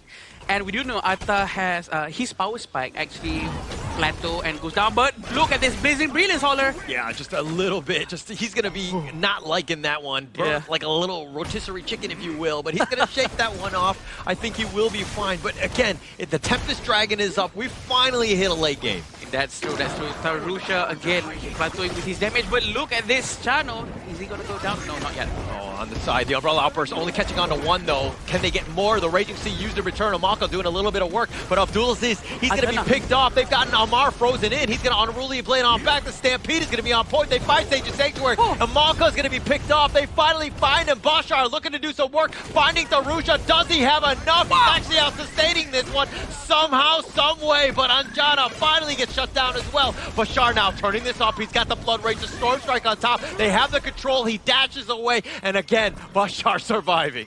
And Tarusha actually managed to recover a lot of chunk of his HP back up just with that one skill. That shows on how dangerous Atta can be without the proper itemizations such as Blazing Cape or Mortal Punisher or Venomous Staff. But it seems like Nisandra is going to try to start this objective as soon as they can. But they do have to be aware of their top lane. They were trying to, I mean, Nisanda had started this one off the solo. Ibrahim is definitely making his way there. They've got vision of this. The Storm Strike on. Do they have enough time to burn this down? Syria's just making a mad dash for it, but on the side, Amar is going to be there. The Tempest Dragon is so low. Who's going to take this one down? With the Blazing Brilliance, Abdulaziz somehow steals it from underneath, and Nisanda is going to be taken away. A crucial kill theft, and Nisanda is so low. The Chaos Cinder is on. He goes to the Storm Strike turn, looking to turn, but the reinforcements have arrived. Syria are there, and they're looking to march it down the mid lane. Abdulaziz with that amazing steal. They're going to try to force the tier 3 tower. Blazing Brilliance has been used, and Anjana has been struck down, Holler. Yeah, they've gotten him, but Hamaka with the Raging Sea onto 3, but he's going to be taken down. Abdulaziz with the triple strike. They've opened it up. They've got the Wind Slash, and they will take game number 1. Wondrous strike before destroying the crystal. What an achievement from Syria. And we do know this shows that discipline and commitment in defending and trying to wait for the right moment for the jump phase ulti is important. That is correct. This was a 20-minute game back and forth between Syria and Sri Lanka here. We saw the early game, fantastic stuff coming in from Sri Lanka, trying to use the funnel strategy, mid lane roamer item with the jungle utilizing all the available gold on the Atta, making sure that this Atta was a beefy boy. But in towards the late game, that's where Bashar and also the channel started coming up as late game threats. And in the final few moments, Abdulaziz on that Angela stole away that Tempest Dragon and got a Quadra Strike of all things to end the game for Syria. What an amazing game, right? To set things up, and that was exactly how you wanted to do it. Like that, just being able to find that moment. And it's in the last stages where you're just able to get the steal, as you rightly pointed out, Saki, and to kind of get that triple to quadra, like everything that you wanted to end this game. That was perfectly played by them. Yeah, and I actually saw Amar with the Unruly Blade. He actually used it behind the Tempest instead of going towards Tempest. I was actually quite worried. Yeah. Because he's the only guy who's holding Smite. Exactly, yeah. But then somehow Abdul Aziz, with the skill set that he used, he's managed to steal the Tempest. I was shocked. I think it's the full burst damage potential coming in from the Angel, like Chaos Cinders into the Blazing Brilliance, and then it caused the damage to be running down really quickly on the Tempest Dragon. And if you're on the smiting side, on the Ata, you're being like, oh, wait, that's going to be a pretty difficult smite to land because the damage numbers is just boiling down really quickly here. But props to Syria's mid lane Abdulaziz. That was such a crucial steal. The game was neck and neck tied at the 22-minute mark, but that steal really nailed the game down for this game one. Yeah, and it's like right when they needed a hero, Abdulaziz shows up. Right at that moment, and the way that he was able to do it, it couldn't have been better as they go into this one. But what a great game one here. I agree, and the fact that Sri Lanka was actually holding 2 smites and they lost it must have hurt just a little bit more. But look at this, the itemization coming from Syria. They actually have 1 Blazing Cape from Amar to stop Atta's aggression. And venomous stuff from Abdul Aziz definitely, and it actually helped quite a lot. Blazing Cape also from Ibrahim. Yeah, which makes a lot of sense, right? As we see towards Sri Lanka's side, it's actually a well-planned out early game from them. Janif went for the Knowledge Gem start. So, Knowledge Gem and Jungle Item, when they're both present, whoever last hits gets the full gold. So that's how you funnel gold into Tarusha. That's why Tarusha was being such a menace in the first 15 minutes of the game, being supremely tanky, getting all these big teamfight wins for Sri Lanka here. But when the game scales into late game, it goes back to the draft discussion we had just now. Syria's Chano and Afati, these are ultra late game characters that actually carries you post 15 minutes here. When they went to 15 minutes and still had the goal advantage towards their side, it was entirely Syria's game to win. Let's go back to Tharusha there, because you rightly pointed out that he had a great early game. He had a really good mid-game as well. But where did the wheels fall off? Like, why did this team that was having such a great time, why did they all of a sudden just get crumbled by, Syria? Draft. Because if you were to look to the hero selection coming in from Sri Lanka, Byron, early to mid-game. Atta, early to mid-game. Zoyu went for the Knowledge Gem start and is a sole late early game hero. And Direnje is not the best marksman to be scaling into the late game comparing to Chano, one of the best late game farmers we have in the Asian Games version. As you can compare towards the damage chart, we see Anjana doing 211,000 damage, while Ali, he was doing 226,000 here, and both mid lanes are also battling a 40 damage route here in this game one. So the way we classify farm lanes, like which one is early game based hero, which one is more late game, is usually based on their itemization, right? Whoever uses items like Critical Eternity Blade, like Shadow Reaper, they are leaning more towards the late game compared to the Renji. It's more towards tank hitter. It focuses more on Doomsday and Sparkflash. Oh, it is a very easy, I would say, comparison that you mentioned just now. Is on your itemization. Those who go Sparks Forge, Doomsday, Daybreaker, those are more of a early to mid game marksman build. And if you go the traditional critical, which is the Shadow Ripper Eternity into the Daybreaker, is more of a late game build, which is exactly the situation for both the DNJ and both the Channel in this case. As you can see in this gold graph, Sri Lanka was leading a comfortable probably 2,000 to 3,000 gold lead until the 15-minute mark, where they suffered a huge team fight loss, which let the entire game go to a later stage up until the point where Abdul Aziz on the Angela, and then we have the Chano, and then we have the Fatih, all skill into the late game, which allowed for that late game win for Syria. Actually, the first curve going down was actually the first Ibrahim's rather outburst with aggression and not for defensive purposes. And I think that actually worked out for them. Yeah, it definitely did. That was that moment, right? We were like, oh, what is he going to hold it for? But he found the right moments. Yeah. Abraham definitely hit him, gave themselves a chance. I mean, let's not second guess what he did, because he really showed up on that one at the right time and ensured that he had it. And Maka had a great game as well. The Raging Seas were on point, really setting up the spacing for Tharusha. But just Syria, that fighting spirit, that resilience, just really got them back into this one. Yeah, even the late game that you can see, right, where Ali got caught out in the river at the 8th-minute mark, it was looking pretty grim for Syria, as you have like 2 Tier 3 towers already down. And this was the late game fight that you talk about here before the Tempest Dragon. You saw that Anjana was left untouched and he was just dishing out tokens, same as Ali as well, trading back and forth on that damage output here. As we scale into this, you can see both the Clash lanes jumping into the backline to capture the squishy heroes, causing it to be a 2-for-2. And this was the inevitable late game comeback coming in from Syria that got the steal on towards Abdulaziz. This steal really nailed the game down for Syria in this game 1, getting them the lead in this series. That blazing brilliance, Sagi. That timing, Beautiful. the damage, it's beautiful. There's no other words that could explain. And the cooldown on Angela is actually quite short. So this is right after the Tempest steal, and they actually managed to end the game so quickly and decisively. Just a great game. I mean, this is exactly how you wanted to set things up, right? Not only was it like the way that you did it, you stole the Tempest Dragon, you got the Quadra kill, and of course Abdulaziz is going to be your MVP, but the way that they did it, if anything, it's got to be very disheartening for Syria. I agree. Or sorry, Sri Lanka. I agree. That's very disheartening. But 8, 4, and 10, and 28% damage output compared to the entire team, with actually quite a lot of damage taken, but he actually tanked the damage when he's using the Blazing Brilliance with the shield on him. It's actually quite good Angela gameplay. Yeah, I would say so. And he's only taking not only, I think, nearly 20% gold, which is like a fair share of his cut that allowed him to actually dish out so many damage in towards the late game here. Stole the Tempest, got a Quadra Strike, closed the game out cleanly, while in the early to mid game, Abdulaziz was taking like really little resource and he was funneling it more towards the Channel and the Fatih in his team. Yeah, just a great game. I mean, this is a game where you can kind of build off of, right? That momentum, the confidence, everything that you're looking to do, especially in the Asia Games qualifier. Like, this is that moment. This is that tipping point of being like, hey, we're here, we're on stage, and we are more than ready. If anything, I feel that maybe Team Sri Lanka is already good in early game.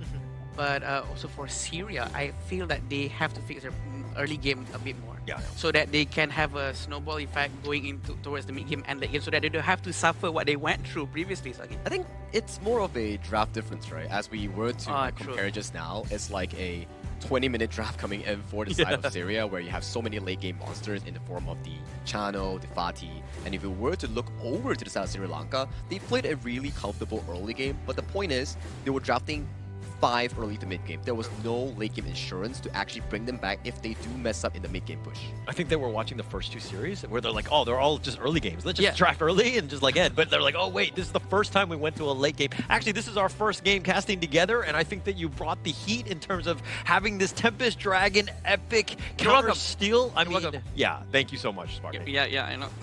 But again, the hype, you know, it's the hype. Like game 1, game 2, I mean match 1, match 2, it was like a stream across for Vietnam and also the second game winner, which was Nepal. Those games were relatively quick. Yeah. This game 3 though, match 3, man, 22-minute Tempest game, kills were neck and neck, and action was just happening across the gorge.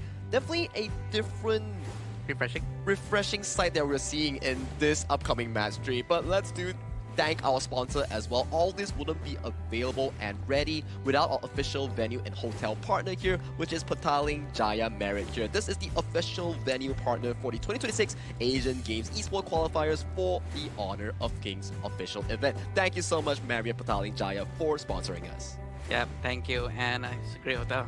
I love it here. Hey, man, Yeah, it's cold and it's huge.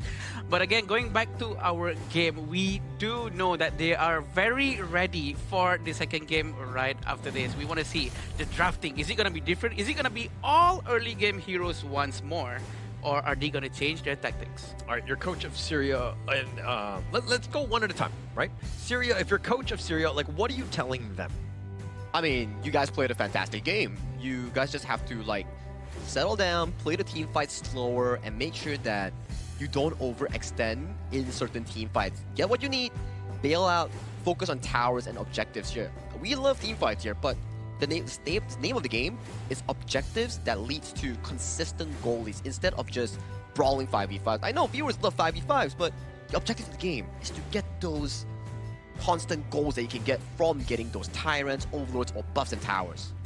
All right, now you're the coach of the Sri Lankan side. What are you going to tell them? Now, this is something interesting about Sri Lanka here. I like how they pre-planned out their priority on gold sharing.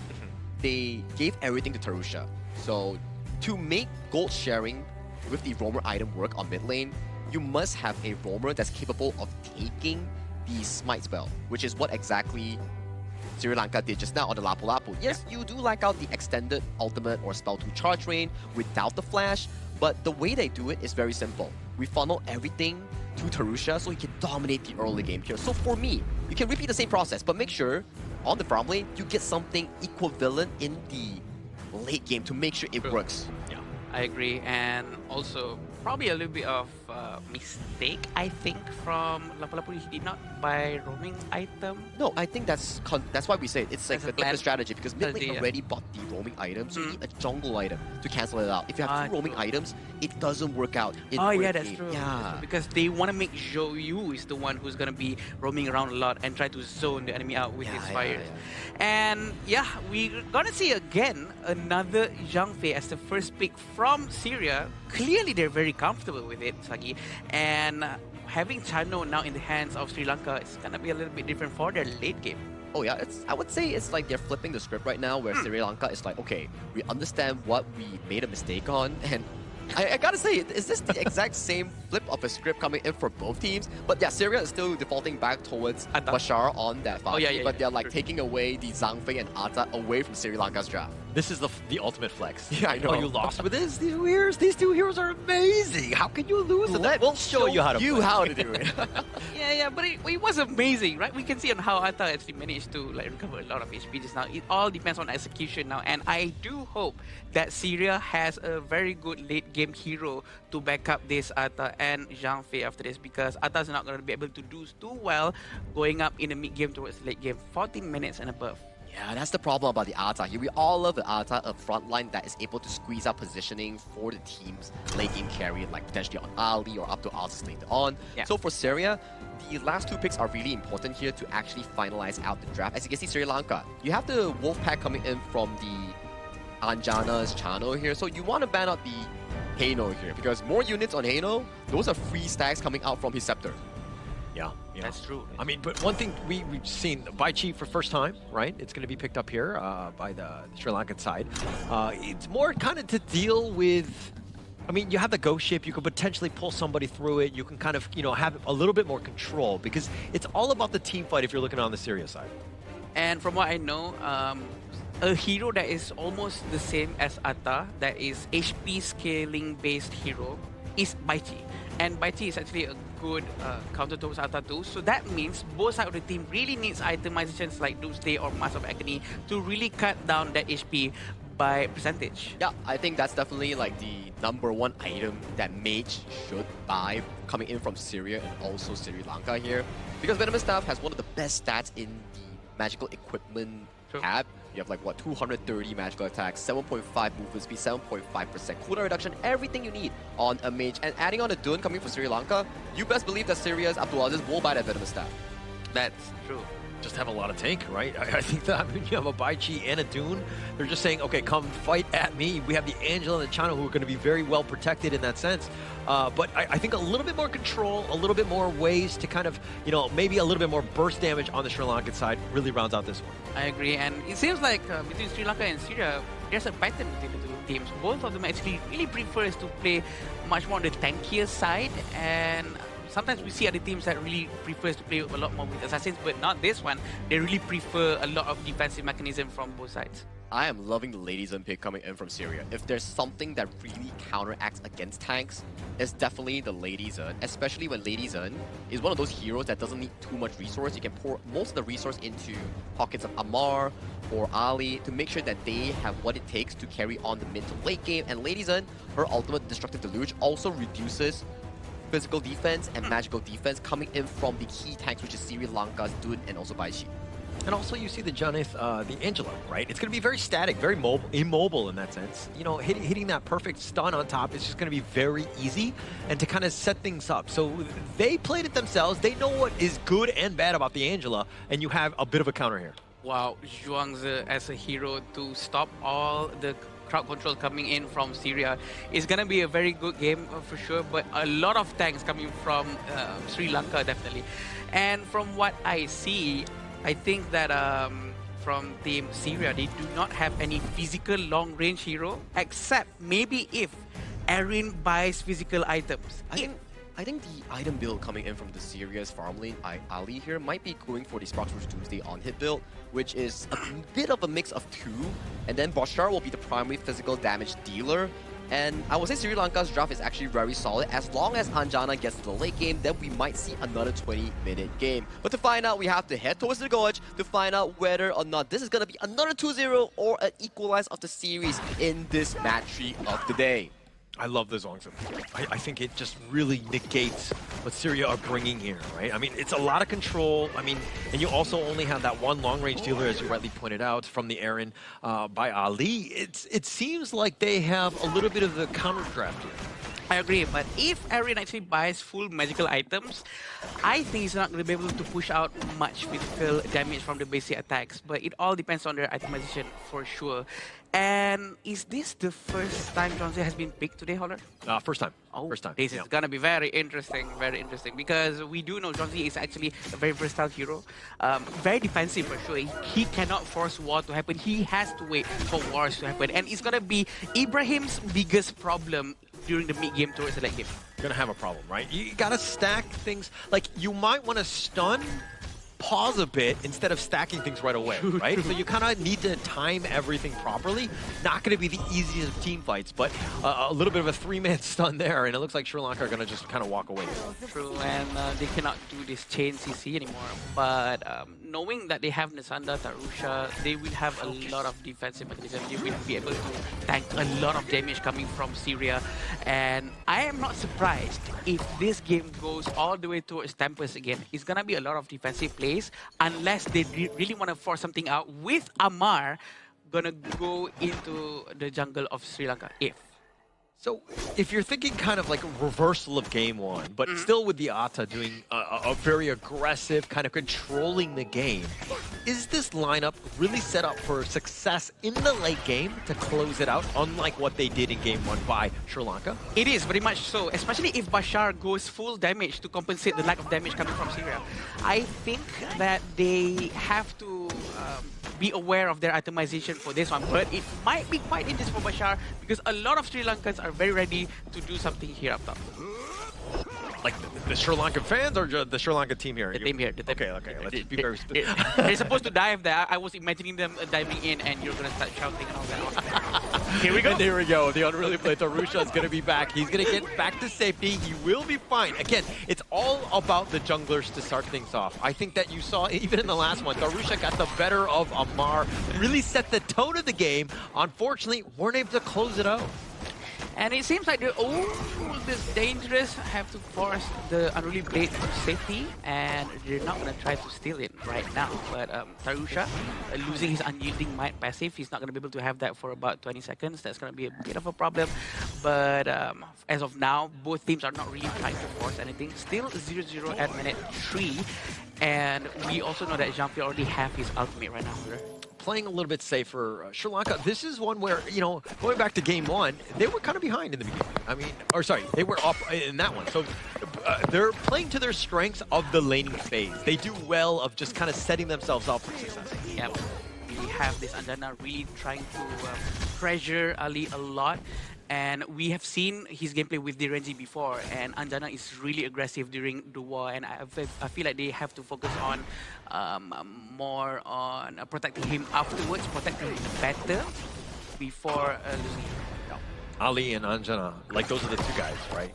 When those team fights are happening mid to late game, basically if they die, I mean, you're going to be in a terrible spot to take any sort of team fight. True. Tyrant is up. They're going to have to be ready. All the smite is still available. Tarusha is still on cooldown, but it's going to be available in 3 seconds. And they're still trying to cut it out. They're not going to force it from Syria. Yeah, Amar's on the side, looking for that vision. Going to use the butterfly effect. Malka just trying to zone away. The Blazing Brilliance is on side, but Amar gets the steal. He's going to take the Tyrant.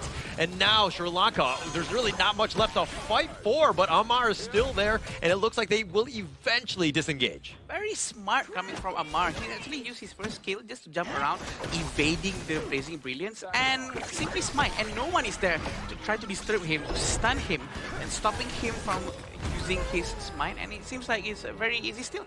I feel like they should keep on with this because they do have this advantage coming from Atta. Huge advantage. I think that, you know, you want to kind of set things up. You want to get the wheels motioning towards success for you, right? At the same time, I mean, Sri Lanka here still net worth next to nothing. I think that both of these two teams like evenly matched at the end of the day. True, and I see that Abdulaziz actually just bought Venomous Staff. The best mid laners in the world, Holler, actually buys Venomous Staff as the first item, regardless of what the enemy team is using. And I think this is the best thing to do, always to put the Imperial effect out there to make sure heroes like Tarusha, who's using Dune, Baichi, we always be debuffed from doing a lot of recovery. Yeah, it adds so much in terms of those team fights, especially early, right? Yeah. I mean, the amount of sustain that they can have, it negates almost everything, which is going to be great. And to really set yourself up, because again, it's about these like minor or the milestones of hitting some of these items that really change the team fights. Yeah, let's see a bit of a goal difference here. It seems like Dune from Tarusha. Oh, Anjana actually went down at top lane, Holler. Yeah, it looks like Anjana and Ali both like trading away on this one. The Overlord being picked up by Sri Lanka, so they're getting another good start to their game. Great for them. Yeah, and we know that they're going to try to destroy the bottom tower first. Rotation is being done by Sri Lanka. Smart from them to rotate together, trying to make sure that they don't get caught. But it seems like they're trying to force Ibrahim to use his unbridled outburst. And Malka still have the butterfly effect in his pocket. And he's not going to use it for now. Yeah, no need to use it. I mean, no need to panic. I think Ibrahim is... I would be panicking. Yeah. Same. Right, just hitting it regardless when one person hits you. Yeah. Is he going to use the ultimate right now? Is he not? That's will always run in my mind. And, it's going to be very scary, especially up on the stage, knowing that this is real. This is the Asian Games. They really do want to make sure that they don't do any mistakes. But we can see another free tower for Bashar. Yeah, and I like it how you talk about that, because it is about the nerves, right? It's not as easy as just, sitting from the comfort of your home playing this game. There are eyes on you. There are lights, right? There's a lot of pressure, and you got to perform. So it's a high-stakes event for you. Such as the nerves that I have to make sure that I can perform here as well as you, Holler. You know what I mean? Okay. Don't know what you mean. So I do understand the stage fright, being up on the stage and trying to perform as best as you can, knowing that all the fans in your region is rooting for you, but they're trying to capture Atta. Amar is still half HP. Oh, the taunt. Amar has been locked in. They're sending everything at him. They've got the pullback as well, but Amar is actually out-tanking all of this one. And now Ibrahim, he's the lower end, but Sri Lanka just kind of not able to find too much out of the attempt by Syria here. Yeah, they're really not trying to commit too much. They are just trying to see if they're going to do some mistakes here. Maybe we can catch them out. Amar really crossing along the river without any problems whatsoever. He knows he's tanky enough for now. We do know Atta's power spike plateau probably around 16 minutes into the game, so he has to do something right now. But it seems like they're really playing around Bashar right here, Howler. Yeah. Trying to give him a lot of space to destroy towers by towers in the top lane. Yeah, not scared whatsoever. And Ibrahim just leaving Savior away. This bottom T1 was under assault, but Nasanda's there. He's a tough out. He's going to protect that, that bottom T1 for quite a time. It's going to be tough to kind of just crack into that one. So they're trying to get the Azure Golem for now. It's just Ibrahim opening the map, providing vision to his entire team, which also in turn provides safety for his entire team. But it seems like Amar really wants to have one war at least, but the disengagement that has been consistently done by Sri Lanka has been quite successful every single time. Yeah, he's like egging him on. He's like, come at me, bro. Trying to like get a little bit of a response, but they're not falling into this one. They're going back into their sides, just, again, extending the game, trying to go to that mid-game when you're a little bit more farmed in that sense. True, they need a better bait, but he's trying to capture with the ship. Sandra is still trying to tank this damage just by a little bit, but no problem. Both of them are jungler tank. There's not going to be enough damage to take down each other. No chance at this point. I mean, Ocean of Tears onto Malka. He'll eat this one. Look at how Syria are trying to invade, right? You want to be aggressive and take most of the fights there, and then maybe you steal a jungle camp here and there, and you're going to come out on the positive side. And we have to remember, Nasanda hasn't been able to join these main team fights yet. Not yet. We're still waiting for the lane waves to be used in a massive way that we're assuming Sri Lanka is going to need that one moment to make sure that they manage to capture the entire team of Syria. But he still have to focus on Bashar all the time, because Bashar is always up in the top lane and no one else can handle him except Nasanda. That's exactly where you want your Fatih to be, but the Umbrella Outburst, he's going to be CC immune in that sense. With the flash away, Jonathan is going to get on the wrong side of the ghost ship, but they've got reinforcements on the way. Sri Lanka just completely scurrying the rest of Syria away. This engagement after disengagement, but look at Bashar. He's in a very precarious position, and we can see on how the Sanda is trying to get some damage, but he's losing a lot of his HP. He's losing his passive too. Yeah, the Unruly Blade on away. Tharusha just, being that frontliner. This is exactly what you want. You want to constantly be focused, everybody just targeting you. Maybe then that's enough space for Anjana and Janeth to clean up. They haven't been able to do that yet, but the thought is there. And it seems like no doomsday coming from Fatih yet for now, and Ibrahim is still providing vision for his team, and they're going to try to steal. And did they manage to do so? Yes, they did. Abdul Aziz actually have the blue buff. Janeth there with the Blazing Brilliance, just kind of, melting armor, I would say, not really able to do too much. We haven't seen too much value because we haven't seen too many kills. The way that these two teams have been kind of, moving around and just kind of dodging one another, it is a very interesting game to watch. I agree, and it has been going the same for quite a while now. It's quite interesting to see who's going to break this cycle first, maybe a different rotation, but Bashar slowly creeping in from the side. Is he going to commit or not? It seems like he's going to try to focus on side lane first. Oh, the ghost ship is going to be used, but they take the mid T1, not enough damage, just barely hanging on. There's a little bit of scotch tape on that tower, just keeping it up. I agree. He's not going to commit to destroy the towers just yet. He's still trying to stand by on the side in case anyone makes a wrong move into the brush. But they're still trying to focus on the mid lane here too. But a new thing is Ali actually went down with Amar at the bottom lane, and they had to send Baichi again to clear the way. If you're Syria, you've got to be annoyed because usually this is kind of like that moment where you look at a fight, but they're doing a Chaos Cinder, the Blazing Brilliance, the flash away by Bashar just staying alive. But just to end my point, Ibrahim, even if he gets the perfect angle with the Umbrella Outburst, you just kind of negate all of that because you got a Monk on that. I agree. And Monk is so ready to use his ultimate. I believe that the butterfly effect is just being kept just for Ibrahim. And it's going to be quite annoying for Ibrahim for sure. But again, they still have to make sure that the butterfly effect is used somehow. So he still have to use it anyway. But it's very interesting to see on how he's using Howl as the item for roam. It's going to be giving a lot of movement speed that they need to capture anyone in the backline instead of relying just on the crowd control, however. Yeah, but on the same side, yeah, Moko hasn't used the butterfly effect, but they haven't been able to go aggressive. Right now, they're losing towers slowly but surely, and here's the Umbrella Outburst finding Nasanda all by himself. He's isolated, being pushed aside, and it looks like Nasanda just tanky enough, he gets to the bottom T2. You can't do it. It's a Baichi. It's too tanky. It's the opposite side of Atta. Not opposite. I mean the similar copy because he's HP scaling whatsoever. But the Sandra, he's here. He's trying to get Fatih. But it seems like Bashar is going to be able to run away just like that without having too much of a problem. But mid lane is going to be focused by Syria, it seems. Yeah, this is a game of the Clash laners, I say. Nasanda just happy to solo, able to get away, has enough mobility. And Nasanda looking to turn it up, has the taunt onto Ibrahim. But he too is tanky. He's going to be fine. Yeah, Ibrahim still trying to collect the madness.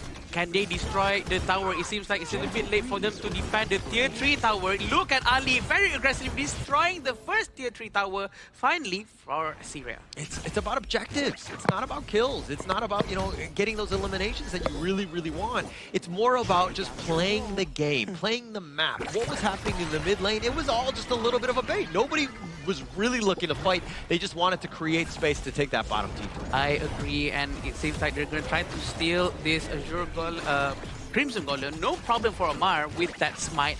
And we do know that Atta has consistent CC immunity every time he uses his first skill, especially if he has Glacial Buckler with that 20% cooldown reduction if he buys one. And we do know that they're going to try to get this Azure Golem one more time. And Bashar still being annoying, trying to clear the side lane, maintaining pressure so that his team can go to the top lane freely, Holler. Yeah, and Bashar, he was trying to just steal that one from under their noses. But like when you saw that Tharusha that was there, you're like, oh man, he's got smite, no chance. But the Stampede is going to be on point. They find Anjana. That's a great pickoff to start things off. Abdulaziz continuing on from game one, gets the double strike here.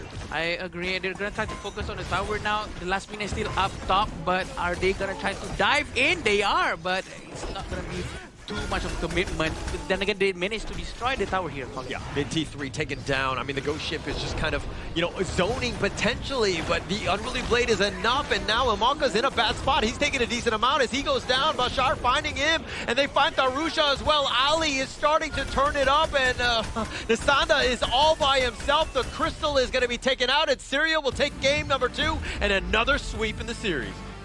Amazing game coming from them. This time they managed to win during the early game, which is what I was hoping for, because they do have a strong late game, and this time they do know how to pull it off. You can definitely see Syria building up the confidence after that game 1 victory, and as they found the perfect unbridled outburst towards that mid lane, when they saw the fact that the Zhuangzi just wasn't in sight for that play, they went for it, captured both the mid lane and the farm lane coming in from Sri Lanka, and that's where they found a deciding teamfight win to get the Crystal, and that's a clean 2-0 coming in from Syria. Really well played again. I think it was just a lot of that momentum. It's so hard to come back from a game 1 where you go the distance, things that are looking so good for you, like Tharusha is just completely dominating, and then having that, you know, the Tempest Dragon stolen from you, and they just clean up, right? That takes a lot of resilience, and the team needs experience to kind of overcome something like that to bounce back in a game 2. But it also seems like Syria is really depending on this Zhang Fei meta. They're really using it right now, and I think that they really can make good use of the Zhang Fei, and they do pick it every time as the first pick. I think the teams going up against them after this need to get the hero out. I think it's not only a team that's going up against them, I think it's the tournament setting as a whole, where Zhang Fei, Lapu Lapu, these are amazing roamers that you can always go on the blue or red side as a checkmark pick, where like say, okay, we have nothing to pick, let's pick Zhang Fei. We have nothing to pick, let's pick Lapu Lapu, because having a roamer that can simultaneously heal for the team and also engage for the team, that's a very rewarding playstyle that doesn't put your Clash Knight into a much more peculiar role that they always need to be tank, they can't be this late game carry, they can go for the backline on key targets like the late game channel or late game mid lane, for example. Yeah, a lot of flexibility. Yeah. Right? And I think that you need more flexibility in the core roles as opposed to the roam. And it's the old tried and true, right? I hate to say it because, you know, Cloud likes this hero, but Zhang Fei is just an absolute menace in the roam. It's so tough to deal with, especially when you're seeing a good one like you're seeing here. And the fact that Sri Lanka actually tried to counter this using a Zhuangzi with the butterfly effect, hoping that it could at least tone down some of the crowd control, but it's not enough. And probably this engagement is just not enough. They might have to counter with a lot more crowd control from their own side. And we gotta give props towards Syria, right? The gameplay coming in from Abdulaziz has been really consistent thus far. The Lady Zen, the Angela from Game 1 who stole the Tempest Dragon and the Quadra Strike. The man's on fire, man. You gotta give him props towards it. And then you can see Ali as well on the Aaron in Game 2. He was consistent in tearing down those towers while saving a safe enough distance to make sure that he doesn't get hit by all the engages coming in from Baiji or the jungler coming in from the side of Sri Lanka here. So you gotta give him props. These players are playing a consistent game. Yes, we don't get a lot of kills, but at the very least, we get a lot of the objectives being traded around. But this time around, Syria is on the offensive end.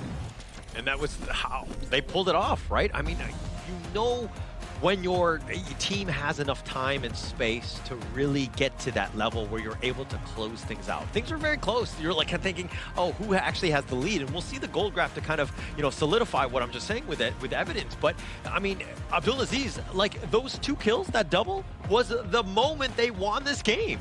Yeah, that's true. And also, Ali's itemization with the array, the question that I had earlier, he actually buys Sparkforge Dagger, Doomsday, and Void Staff, and Tempest to make sure that he has a lot of magical damage from the ultimate, and also a very quick basic attack to charge up the Laurel Bloom. And it seems like it works very well for him. And also, again, like what Sagi said just now, I agree that he keeps a safe distance and also destroying all the towers down, which is ultimately the most important thing about this game. Correct. When you get structural damage, yes, when you take down an enemy, they can still respawn from the fountain. Yes. But when towers are down, those are non-negotiables. It's down means it's down. It's not going to come back whatsoever here. But you can see in this game itself, right, we got to give props to one more person here. The hidden hero coming in from Syria, Ibrahim. Because The reason why that Abdulaziz was able to get that double kill later on in the replay that we may see is because he found a perfect moment that Amalka was away in towards the side lane when Anjana and Janip was defending that mid tower. And he found that moment immediately. Unbridled outburst into the Winter's approach, capturing 2 key members, which is the double carry of Sri Lanka, thus ending the game for Syria in a clean sweep fashion. Yeah, and not dying as well. Yeah, just being able to set things up. That's exactly what you want from Rome, where you're able to kind of get multiple man CCs plus, you know, setting things up for the rest of the team to clean up and just staying alive, which is not easy to do at times.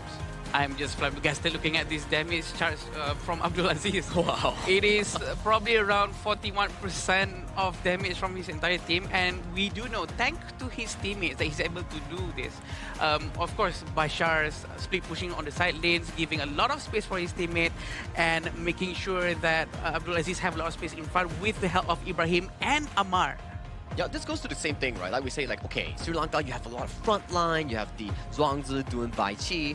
But yet again, who can really handle this Lady Zhen? Because Lady Zhen is notoriously known to bully mid to close range melee heroes that has not a lot of mobility here. Momentum comes in, Bai Chi comes in, Destruction Deluge, Flowing Sides, laid down on the battlefield, and you're just wondering here, like, man, this sucks. Yeah, and the Lady Zhen is so good because of that. It's such a good mid laner. And Abdulaziz really just showing how this hero is supposed to be played. Because again, you can't initiate on top. I mean, maybe you got to find some sort of angle to get on top of her because she's able to control everything that's being thrown at her.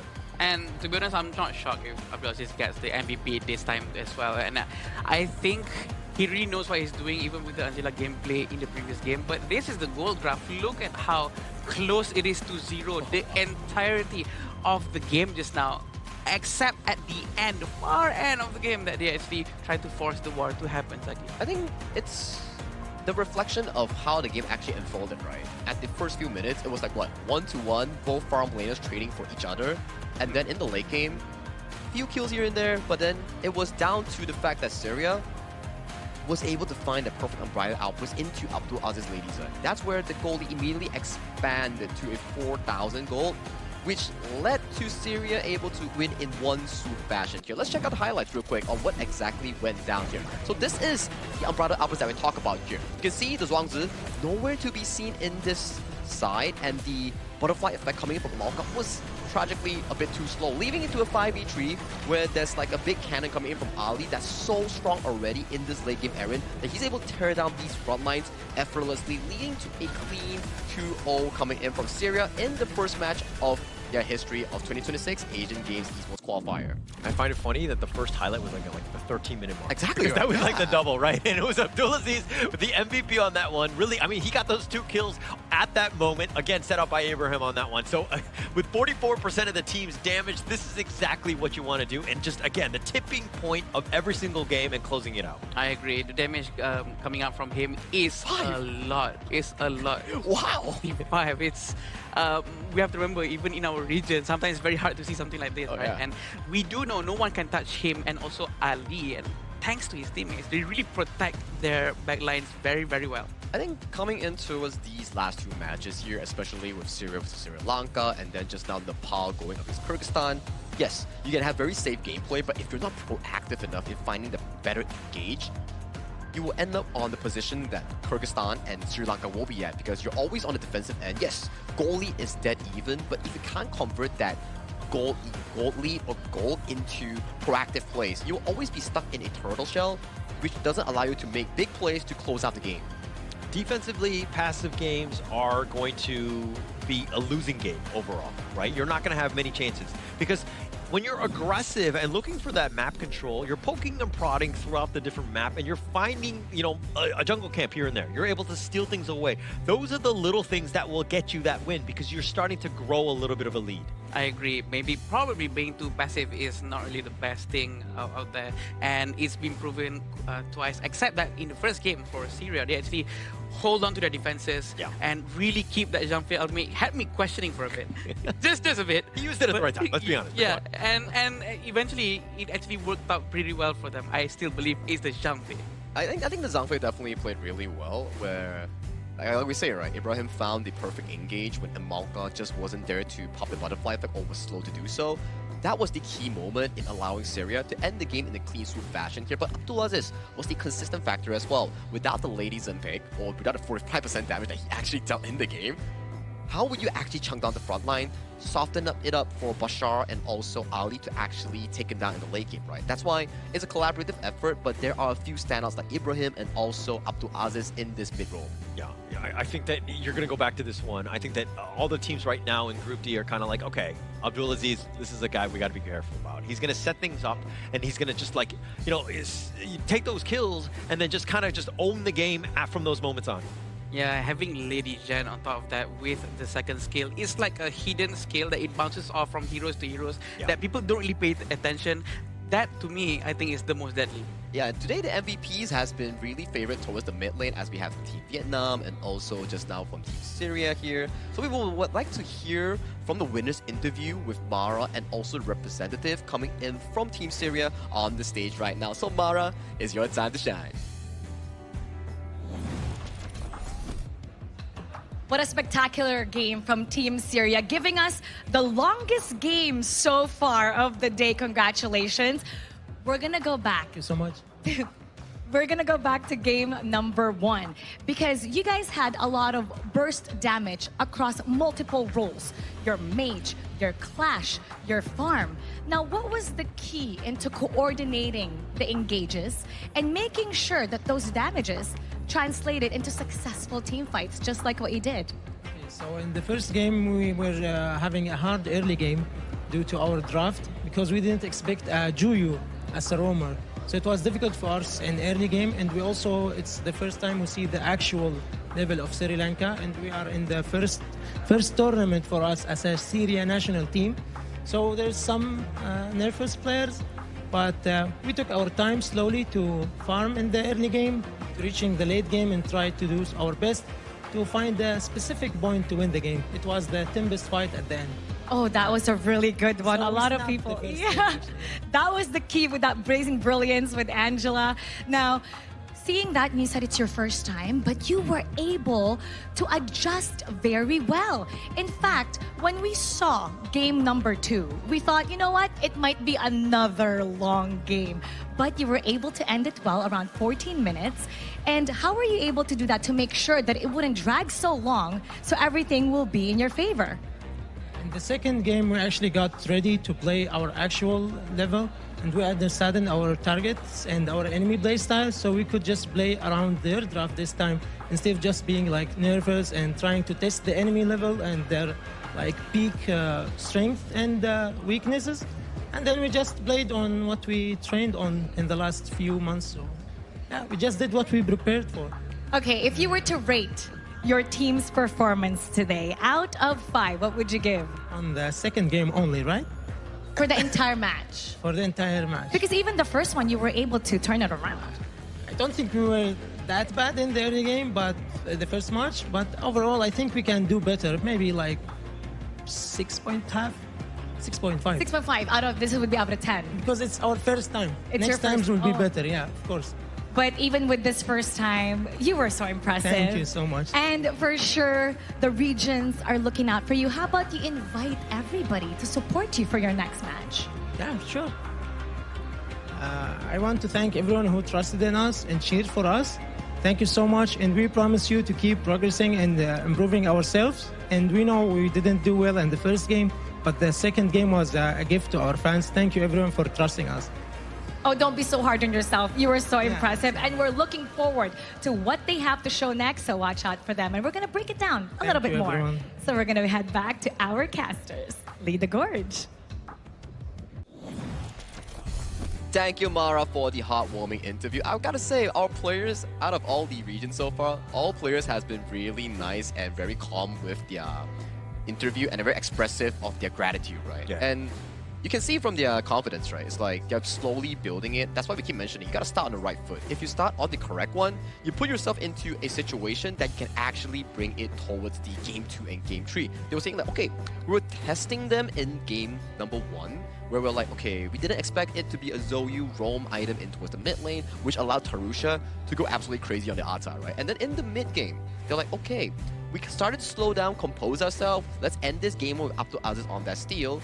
call it luck, but if you can't grasp the luck, it ain't luck. It's just an opportunity that you missed out. All right. So for them, it's a really, really good game thus far that they actually won out in this tournament itself. Yeah, just I love the fact that he's very humble. Yeah, I think agree, going I into agree. this one, it's I don't know if they're familiar enough with one another to start trash talking. I want to get to that level, but I know that we gotta Slow down. be stiff, right? Slow down. Slow down. I want to be there now. He wants to get to the cream immediately, but I think that, yeah, I agree. He really remembers about his fans at home, and that's all that matters to him, and also everyone in this match. But that was another 2-0 coming in for the Syria versus the Sri Lanka match. But we also have another hot match coming up for the next group. It will be Group A's Indonesia going up against Mongolia in our upcoming match. If you're a fan of HOK Esports, Indonesia's team lineup is definitely what you will be always coming out from international experiences. So for Mongolia, it's definitely a true challenge for them in this upcoming match. So it's definitely going to be another hot one coming in for match number 4 of this day 1. I think it's crazy the fact that we have 5 best-of-3s and we see, you know what I mean, like 10 regions a day, right? Like generally everybody's different, and having that and that opportunity. So this is a situation where we haven't seen Indonesia ever, you know, against Mongolia. Like this is a great opportunity for both of these squads to kind of get those reps in and to see exactly where these two teams stand. This is what makes it special for Asian Games, right? Because we have like 20 regions, and I think that's what makes it very special. Everyone gathering together at the same place, even after being on stage, then they have to go, not really have to, but they go and eat together and, you know, mingle around. That's what makes it very sweet about things like this. It's like cultural exchange that you mentioned here, right? But talking about special, it's also a special shout out to our official phone sponsor coming in for this Asian Games qualifier event here. It's definitely going to be the iQOO 15R, the 2026 Asian Games Esports Qualifiers Honor of Kings official phone. So if you need a phone that can go up to 120 FPS with good cooling and also the high graphics for Honor of Kings, do check out iQOO 15R. Yeah, I think I need one of those. If you guys happen to be listening, iQOO, you know, just let me Dial them at Hollercast. Yeah, I don't have a phone to receive your calls because I need the iQOO phone, but I think that the smart. opportunity is definitely there. But yes, I'm actually very excited to see exactly how these other 2 series are going to be happening. Allow me to steal your lines after this.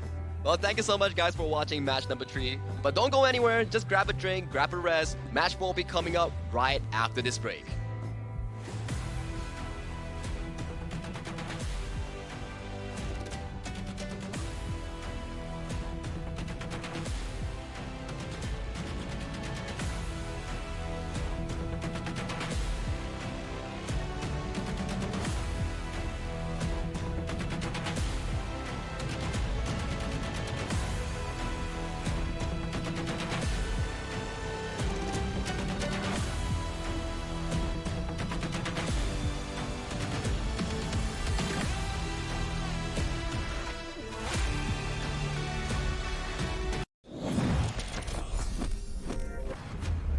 Is that really your best?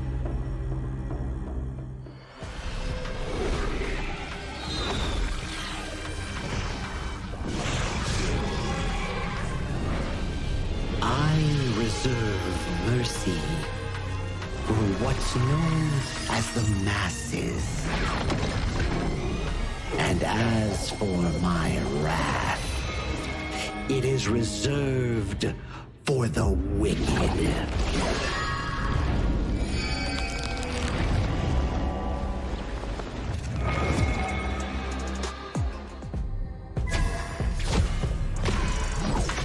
Only after enduring all 81 trials did I see how this world's hardships never end.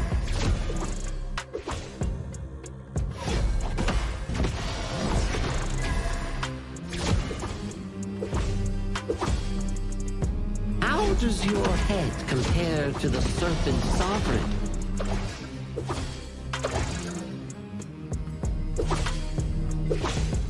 Yeah! Huh?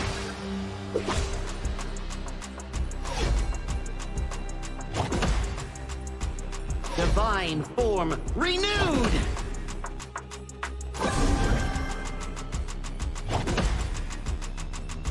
Evil, be gone!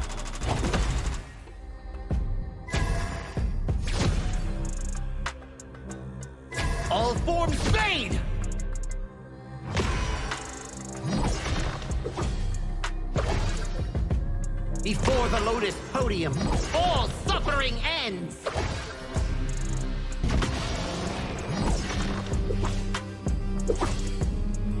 Mercy and wrath unite! I return from the West to dive back into this chaotic world. Little ones of Mount Huaguo, do you still remember me? The great sage, heaven's equal? I'll be back in a flash. Don't let any demons sneak in while I'm gone.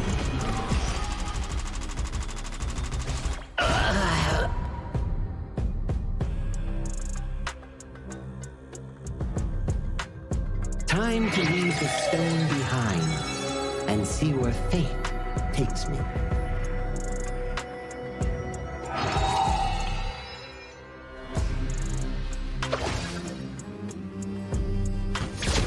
This land belongs to Mount Huaguo now.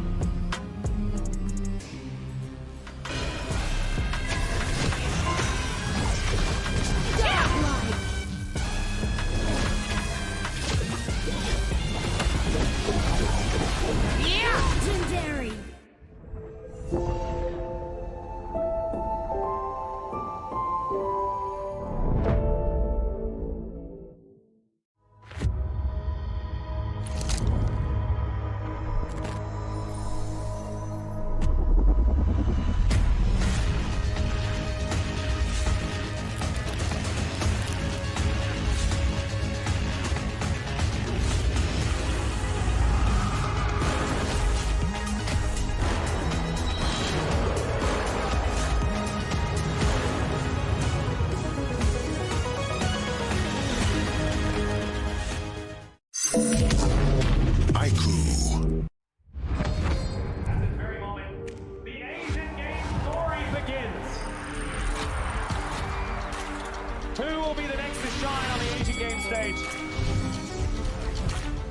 Contestants fight for the honor of their regions while we cheer them on from the stands.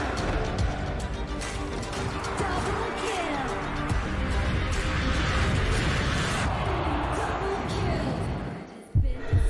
This is a challenge, but it is also an opportunity. The tide is turned.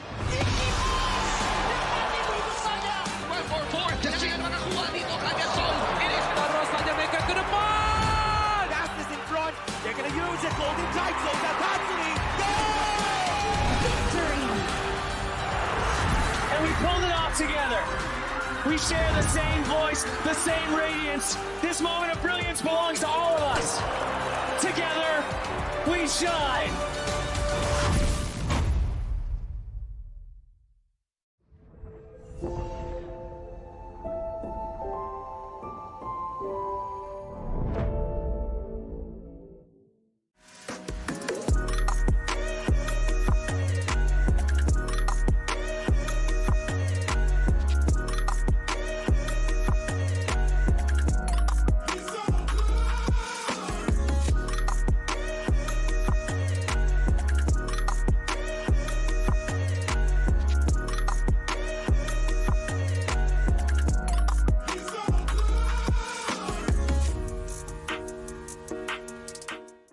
The new Honor of Kings version is here. Let's take a look at the two major areas of updates: hero control adjustments and battlefield balancing improvements. Basic attack targeting rules have been updated. If a player is crowd controlled for too long while using a basic attack, the attack command will now automatically be cancelled, preventing heroes from continuing to chase enemies after the crowd control ends. The movement wheel's dead zone has also been adjusted. After the improvements, there's no longer a dead zone in the center, helping prevent input interruption issues. After improving basic attack and skill targeting logic, even if base attack target priority is set to lowest absolute health, you still prioritize nearby epic monsters, and targeting will feel more intuitive. Next up is an overview of the battlefield balance updates. In the new version, The true damage value of the Crimson Golem buff has been adjusted, with the minimum value slightly reduced. The tower destruction slow effect has also been improved. When a tower is destroyed, nearby enemies will now be slowed. The teleportation portal cooldown has been reduced from 45 seconds to 30 seconds, allowing for more flexible tactical choices. A new lizard platform return mechanic has also been added. When a lizard leaves the platform's area, it will automatically climb back onto the platform. There are even more battlefield improvements waiting for you to experience in-game. See you in the Gorge.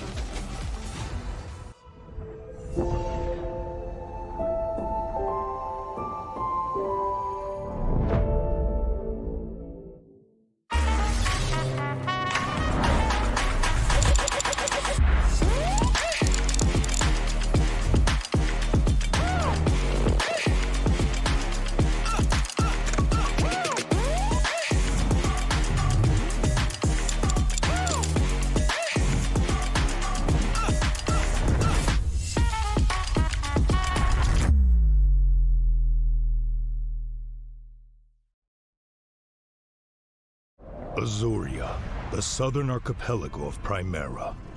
Here, humans and great beasts live in symbiosis.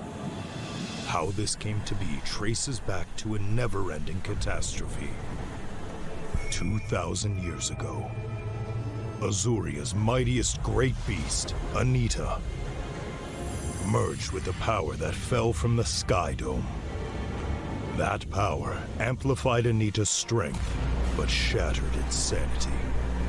Driven mad, Anita transformed into a massive vortex, the world devouring everything in its path.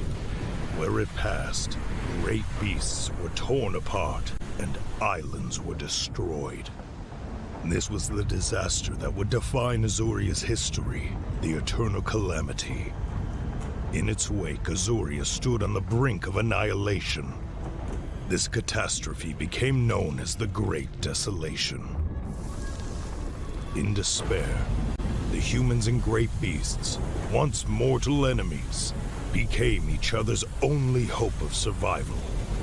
The great beast Devita and humanity's greatest champion, Devara, abandoned their conflict and chose to work together. The great beasts sheathed their fangs, and the humans let go of their hatred. All surviving life grasped at one final power, the churning. Deep beneath the sea lay Amrita, a force brimming with boundless vitality. Through the combined efforts of humans and great beasts, it was awakened, restraining the calamity at the center of Azuria and restoring life to the world. But the calamity was not destroyed, merely sealed within Azuria's center. It erupts from time to time, bringing countless disasters to the land. Devara collected his knowledge and power and passed them down through the generations, hoping that one day the calamity could be ended for good. And so,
light.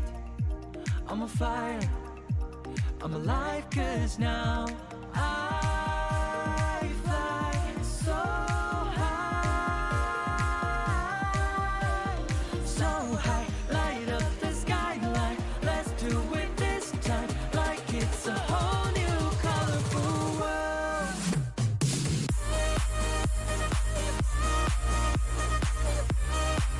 Like we're the only ones in this world.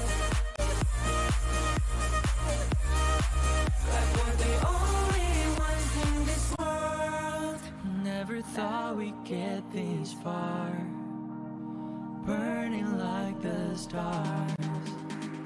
How we get this far?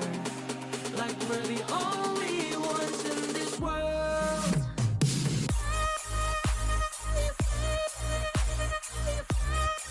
Like we're the only ones in this world. Like we're the only ones in this world.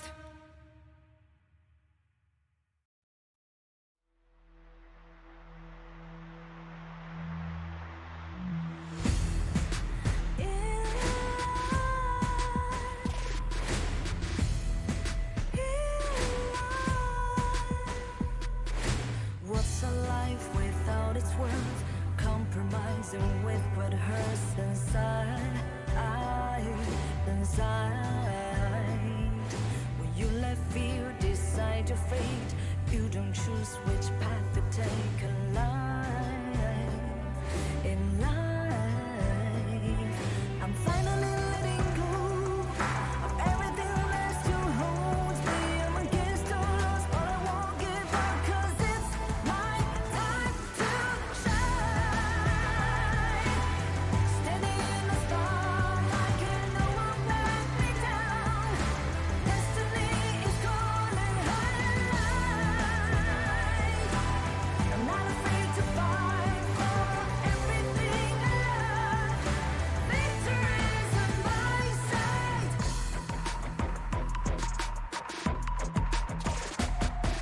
The more we lose, the more we gain. The more that nothing stays the same in time. Can't love ever, can't forget. What you see is what you get sometimes.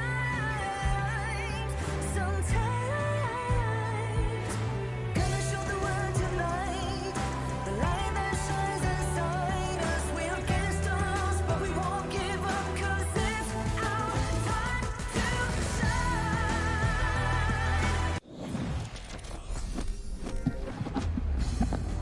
Welcome back to the 2026 Asian Games Esports Qualifiers for the official Honor of Kings event. My name is Sagi here. Once again, we welcome you back to match number 4 of this day number 1. And right now on the casting desk, we have replaced Holler here because he has been used up and his old tank has finished. So we have welcome back Sir Cloud once again, partnered up with Adam Spartanker on the broadcast here. Welcome back. Yeah, I'm glad that Holler's not here because now we are much more color coordinated.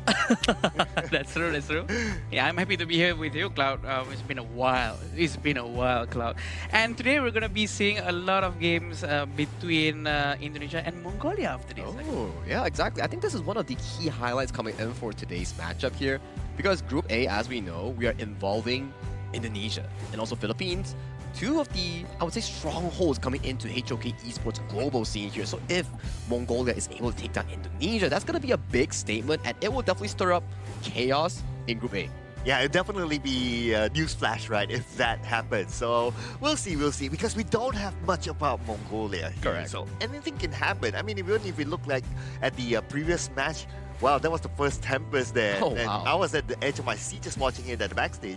I was shocked because, I just came here for my first match and then it was a Tempest. How rare would that be?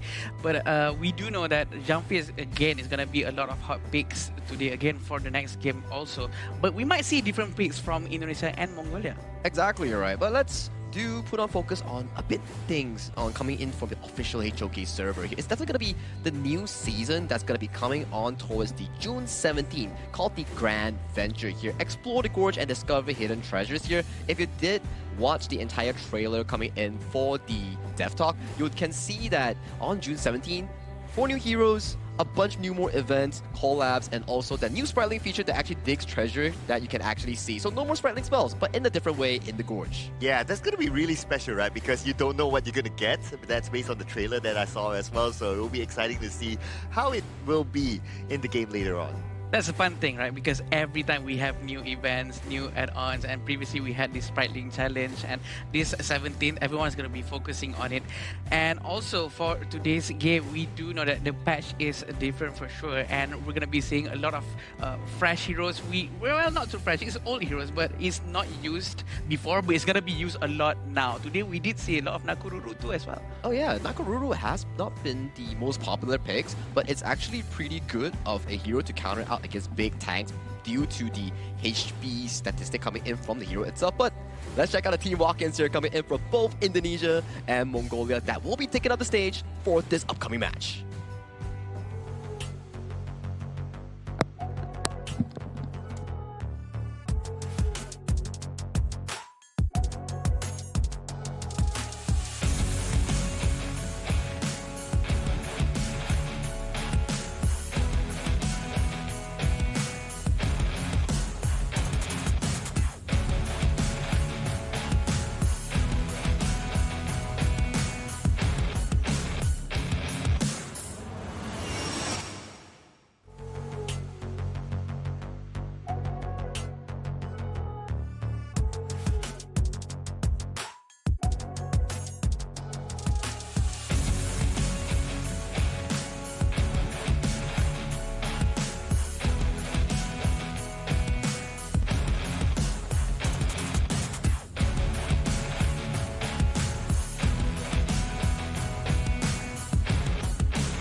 Forged from the region's finest talents with elite mechanics, lightning-fast decision-making, and a relentless pace, they have earned their place amongst the tournament's most formidable contenders. A true force ready to chase glory. Make some noise for Indonesia!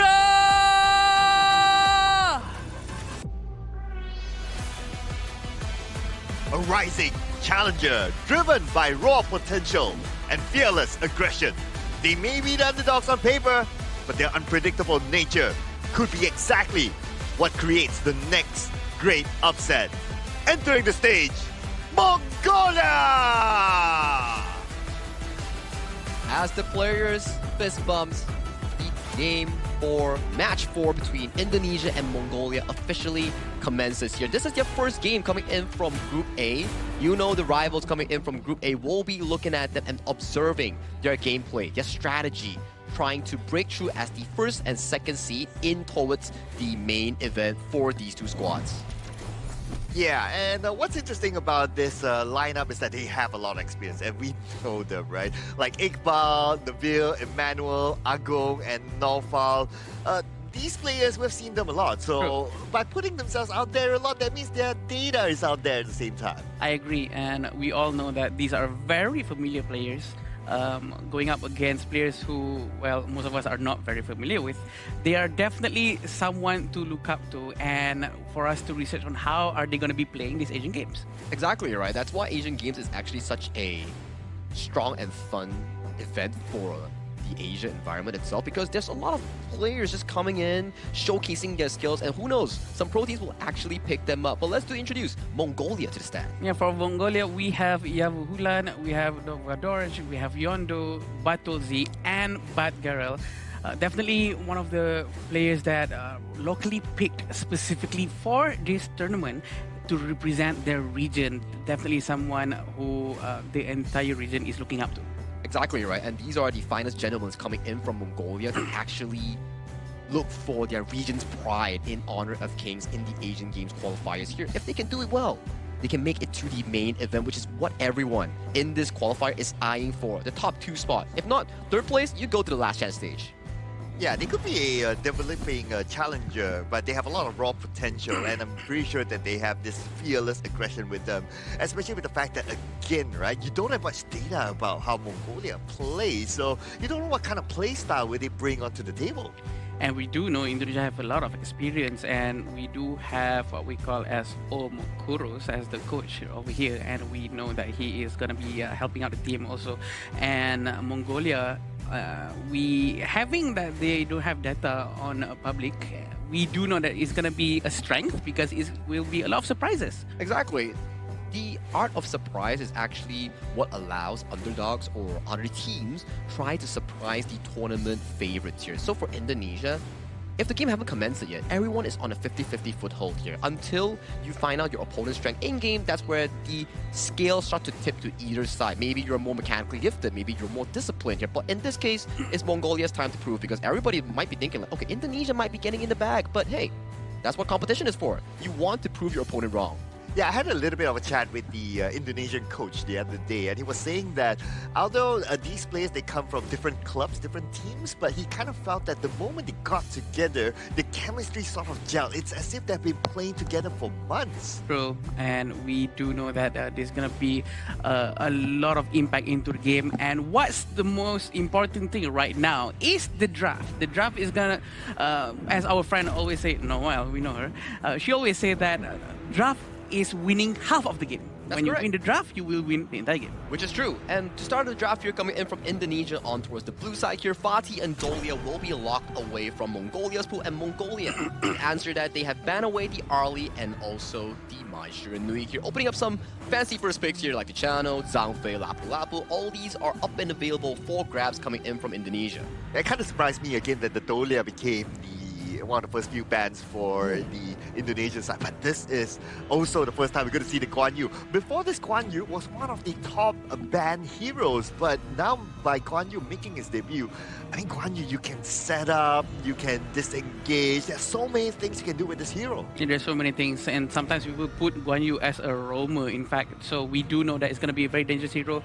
It's just that it's a very hard hero to use, right? And we do know that Guan Yu is not that tanky. If people can actually put a strong crowd control on him, he cannot move and he can die actually quite quickly. Exactly here. So for Mongolia, their job is to protect Batuzi here on this channel, making sure that this channel gets the skill complete towards the late game and be protected from any harm here. And Indonesia, they have locked in the Ukyo Tachibana alongside with Emmanuel on that ladies and forming that mid-jungle synergy here. So going into the second phase, if you're Mongolia, you might want to target down some of the key farm lane picks from Agung and also Nofel on those roamer picks.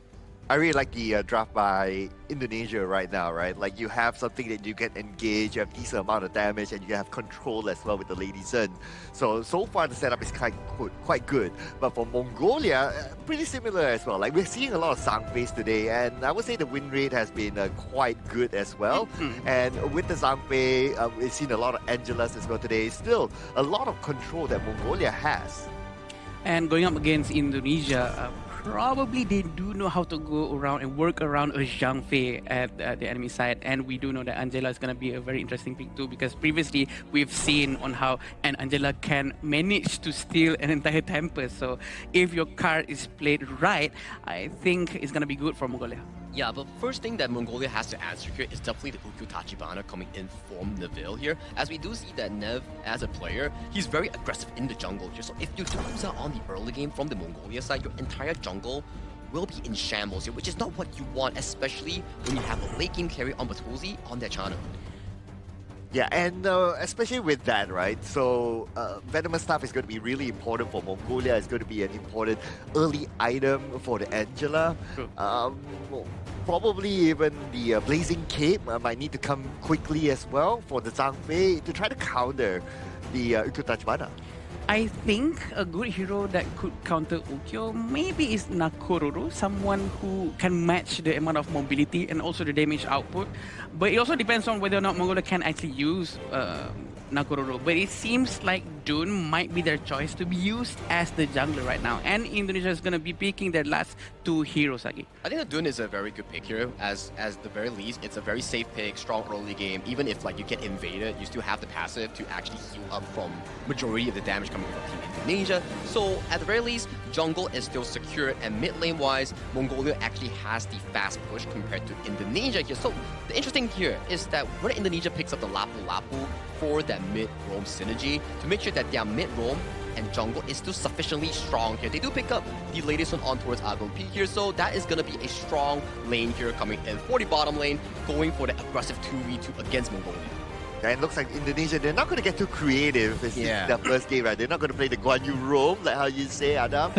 Yeah, they're still going to go for stock standard. Guan Yu's going to play on the clash lane, and we're going to see the Lapu Lapu on the roam side, which I think is a really good balance. And plus, because they have the Lady Sun on their side, they have to protect the Lady Sun, and the Lapu Lapu is a perfect addition. And they take Lubu. Lubu is usually taken because there's a lot of shield coming from the opponent side, but it seems like it's going to be for different use here, maybe to try to cut down as much HP from Lapu Lapu and maybe Guan Yu from running away. I think it goes back to a question here that we've seen from the first two series. Yeah, the Lubu is a great tool when it goes to the late game, but there are certain conditions here, right? True. Levels, items, those are the key markers that a Lubu actually needs. And if you look towards the Mongolia draft, yes, you have a strong mid-jungle roam that could potentially combat in the early game to give Batulzi and Yahuhan more room to actually scale into the late game. But the problem is, Indonesia's early game is super duper strong, especially on Iqbal and Agong here. So for them, they have to combat the early game here. And this is match 4 of day 1. Indonesia takes on Mongolia in this first match. I am personally confident with this Lubu, because you have the Zhangfei to set things up, right? Like if the Lubu earlier today, they don't really have any other heroes to set it up for him, but this time you have the Zhangfei, you can come in and set up, and then the Lubu follows up with the Tremor Model. I think they have it in the plan. I agree, but also Indonesia has quite a very balanced composition coming up from their team, and a quick rotation coming from Yundu and Bad Girl trying to go to the bottom lane. Iqbal is still around top lane. He's not going to rotate too quick as of now, but we do know as soon as he have his ultimate, he's going to be doing a lot of rotations, trying to flank everyone from the back. That's going to be very interesting in the mid towards the late game. Oh, I really like the quick rotation there by Emmanuel. Like after the first wave, he goes down to help the Lady Sun to win the lane while Batuzi is all alone. And look at the damage received by Batuzi. He is in a critical position right now. He's still alone. Is he going to go for it? Yeah, he's still alone as of now. What do you think make of this? Because they're trying to steal the Azure Golem. Yondu, somehow he knows that Smite is not there, and they managed to take down Batulzi. 1-for-1, I guess, but it's one buff for one hero. I mean, what would you take, right? Would you take the first strike or would you take the first buff? I think first buff is quite important because it does have a significant impact towards your farming speed. But again, you know what? To each of its own. Maybe they do prefer the buff. Oh, okay. All right. I'll take the first strike. I'll take the first strike. But look at this, right? The goal difference right now is significant. And we're only like, what, 2 minutes in the game? That's true, but they're really trying to find if there's a war that they can take. Zhangfei is playing with heal, it's not smite, and they managed to give it to Batulzi. Rotation has been being done by Mongolia. Is quite dangerous for Indonesia actually because they're rotating together, Cloud, which is very good. Yeah, now, but Gariel, he still has not reached level 4 yet.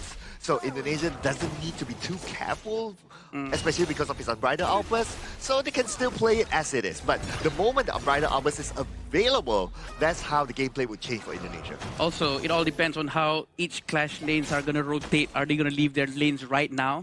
Or are they going to wait for the Tyrant to come by? But we can see on how Emmanuel is very ready to go in. Oh, here comes from the back, and that's where they will get another strike onto Mongolia too. So Indonesia.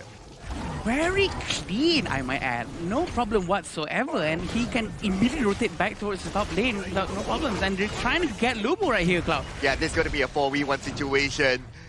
Managed to flash away to safety, and he does have the tower still active. But then again, look at the control that they have at the top. I agree, but the red buff is secured by Neville, definitely, and they do have this Tyrant coming up in 40 seconds. I think they have to be quick in to counter-rotate from Indonesia because Mongolia is really far behind in terms of gold. 3,000 gold is a huge amount for 3 minutes and 30 seconds into the game. But look at how Neville consistently going towards the Mongolian jungle.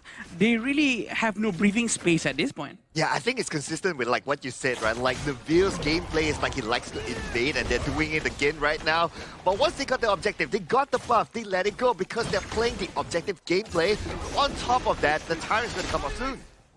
Yeah, and definitely Mongolia really have to be careful and aware of the positioning of Iqbal, because you know what? Anytime he's missing, he might be right behind you, getting ready to push everyone towards the Indonesian base, which is very dangerous. But Girl really have to be careful. He doesn't have enough madness to trigger his armor outburst just a little bit more. Yeah, and right now he does have it. So Indonesia, they seem to be in a position that they're trying to bait it out. Okay, there goes the Umbrella Outburst, but it did not hit anyone at all, unfortunately for him. And towards the backline, they try to go for it. Yondo is in trouble and managed to flash away to safety. But the crucial crowd control came, and Indonesia right now wrapping it up with a double strike. Iqbal manages to capture Batgirl, and then Dev, and then Yavu Hulan. All three of them falls out just because of his skill sets. And he really knows how to make use of his skill sets, right? Because he knows how to position himself, and he's a very high complexity hero, and he knows how to make good use of Guan Yu. Props to him. Yeah, it was unfortunate for Bagheera, right? His Umbrella Outburst kind of whipped it there. True. It did not connect at all, and the moment they saw that, okay, it did not connect, that is the moment for Team Indonesia to just go all in. True, and Darkwater really tried to do something for his team, but in fact, he actually falls down into Iqbal's hand right where he wants him to be, and keep pushing them further back for their farm laners and mid laners to hit them greedy. As we said, it's 4,000 gold in front. I'm sorry, 6,000, but they managed to get one. Battlezeal, we go down. Dude, you were just about to end your sentence, and that strike happened there. But now they're looking for more in the middle, and just like that, Argo will net the get strike. And Dolphin will get one for himself as well. They're not stopping yet. They're going all the way to the back line, and Iqbal will be the one to separate them all. But here comes the Tremble Mortar trying to find Bamdo, but not enough damage. Ooh, look at how annoying Emmanuel is with his skill set. He's freezing everyone inside the tower, and Neville has no problem whatsoever to destroy the tier 2 tower at the bottom lane. And Iqbal is still at the top, trying to find much more space for his teammates before he joins them for a team fight. Oh man, Team Indonesia right now, they have absolute control, and at 6 minutes, they already cleared out 2 towers in the middle. That is crucial. I agree. Extremely crucial, because it actually provides vision to the team, and when it's destroyed, this gives a lot of freedom for Indonesia to rotate freely from the top jungle towards the bottom jungle without any vision whatsoever. And we do know it's almost 10,000 gold difference. Also, the itemization coming from Agung, he's already finishing up his Shadow Reaper, and he's going to go with Daybreaker most likely after this. And no anti-heal items yet for Team Mongolia, so that's going to be a big problem for them. Now that Nabil is going in, and from the side, oh, they baited out, and then up right now, but that was too unfortunate. And now Iqbal comes in for the back as well, pushing them forward. And with that, Team Indonesia gets 3 strikes. He manages to make them miss their unbridled outburst. Indonesia trying to focus towards the crystal. 4 of them against 1 Yondu. Can Yondu make it by enough time for his team? Oh, will there be enough time though? But unfortunately not. Heartstring, give it to us the bell. And this is Team Indonesia getting Game 1. What a game from Indonesia. They know what they're doing. They really make good use of Iqbal and his Guan Yu, pushing them non-stop, and they also managed to bait the Umbrella Outburst. Very, very unfortunate for Mongolia. Yeah, in the 7-minute fashion here, Indonesia defeated Mongolia in game number 1. In style, I would say. Iqbal was all over the map on that Guan Yu, finding the perfect flanks, finding the perfect place, setting up his team for those early game wins, and it all snowballed into that final win in just 7 minutes here.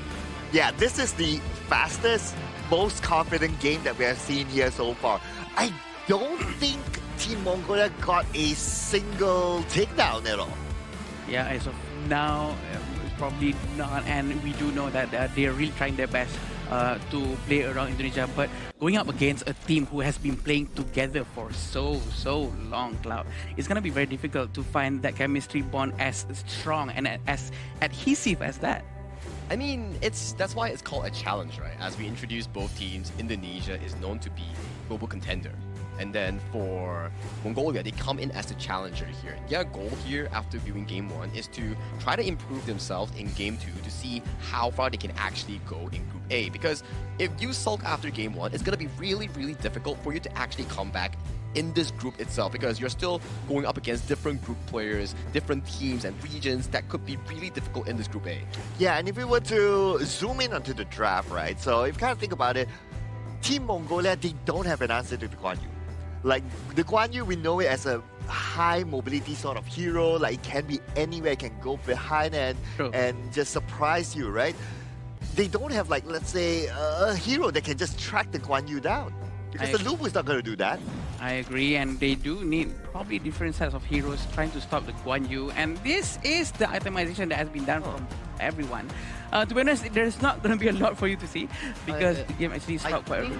There's a slight mistake here coming in from Mongolia's jungle preset. Dog George, I think he went for the roamer item instead of the jungle item here, because there is a certain preset for Dun in the global server that gives you the roamer item instead of jungle item preset. So that is why maybe the goalie in the early game was so in favor of Indonesia here. Maybe this one would be fixed later on in the second game.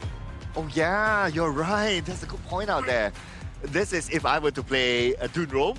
That's what I would build, right? Exactly. Yeah. I second that as a roam main. The other one is that I kind of felt that the Angela should have gone for an early Venomous Staff. I think that's a little bit more important. Yeah, I think that's possible too, considering the stats-wise and everything does make more sense. But in this game, Indonesia did exert a lot of dominance here. Iqbal with the early plays, we saw the Razor Cavalry, so just pushing multiple players coming in that mid lane. First casualty coming in was Dog George in that mid lane first push, and then later on it was that Tyrant fight where Iqbal just found multiple members, which led to a landslide of a lead coming in from Indonesia to win out this easy game for them. Yeah, and this is the amount of damage that has been done by them. Batuzi with the 14,000 damage, it is quite a lot, but also because he's been pressured by the entire team of Indonesia from the get-go, and no one was helping him. So he had to defend himself as best as he could, but the dives that has been done by Indonesian team, they managed to really get him from the get-go, even though they do miss out on the Azure Golem buff. I was kind of slightly surprised though. I thought that Iqbal was all over the map. I thought that he would have a 100% participation, a team fight participation rate. But then again, yeah, he is there during the crucial moments. And what I like about Iqbal is that, okay, he comes in, he does his job, Razor Cavalry, pushes people forward, and then he goes back to his lane really, really quick. That's the benefit of the Guan Yu, right? Fast movement across the map, good setup. That's why it's a very high mechanical pick, as explained by Adam just now in the draft itself. If you can pilot it well, you really can set up multiple high-level big plays to really bring yourself into what? 12,000 goalie in a mere 7-minute game. I agree. This is the smoothest draft I've seen, by the way. It goes straight up high, and there's quite literally nothing Mongolia can do just now. And I think he might have to be going back to the draft, because if they don't want to handle Guan Yu, if they don't want to ban Guan Yu, they have to pick heroes that has single target stuns that's easy and not too hard for them to handle. Even Milady's ultimate can be used. Yeah, you would definitely need more crowd control here, because this Guan Yu, he's super mobile here. That's why picks like the Hata, picks like the Diathea, all these are great heroes in actually stopping this Guan Yu. Because if you don't stop him, you're just gonna have a field day like this, just charging everybody, setting up his team for great success in all these team fights. Yeah, we're getting a lot of examples here, right? Just looking at Iqbal is beautiful on how he controls the Guan Yu there. Beautiful. And at this point, it's like the gap is just too big in terms of goal, in terms of leveling. They can easily get pick-offs by the side, just like what happened to Batuzi. I agree, and again, Scepter actually bought by Yondu as a first item. I think that is an okay move if he wants to burst people down instead of trying to put an Imperial effect on them. But I do feel that in general, they still need a lot of focus towards Iqbal, because Iqbal is really a free man, Sagi. Look at this. Yeah, just like 3-man Razor Cavalry pushing 3 members for 3 crucial crowd control, setting up the 3 takedown coming in from Indonesia. Casual 13-0 game with a 7-minute finisher. Definitely crazy performance here by the man himself. Yep, Iqbal taking the MVP with 208, 17.3% damage. Might not look much, but it's a very important selective damage that he's done towards the Mongolian team. He chooses what he wants, and he really helps the team out to have a nice start of a team fight. I mean, if you kind of think about it, right, putting stats aside, it's all about what he does inside the game, right? Like the timing of him coming in, and what I like about it's not only him. The moment he starts to push heroes, right, then his other teammates are able to follow up. Again, this is, I would say that it's kind of based on what I've discussed with the coach as well. He feels that the team has very good chemistry. It's almost as if they've been playing together for months, and it's showing in the game. Yeah, it's cohesion, right? They are like one setup, boom, everybody comes in, everybody does the same play, reacts towards it. This is what good chemistry actually brings you far in the HOK esports game as itself here. So, question comes, Adam, what can Mongolia do in Game 2 to equalize this footing? I think they have to learn more towards rotating together, right? Having their mid lane, roamer and jungle, try to clear the mid lane wave, the minion waves, and also the jungle together to maybe try to benefit the gold sharing technique more. But also maybe, honestly, when they go back tonight, they might want to bond more, go out, go eat together, talk together. I think that's much more important. Yeah, eat is definitely important, right?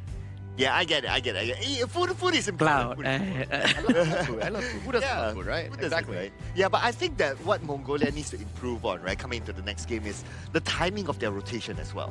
If we were to look at like Team Indonesia, how they did it is that after the first wave, the Latesen cleared it really, really quick. Yep. And by the time we got it on screen, it's already down at the farm lane.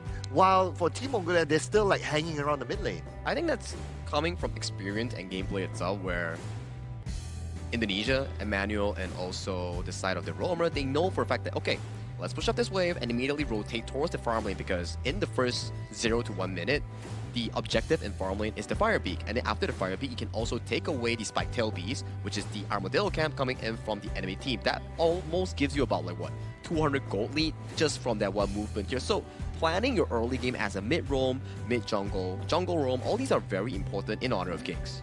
But it does seem like the Mongolian team have an idea, and they try to execute things such as maybe Angela trying to steal the Azure Golems and whatnot. But maybe they need to continue that more to snowball, have a very good snowball effect towards having a good economy from the get-go. Yeah, they kind of left the channel hanging for quite a while.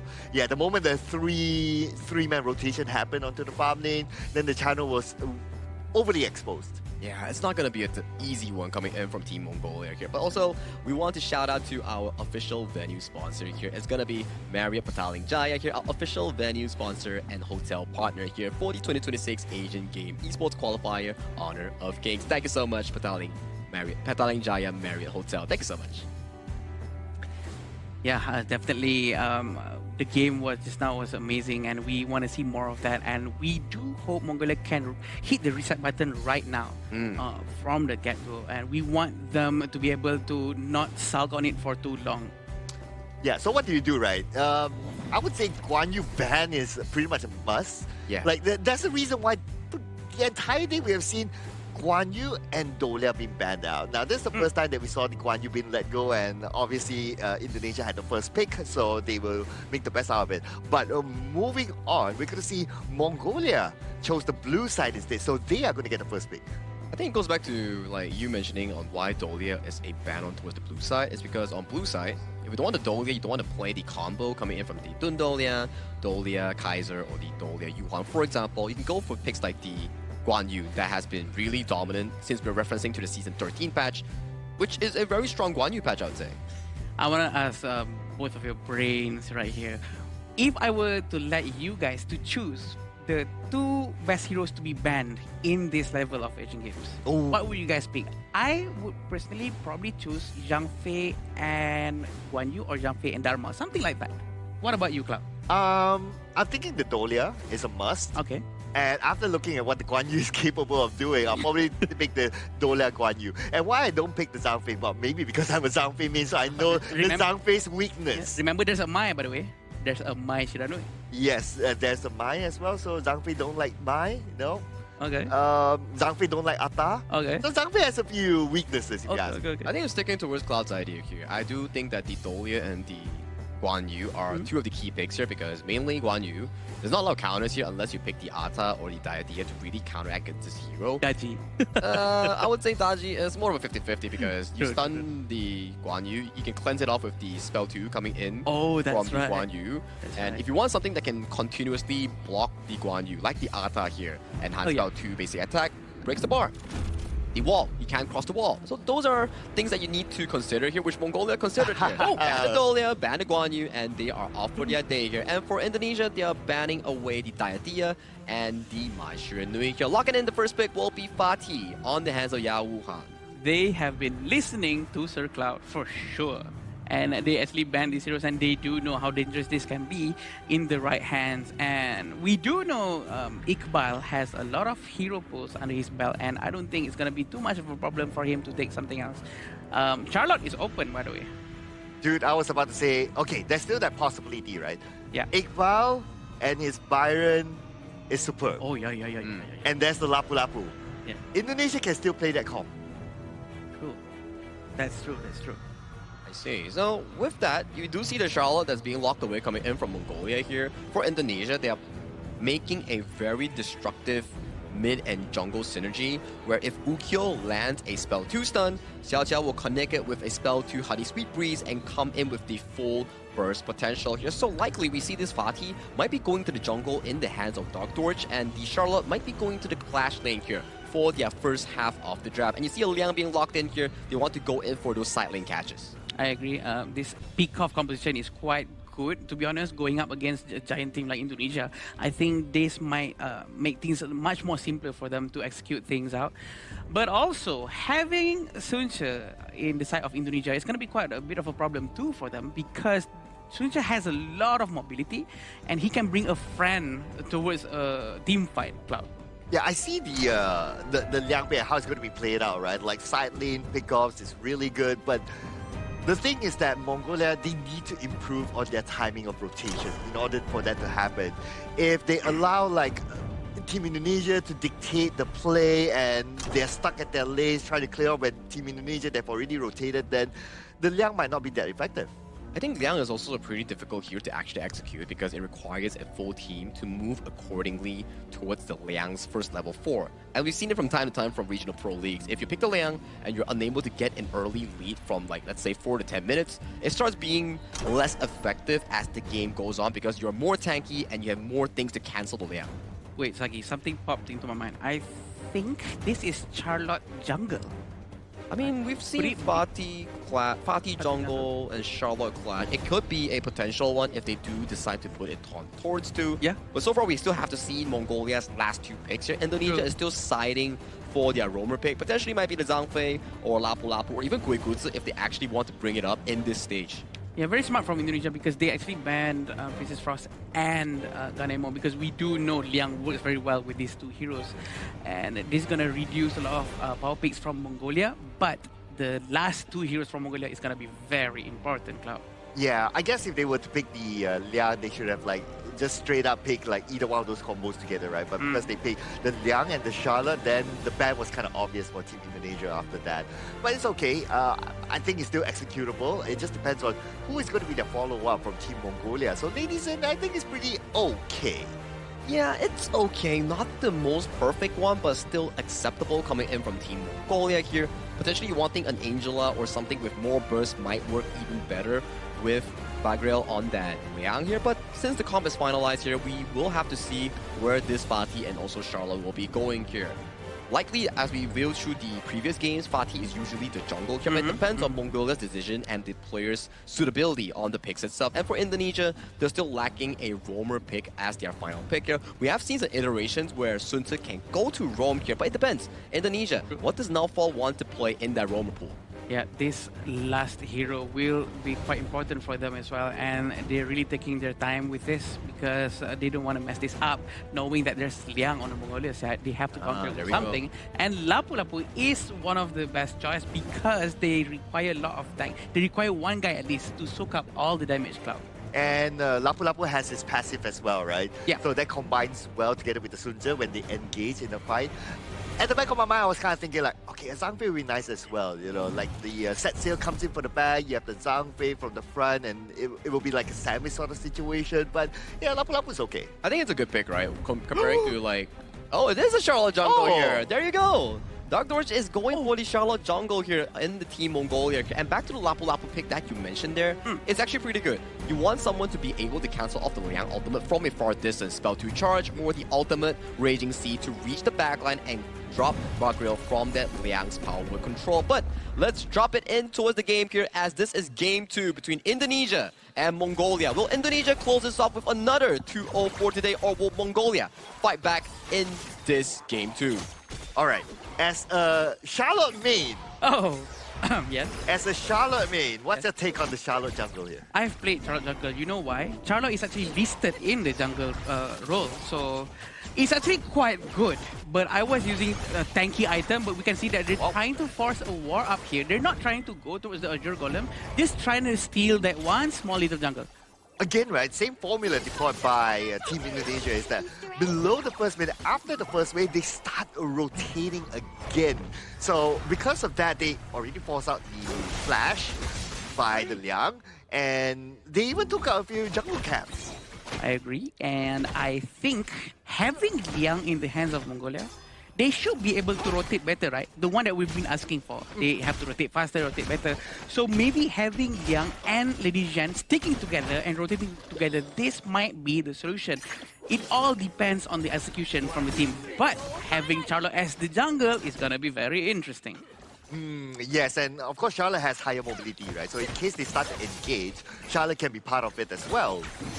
Yeah, and unfortunately from Dark Vador, he still haven't bought any jungle item as of now. And also Liang seems like he does have the roaming stone.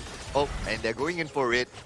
And speaking about Dawadosh, looks like because he received that amount of damage and his jungle is being cleared out. Now, Liang is in trouble though, and looks like the first strike will be given to Indonesia. It's going to be a bit of a problem. He doesn't have a jungle item, which means his smite damage is not going to be high because he scales with the item. He's going to try to stun, and I think he might go down. He manages to run away. Okay, that was a close one though. Nabil used the smite onto Dawadosh, and that was a close one. But then again, the objective is to try to clear off the jungle side from Team Mongolia. And now because of that, Team Indonesia, they're almost a 2k goal difference. I agree. Below 4 minutes, Indonesian actually have a debuff being in the jungle of Mongolia, so they should have lesser damage output. But again, this is not being benefited by Mongolia for now. Maybe they don't understand this just yet. But we can see on how Charlotte is struggling to get his jungle for himself because everything is getting stolen, Cloud. Yeah, man. Team Mongolia, they're just everywhere across the map, right? One moment you see them at the bottom, around the blue buff area. Yeah, another moment you see them at the top, just like that. It's like they are just everywhere. I can imagine our observers having an interesting time trying to catch the action. That's true, and they're really grouping up here, trying to get some damage. And the ultimate coming from Xiao Xiao, and he manages to run away, but the dragon is not enough damage. This dragon is not enough damage, Cloud. Yeah, I mean the set sail in general, it doesn't give that much damage, but it is a good skill to knock out. But at the bottom, looks like the power control was used, but then again, because they did it underneath the tower, now they're in trouble. The counter engage comes in, and Argo gets a double strike. They manages to get that one, but Yondu is very ready to go in. The throw of a fan coming from Emmanuel, it's going to be quite dangerous for him. He have to avoid that as much as possible. But 5 seconds before Tyrant comes up, I feel like it's going to be an easy Tyrant for Indonesia, unless if Charlotte do something. Yeah, unless if it's a big steal, right? That's the only unless. But then again, another takedown here for the side of Team Mongolia given towards Indonesia, just right at the moment when the Tyrant is up. And Venomous Staff has been bought by Emmanuel. They're going to try to steal the Azure Golem one more time. Tyrant has been taken by Emmanuel again. And it seems like they're going to be focusing down onto the Tier 1 tower at the bottom lane. It's going to be a quick one from Indonesia for sure. Yep, now Fang shows up, but Tuzi is in trouble. And that's going to be an easy one for Team Indonesia. On top of that, they get the tower. That's true. That's true. Right now, I'm still waiting for Yavu, actually, Cloud. I'm waiting for him to do his rotation to help his teammate. Because at this point, if he stays at his lane, I'm not sure if he's going to do any good. Because his team is still losing left and right. He really needs to involve himself more into the war and hopefully provide some extra damage for the team. But with the 6,000 gold difference at 5-minute mark, it's going to be a problem. And Yavu is going to go down. Oh, and maybe not only him though, his teammate as well is in trouble right now. Team Indonesia just everywhere across the map. In fact, at this moment, Team Indonesia can't even go for the Overlord if they want to. True, Yondu is going to get the Scepter Vibration, not the Venomous Staff. This is going to be quite different. He's going to go for the burst damage. They do need more damage output, but also they need more defenses set up. Oh, speaking about setup here, set up by a Team Indonesia from the build to get a hot streak. And on top of that, they're going to get the mid tower down. And because that mid tower is down, now Team Indonesia, well, they already had control of the jungle. They're going to get even more control of it. And it seems like they're going to be sending Agung down to the bottom lane so that he can push the minions and they can get the tier 2 tower. A quick dash coming from Neville and getting one strike from Dark Vador. There's nothing much they can do about this situation at this very moment, right? But what do you think?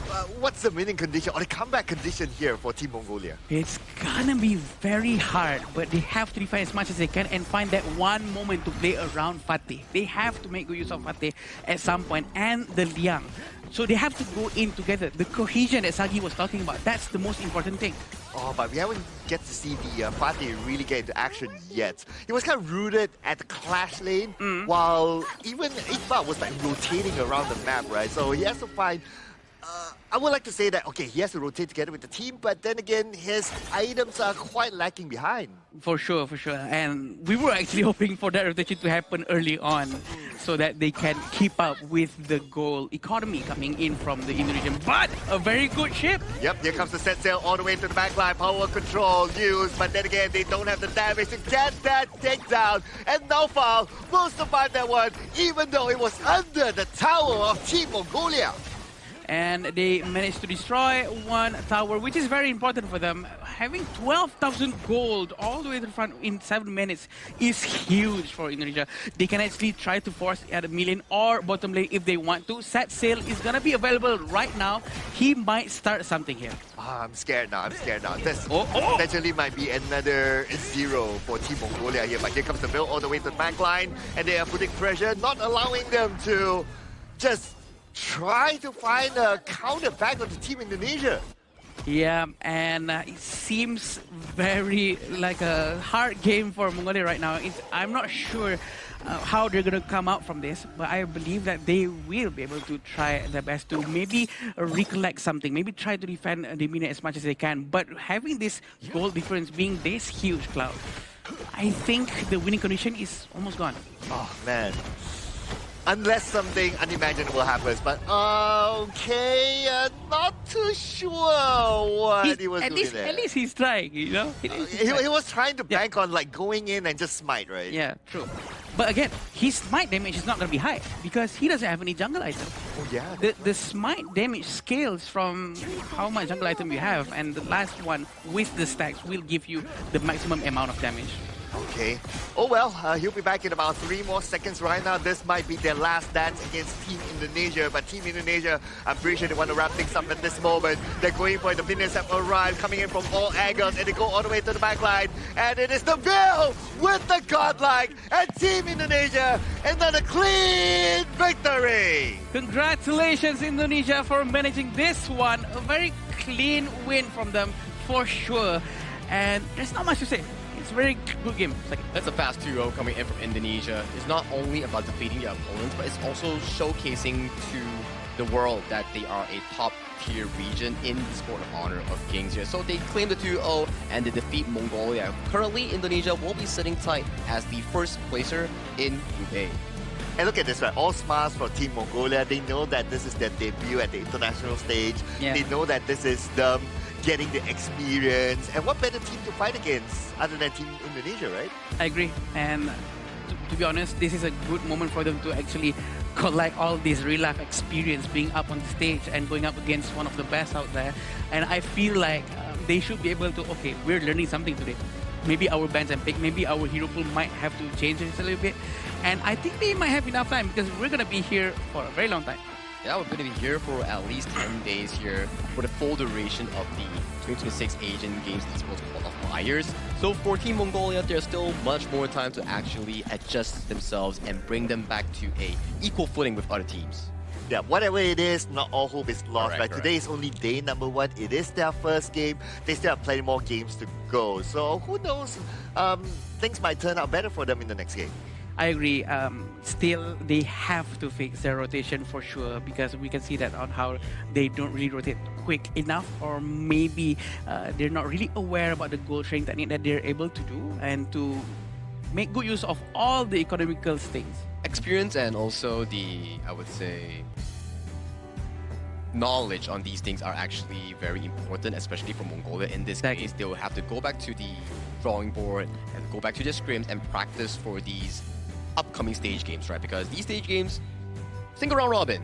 You lose out one chance now, and you have like 3 more chances to potentially put yourself in 3rd or 2nd place if you want to go for that main event. Yeah, absolutely agree. I think it's about the timing of the rotation. We can see that the timing is clearly very different than Team Indonesia. Like Team Indonesia, below 1 minute, they've already started to be all across the map. Right? Whereas for Team Mongolia, they're still kind of taking their time. But I can understand as well. Like if within that 1 minute mark, your opponent is like in your face, you have no choice but to play with their rhythm. Agree, and also the fact that they actually have a lot of damage reduction for Indonesian team when they're inside the jungle of Mongolian team.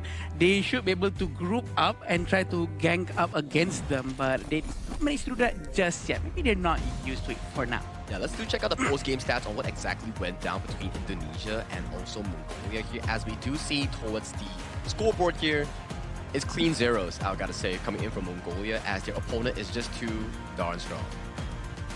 Yeah, it's just dominating, right? I mean, 2 games in a row not able to get a single takedown. Well, it's a learning experience for them at the end of the day. Itemization-wise, well, I guess looking at the Ukyo Tachibana, could have been done better at the early game. If you remember, there was no...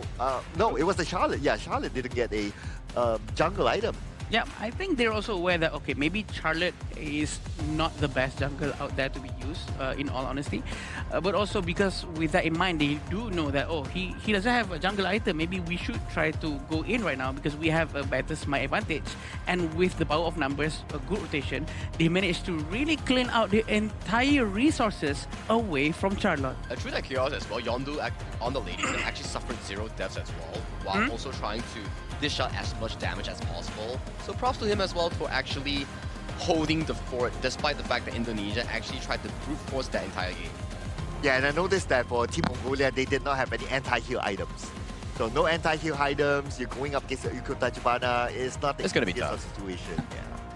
True, and we can see that the damage output coming up from Emmanuel, also known as Senko. He is amazing at using Chow Chow, and also his positioning, making sure that his team will receive this and extra support coming from a burst damage from a Chow Chow is very, very effective. And to be honest, from the Mongolian side, they're also trying their best to do a lot of damage output coming from Yondu, from Batulzi, but for Dog Vadar, it's very unfortunate for him. That's pretty unfortunate, I would say, as well. But you can see as well, when we talk about Neville, Emmanuel, and also Naofal, mid-jungle roam are the key essence coming in for Honor of Kings. If Game 1 was Iqbal pulling off the crazy plays on towards Guan Yu, Game 2 is more about Neville, Emmanuel, and Naofal controlling the early game jungle and making sure that Dr. Dorj is punished for even stepping into his own jungle. Yeah, it's that trio that made it work, right, at the end of the day. What do you think about the Liang? I don't think the Liang really executed well, because when you get the power control, there was once at the bottom, I remember, and it was underneath the enemy tower. So the timing and when it was used was kind of off as well. To be honest, I think it's a very good pick. But again, it all goes down to how they execute. And Liang only works best when he constantly have someone with him. Yeah, correct. To consistently give out a lot of damage, especially when he's using power words. But when there's no proper rotation, it's not gonna happen easily. It's difficult, right? Because you have to view through the heroes that's been drafted coming in from the Indonesia squad. You have Ukyo, Xiao Qiao, and also the Lapu-Lapu. Very strong early game, fast mid push. And you have the Lady Zen and also Charlotte and Biang, which your mid lane, slow push. So if Neville wants to invade the jungle, he can bring his mid and jungle, mid and roam immediately to enter for that invade. Yeah, and the Liang didn't really have that combo, right? Because it was banned out. And how they kind of put the draft together, it was like, like what we talked about, right? If you want to put a Liang, then your next pick has to be either one of those combos, the Guardian Mo or the Princess Frost. But because they put the Liang as their third pick, then there's no way they're going to do the combo no more. Also, they don't have this frontline tank either because they're also hoping for Fateh or maybe Charlotte to eventually buy some tank items if she manages to get the resources she needs. That's true. And you can see that this is some very good positioning coming from Emmanuel. The moment that Agon got altered by the power control coming from Bagarel, immediately he comes with the Honey Sweet Breeze to cancel out the Liang. And after that, it's a steamroll coming in from Indonesia, finding pickoffs left, right, middle, center, leading to a clean game finish. Yeah, and at this moment, they're just rotating and trying to invade jungles. And at some point, it was like the Charlotte didn't really have any space to farm at all. Correct. I really want to see like more of the breakdown later on. But then again, not able to farm as a jungler, it's hard to scale back up. I agree. And, you know, Charlotte is also a hero that you cannot get left behind in terms of gold. Regardless if you're in Clash or you're in jungle, you constantly have to get this gold to have an advantage over your enemies, especially when you want to build more towards the tankier side. But yeah, I believe Mongolian tried their best.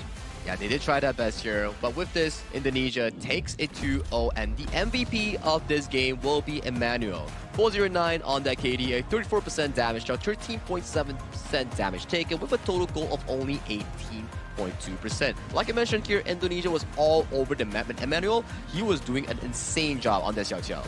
You know what, Sagi? If there's space for like 3 players up here, I'm sure all 3 of them, like what you mentioned, will be up here. Just put him on, all of them. Yeah, but we're not going to give our graphic designer a hard time, right? Like, okay, we have to pick one. Okay, and Emmanuel, of course. And he did really set up a lot of good stuff here throughout the game. Yeah, with this Xiao Xiao gameplay coming from Emmanuel, it's insane. He's positioning, he's always ready to help out. And honestly, Xiao Xiao's ultimate is also zone control, presence control, and making sure the enemy cannot come in.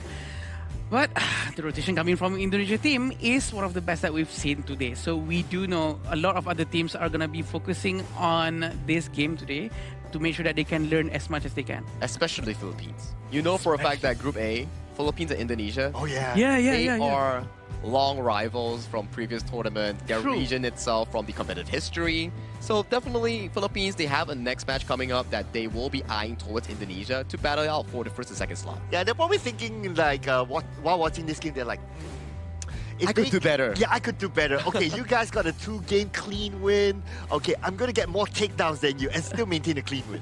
That's true. And also, we do know it's very unfortunate for these 2 regions, right? Because they always clash earlier on in any group from the previous tournaments. And this is happening again and again. But it's very interesting because everyone is rooting for them because we both know that they are very strong regions, Agi. Correct. Very strong. They're definitely really strong regions here. And for now, this upcoming series has been previewed, right? And for now, we will have to check out the interview with our winners, which is Indonesia, with Mara on the stage. So Mara, if you may, please show us the interview.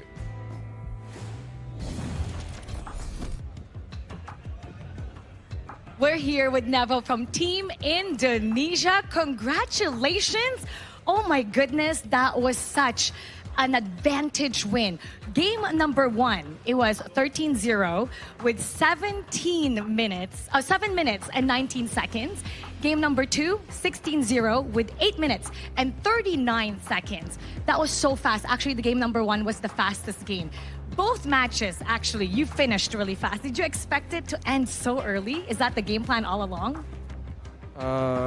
Actually, we always expect the best of this team, but we also need to expect if the game we were playing will not go like our plans. So we just prepare ourselves, and this team, everyone is prepared. So if we finish the game really fast, I think it's just really according to our plan, but we all try our best.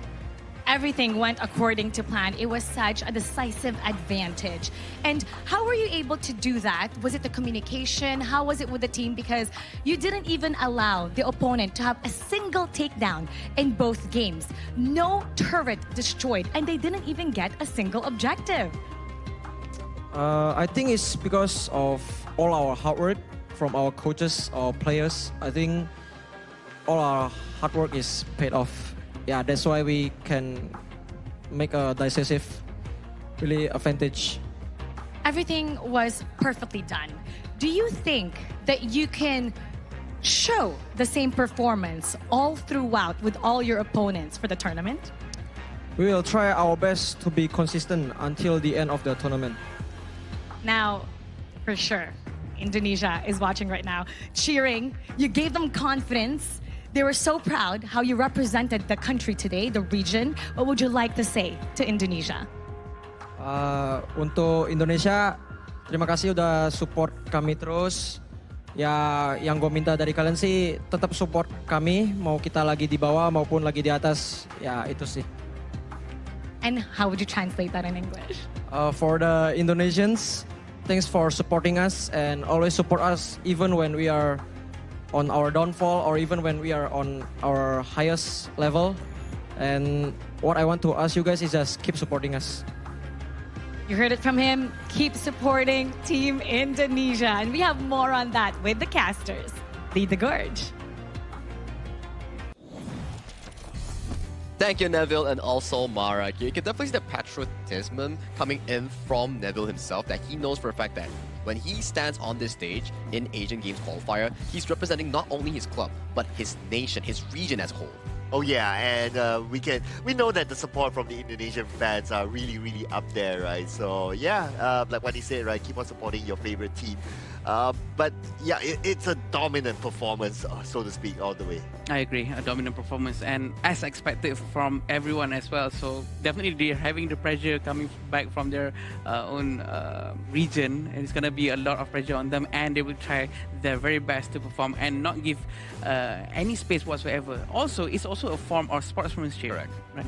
To beat your opponent with all you have, it's a form of sportsmanship because you cannot give them any chance, because if you go all out, people gain your respect. You have to gain respect through actually getting it, not asking for it, right? So for this upcoming match, we will definitely be involving their rivals here, Pakistan and also Philippines in match number 5, which is the final series of the day. I bet all the Filipino fans are definitely waiting, hungry to watch this upcoming match, because this is definitely one of the another spotlighted match for today.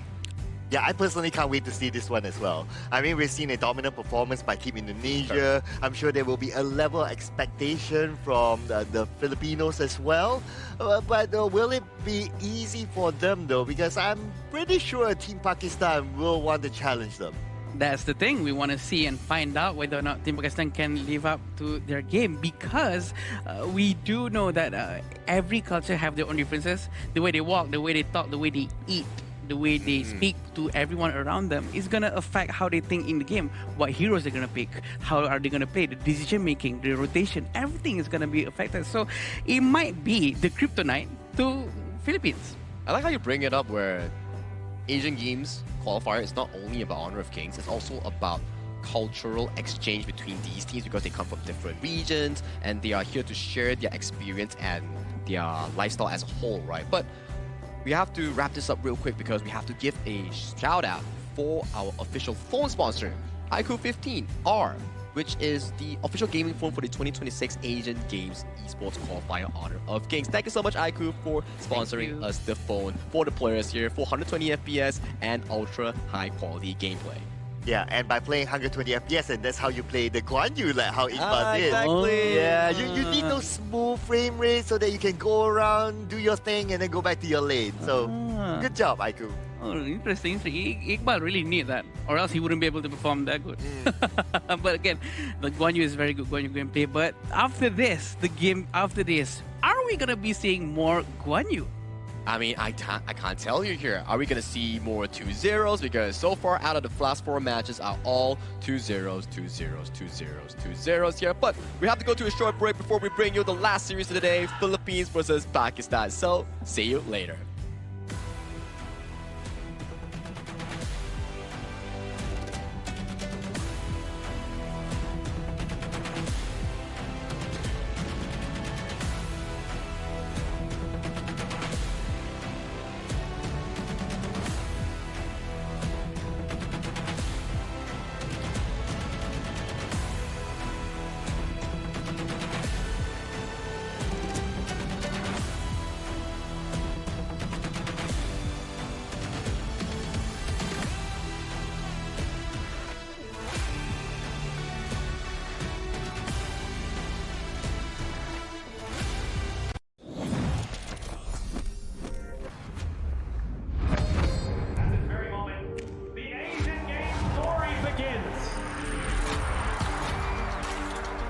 will be the next to shine on the Asian Games stage.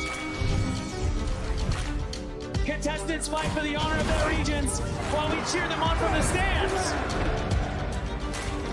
Double kill.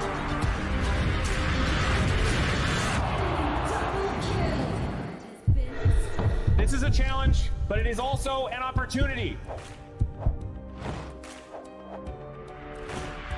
The tide is turned.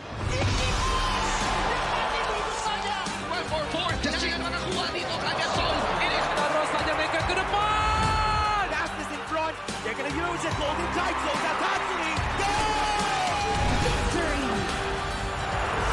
And we pulled it off together. We share the same voice, the same radiance. This moment of brilliance belongs to all of us. Together, we shine.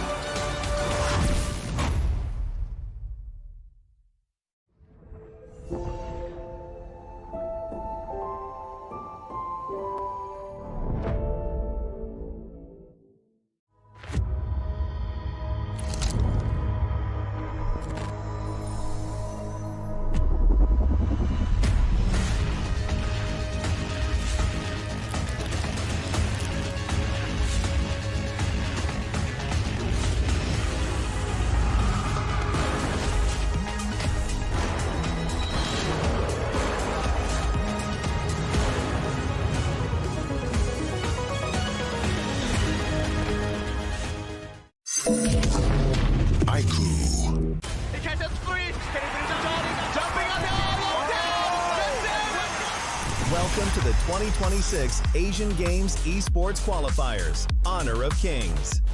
20 regions, one stage, and only the strongest 9 teams will earn the right to shine above the rest. Taking place in Malaysia, June 13th to 21st, 2026. Coming to Malaysia, this is the battleground where teams fight for the right to qualify for the Asian Games. 20 teams enter, but only 9 teams will move on. Apart from the 20 regions, there are 3 regions that have direct qualification. Here is the 2026 Asian Games eSports Qualifiers Honor of Kings format. First, the 20 teams will split into 4 groups of 5. In each group, every team faces every other team once in a single round robin, with every match played in a best-of-3 format. That means every match matters. Every game matters. Every single point matters.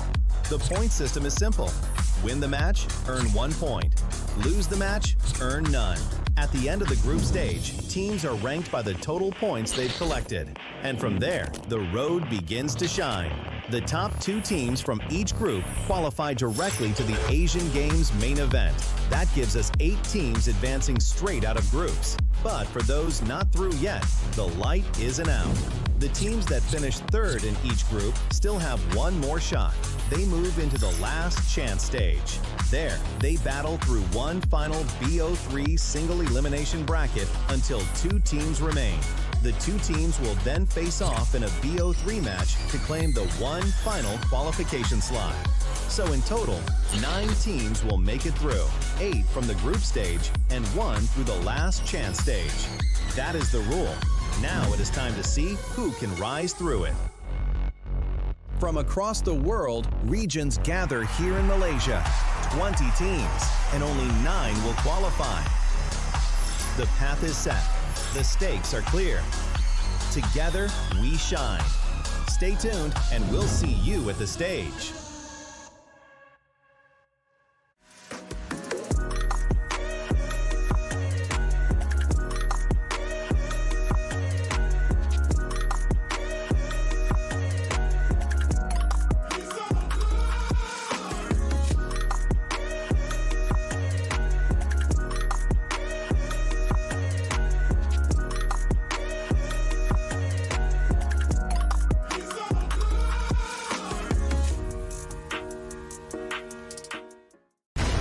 Ultimate not ready yet. You have slain an enemy. My magic murmurs in ecstasy.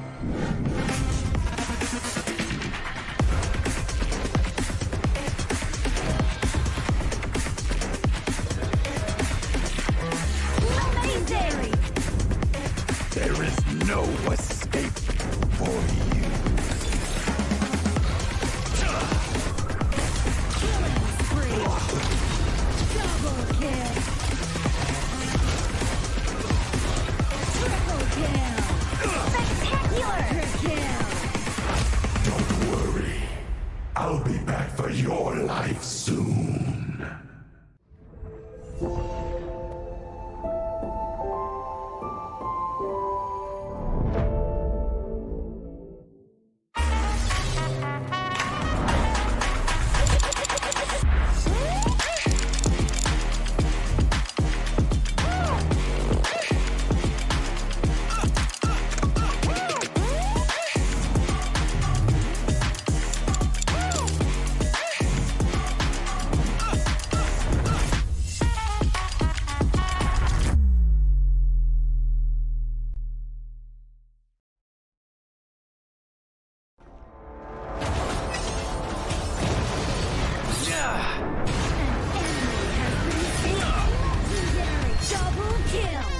Shall I compare thee to a summer's day?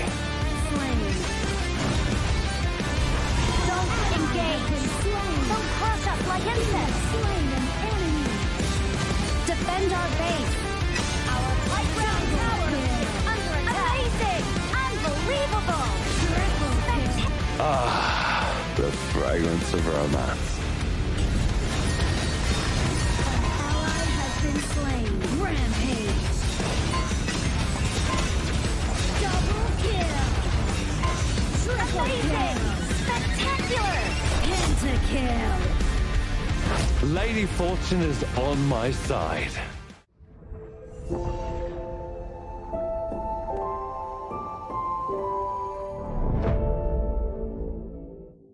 Itu bukan track kita. Relax, bro. Phone aku! Jom kembara. Mountain Dew! Mantapkan pengembaraan! Kau boleh! Kat mana pula ni? Water Trust! Kasih boost! Adventure! Dapat pun! Steady, bro! Rancangkan kembara gengmu!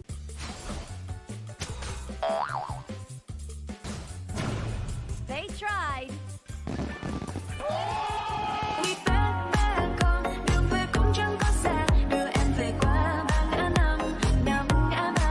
The new Spritling skill, Dig It, is a passive skill, which will automatically trigger at fixed times each match, up to a maximum of 10 times. The skill grants guaranteed standard rewards like gold, XP, shield, health recovery, and more. There's also a small chance to uncover mysterious grand prize effects during the match. Dig It may also produce tradable high-value treasures. Detailed information about acquired treasures will be shown after the match ends. Each treasure has its own rarity and storage size, and obtained treasures will be automatically stored in your warehouse. If you want more high-quality treasures, make good use of the Treasure Fusion feature. You can also copy and share your code so friends can help speed things up. Treasures in your warehouse can be sold for event currency, which can be used to redeem skins, items, and other rewards on the event page. You'll even have a chance to win physical prizes like smartphones and cash. You can also spend event currency to bid on high-value rewards. The auction uses a hidden bidding system, where you can submit 2 bids for the same reward. The highest bidder wins, giving you even more ways to obtain rewards.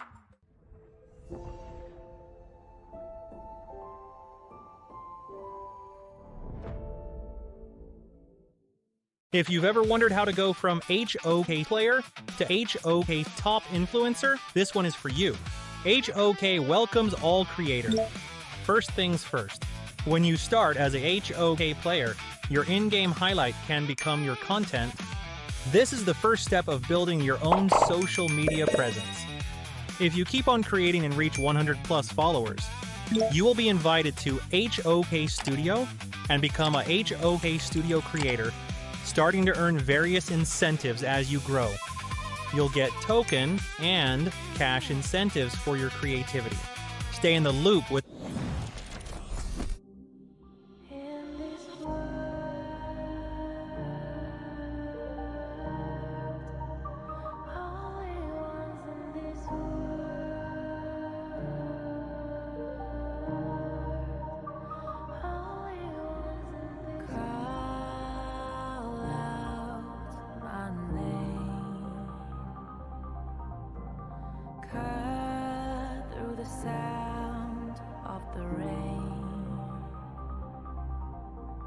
No matter how I feed the flame,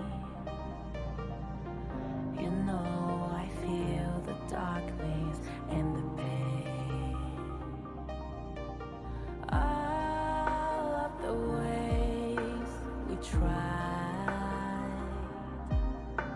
to break free from the night, you know we made it out, we found the light. I fly so high, light up the skyline. Let's do it this time, like it's a whole new vibrant world.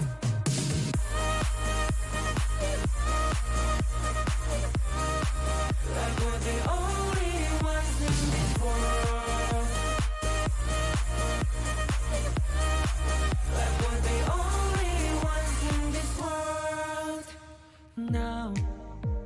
Now I see that I got everything I need.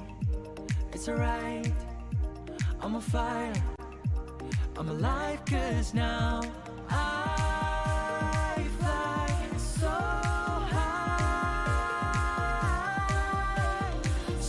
high, light up the skyline. Let's do it this time, like it's a whole new colorful world.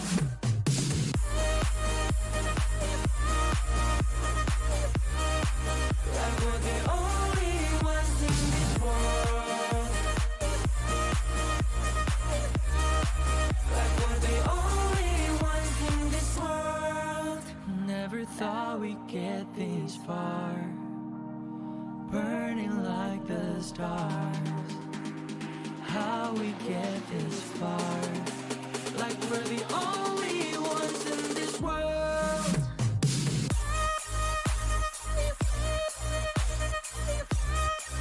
Like we're the only ones in this world. Like we're the only ones in this world.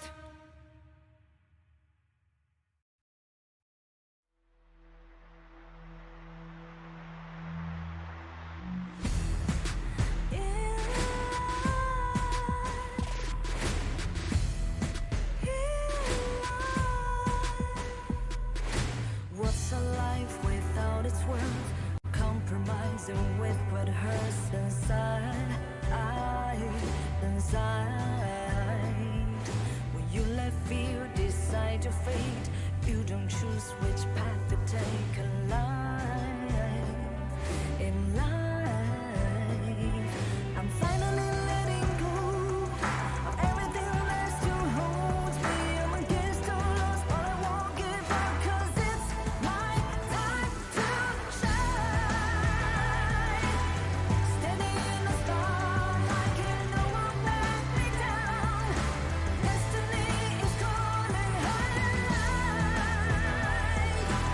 I'm not afraid to fight for everything I love. Victory's on my side.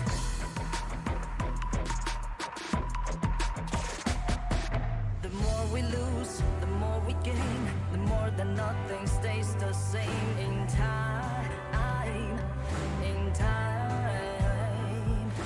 can't love ever, can't forget. What you see is what you get. Sometimes, gonna show the world tonight. The light that shines inside us. We're against the odds, but we won't give up, 'cause it's our time to shine.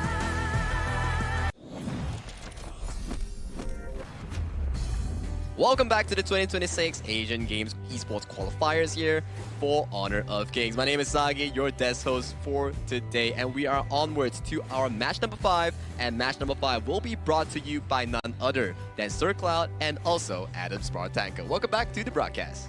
Oh yeah, glad to be back for the final series here for today. And we saw a dominant one by Team Indonesia, but next up is another powerhouse. It's going to be Team Philippines up against Team Pakistan. Yeah, we're all aware and know who are the players from the Philippines, and going up against Pakistan, they have a lot of pressure up on them, and they will have to try their best, step up their game, and go outside the box. Don't be safe. I think it's the same storyline that Mongolia had back in their previous series in match number 4, where you need to be able to challenge your opponents here, test your limits in this case. But let's give a quick event shout out for the Super Flow Brawl. Official version launches on June 27 here. Tons of wacky talents and random map events are being added to this mode here. So if you think it's already chaotic in this mode, you will find even more chaos in June 27. Yeah, honestly, I play this mode every day. Not because there's a reward to it that you play it daily, right? But I have a lot of fun with it. It's like, I can play the same hero again and again, but every game is different. Yeah, it's different, yeah. And especially when you play this mode, the different talent that you draw, it shapeshifts like your hero into a different playstyle. And if you're stressed from rank, try out Super Flow Brawl. I agree, and all this while it's been in beta mode, but right now it's gonna be official. So all the talents, we can buy the talents that is locked. And all this while, the resources to buy that talent has not been available for quite a while, and now is coming back. So I'm quite excited for it too. Yeah, exactly right. And that's going to definitely be coming on our June 17 and June 27 update here. So everything will be there. So make sure you log into Honor of Kings on June 17 for 4 new heroes, new modes, new spriteling effects, and in-game goodies here. And June 27 is the Super Flow Brawl that we mentioned just now. So everything is in line for the biggest update of the year. Oh man, can't wait for that, can't wait for it. Just like how I can't wait for the next matchup, right? Yeah. Yeah, obviously it's going to be the debut for these two teams as well. And we've seen a lot of Team Philippines and their players, right? But we might not have seen as much of Team Pakistan. Well, you want to see them? Let's bring them up to the stage as Philippines and Pakistan will take the stage for the final time today as they will be involved in our match 5.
They move as one, fight as one, and win as one.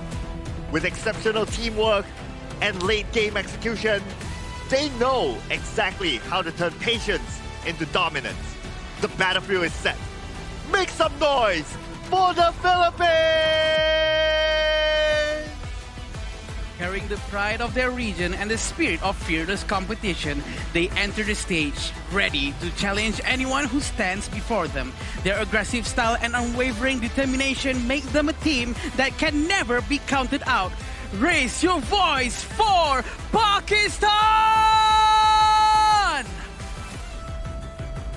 These two teams will share the stage and only one will emerge victorious in today's match number 5. Although this is their first series here, but we always tell the viewers, tell the fans at home, starting your set correctly, putting your right foot in correctly is what you want to be doing to set yourself good in that Group A. Especially in Group A, we have already seen Indonesia defeat them in a 2-0 fashion. Yep, and these are the players representing the Philippines. We have Chami, Justin, Dragon, Golden, and Charles. And this lineup, these players, we have seen them a lot at international stages, so they have a breadth of experience here.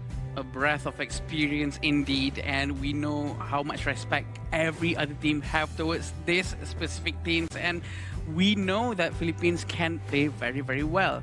Also, every other region will be watching this match too to learn a lot from them. That is how important this is. And I think the region that will be eyeing them the most, yes, is going to be the Filipino fans and also the Indonesian squads. Yes. That will be saying that, okay, this is definitely one of the Group A's favorite here. If I study them, if I learn them, that's definitely going to be the banger of the event here. But Pakistan, run me through it. We have Muhammad, Anwar, Hassan, Muhammad, and Uzair for their lineup for the clash, jungle, mid, farm, and roam. We do know that they are fearless. They are very ready for this. They are locally selected for this team. Yep, and they do like a high-tempo aggression type of gameplay, and they're fearless in their type of style as well. So that is what you need if you're going up against that's very, very experienced, especially from what we have seen in the Mongolia versus Indonesia match. You have to play aggressive. You have to take the fight head on. I think that puts a good point, right? If you can't beat them in macro rotations or running them through the map, try winning them in 5v5s. And we have seen from time and time again that actually works if you can force your opponent out of their comfort zone. True, and we do know that Philippines are going to try and not give any chance whatsoever to win this without any breathing space for the Pakistan team. And I'm sure that Pakistan team is going to try things outside the box. They have to try to ban all the heroes that they know the Philippines are going to be very good at, because we do know that Philippines have their own league in the region. Yep, they definitely have their own play style as well. But the one that's going to set the tempo or start the draft is going to be the Philippines, because they're going to be on the blue side, so they're going to get the first pick. Pakistan, they themselves chose the second pick. So now, Sagi, why do you think Pakistan went for the second pick instead? Second pick for the counter side, right? You definitely want to be able to react to whatever Philippines is putting on towards those first few picks, and then when they round up the draft, try to surprise them with a counter pick in the final red side here. So those are strategies you can actually pull off in the red side per se. But for blue side, we've seen a lot of top tier picks thus far. So far, we have seen the Zhang Fei, Lapu Lapu, things like the Guan Yu, Dolia still yet to be seen out of so many games. So maybe in this match number 5 between Pakistan and Philippines, we might be getting some Dolia action. Yeah, and also I'm not surprised if they keep on banning the same things as what the previous teams have been doing, such as Guan Yu, Dolia, or maybe even Zhang Fei, because we do know that Zhang Fei's win rate is actually quite high. But also, they still have to be able to play all the meta heroes, preferably coming from Pakistan, and try to win out in terms of rotation. Eventually, we all know how many times we three have been talking about rotation, and rotation cloud. Yeah, rotation is going to be key for sure, because you can expect that the Team Philippines to be playing that same pace, just like how Team Indonesia did before this, right? Just because they have that breadth of experience together with them. And I do agree with the whole Dolia ban, right? My coffee is still on the line here for Dolia. It's going to be banned out the entire tournament. Well, we have 10 days here in the Asian Games qualifiers here, so I definitely will be believing that that coffee for that Dolia pick eventually will definitely have to come over towards us, because Dolia is a very, very favorable pick, especially in the Asian Games version here. Yeah, that's true. I agree. And we also know that Dolia, if there's any team that's going to let go of Dolia, I'm pretty sure the other team will definitely grab it as soon as they can, because Dolia in this hero picks that we have available, they can do a lot of combos with Dun, with Lubu, in fact, and it's going to be very dangerous. Yep. Besides that as well, you guys did talk a little bit about the Zhang Fei being one of the top picks. Right? The win rate is pretty decent as well. Yeah, but what will really help the Zhang Fei to get better win rate is really the execution of the skills, especially the Unbridled Outburst, because we've seen a couple of Unbridled Outbursts didn't really work out. It kind of missed here and there, so it's not as easy as you just use it. You have to really time it well. Well, we have to find out whether both of these teams will actually select the Zhang Fei in their respective drafts here, as we are getting into Game 1 of the pick and bans here. But sadly this time around, Zhang Fei, Lapu Lapu, sealed away from Pakistan's hero pool. It has been the pattern of today, right? Because Zhang Fei Lapu Lapu has been picked quite often. Also, Lian Po has been picked before this. But with the first pick, Mai Shiradui, it's gonna be very interesting. It's gonna be very aggressive. Unlimited amount of card chosen is gonna be thrown out. Sagi, I have a feeling that we're going to lose our coffee here. It's not our coffee, it's your coffee with me. Wait, what? Oh, I thought you're banning out with me. What do you mean? Yeah, I thought we bros. Not today. A free coffee, I'm always taking. Yeah. Maestro here being locked in by Jami will be going into the hands of Dragon here. So Pakistan timer's up. They will be selecting the Channel and also the Dharma in that one too. Very solid picks thus far. I would say that Channel has been having a lot of appearance in the red side because it's a very solid late game hero with a strong early game. I was actually half expecting Dola to be picked up right away, but Pakistan decides not to. They want to prioritize Dharma and Chano, probably because Chano has a very strong late game capability. Oh, okay. So now with the monster being picked up, then okay, we're not going to see the Dole on the Team Philippines side. Pakistan, there's still a chance though, but it's not the best combo with either the Chano or even the Hano, maybe, right? Maybe. Dharma. Yeah, give and take, you know, give and take. But it's still doable. But Philippines side, I would have to give them props because this is a comfort draft for them. Philippines itself, Charles, he is known for his Mozi play back in a previous tournament that was very eye-shocking. And coming into the second phase here, there's more Romans that are being removed from the pool coming in from Philippines. Since they have already locked in the Mozi, you can see Zhang Fei, Lapu Lapu, Lianpo, all removed from the pool, away from the hands of Uzair. Oh boy, Philippines are really focusing on all the Romos here, all the tanks, I might add. And this is very good because they do know that all these other teams that might not have their own league yet, they are much more used to playing these kind of tanks such as Janfei, Liampo, and Lapu Lapu, which is, honestly, it's not a bad pick. But Arlie and Direnji coming from Pakistan is also good because it's a hero with high mechanical shielding. Okay, thanks Philippines for saving my coffee there. Okay, yeah, because the combination can still happen for Team Pakistan. Right? They can still take the Dolia +1 of maybe like a Dune or even an, well, Alain maybe not so, but maybe a Dune. But okay, that's out of the question now. True, and this next hero is going to be very interesting for them to pick, Saki. Well, they have the empty option of the jungle and also roamer here, with 4 roamers being removed from the pool. Potentially something like the Diadia, Donghuang, Guiguzi, all these are available picks that they can actually venture into. But I am liking this spicy pick here coming in from Pakistan. Queen of Void Caller will be locked in for Uzar in that roamer role. I think our good friend Ikuto will be very happy with this one. Yeah, he likes that. Okay, so how is this going to work out, right? So even if you get a hook onto anyone, right, you need to have a really good follow-up. So I'm expecting this Hano to go all-out damage. That's true. He has to make good use of this quiz presence, or else he's going to be wasted because they currently do not have that burst damage except for Dharma. But again, we all know on how difficult it is as Kui to try to catch someone because the hitbox is honestly quite small. Yeah, it's honestly quite small, and if you whiff about like a CM or 2 CM away, it actually misses out. But Philippines, they are locking in Golden on that Shouyue here. That spell 2 is going to hit like a truck if he hits, but if he misses here, that's going to be a big chunk of the Shouyue's laning phase gone from the map. Dude, I'm looking at the Moser Shoya combo That's here. scary. That's really scary. I have played tons of ranked games with this combination on the opposing side. It's not a good Yeah, it's not fun. Even as a Zhangfei, I have no answer to that, especially at the early phase. We can't forget the presence of Mai Sharnu as well because she's going to be able to throw a lot of Kachosens alongside the stun coming from the Cannon Blast and also Shoyue's sniping capability. Oh, it's a Fang Jungle coming in from Pakistan here. A very, I would say... Let me find a word. Non-orthodox pick. We don't really see a lot, but yes, we've seen it during ranked games where you play it in the jungle. So maybe this is something that Pakistan has practiced for. But back towards the idea of the Mozi and Shoyue and a Mai Shiranui, if you're the channel from Pakistan, I don't think you're feeling too well because you don't really have the mobility to dodge away from the Cannon Blast coming in from Charles' Cannon Blast.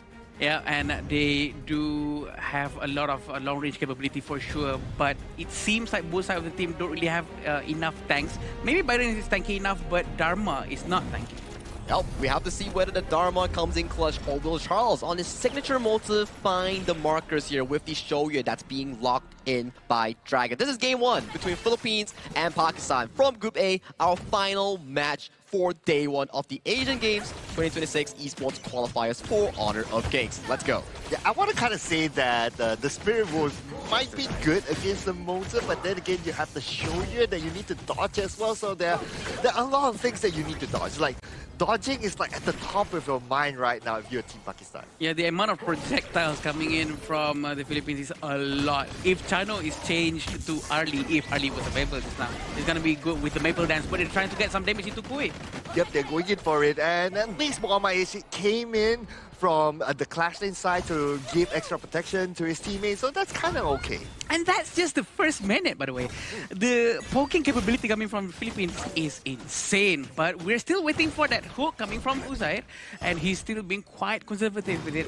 Maybe he wants to try to hook buffs and resources away from the jungle of the Philippines, but for now, they're not going to take too much risk. Okay, I'm seeing a little bit of a switch up for Team Pakistan, right? They're sending the Haino down onto the farm lane, and the Chano is played on the mid lane instead because they know that they can fight there. But speaking about fight, looks like the first strike, you blink and you miss it, ladies and gentlemen. It's going to be given towards Team Philippines. That's very convenient for them. All they have to do is just press a skill in a straight line. It all connects with their target. And we do know that Uzair is very ready to try to get one target at least, but he's still not trying to hold anyone. He needs that combo to be done with Heno, but it seems like they're committing with Muhammad playing Chano at mid lane. Yes, because he knows that, okay, you can't go up against the combo of the Moser and the Shoyu as well, so that's why they have to do a little bit of a switch here and there, which is fine. It just shows that Team Pakistan, they're adapting to the situation. I agree. They're still at the mid lane right now, still having Muhammad trying to clear as safely as possible. Having Uzair nearby trying to block potential attacks coming from Philippines. But for now, Hassan is still down there alone and he's trying to clear as much as he can. Because as of now, there's no burst damage for the Pakistan except for Heno and Dharma. Okay, I'm going to give a bit of good news to Team Pakistan, right? Okay. Is that Team Philippines, their draft is not very invasive. True. At this stage, right? So that's why they are like playing just by the riverside. They get some of the nearby camps and that's about it. But then again, if Team Pakistan drags this out without themselves invading back, then it's going to be a bit difficult. Oh, that's a very good hook. They're trying to make sure Byron goes down, but he's still okay. Okay, going onto the back, and here comes Sneaky inside the box, not able to move at all. And the one that will fall is going to be Muhammad H in that fight. A very good try with that hook, but they did not manage to secure the red buff. They have to let it go. They have to be much more safe. 2,000 gold in front within 3 minutes, Cloud. Oh man, we're not even at the 4th minute yet, and they're looking for more right now. Anwar really low on health, and it's a hot streak to Justin.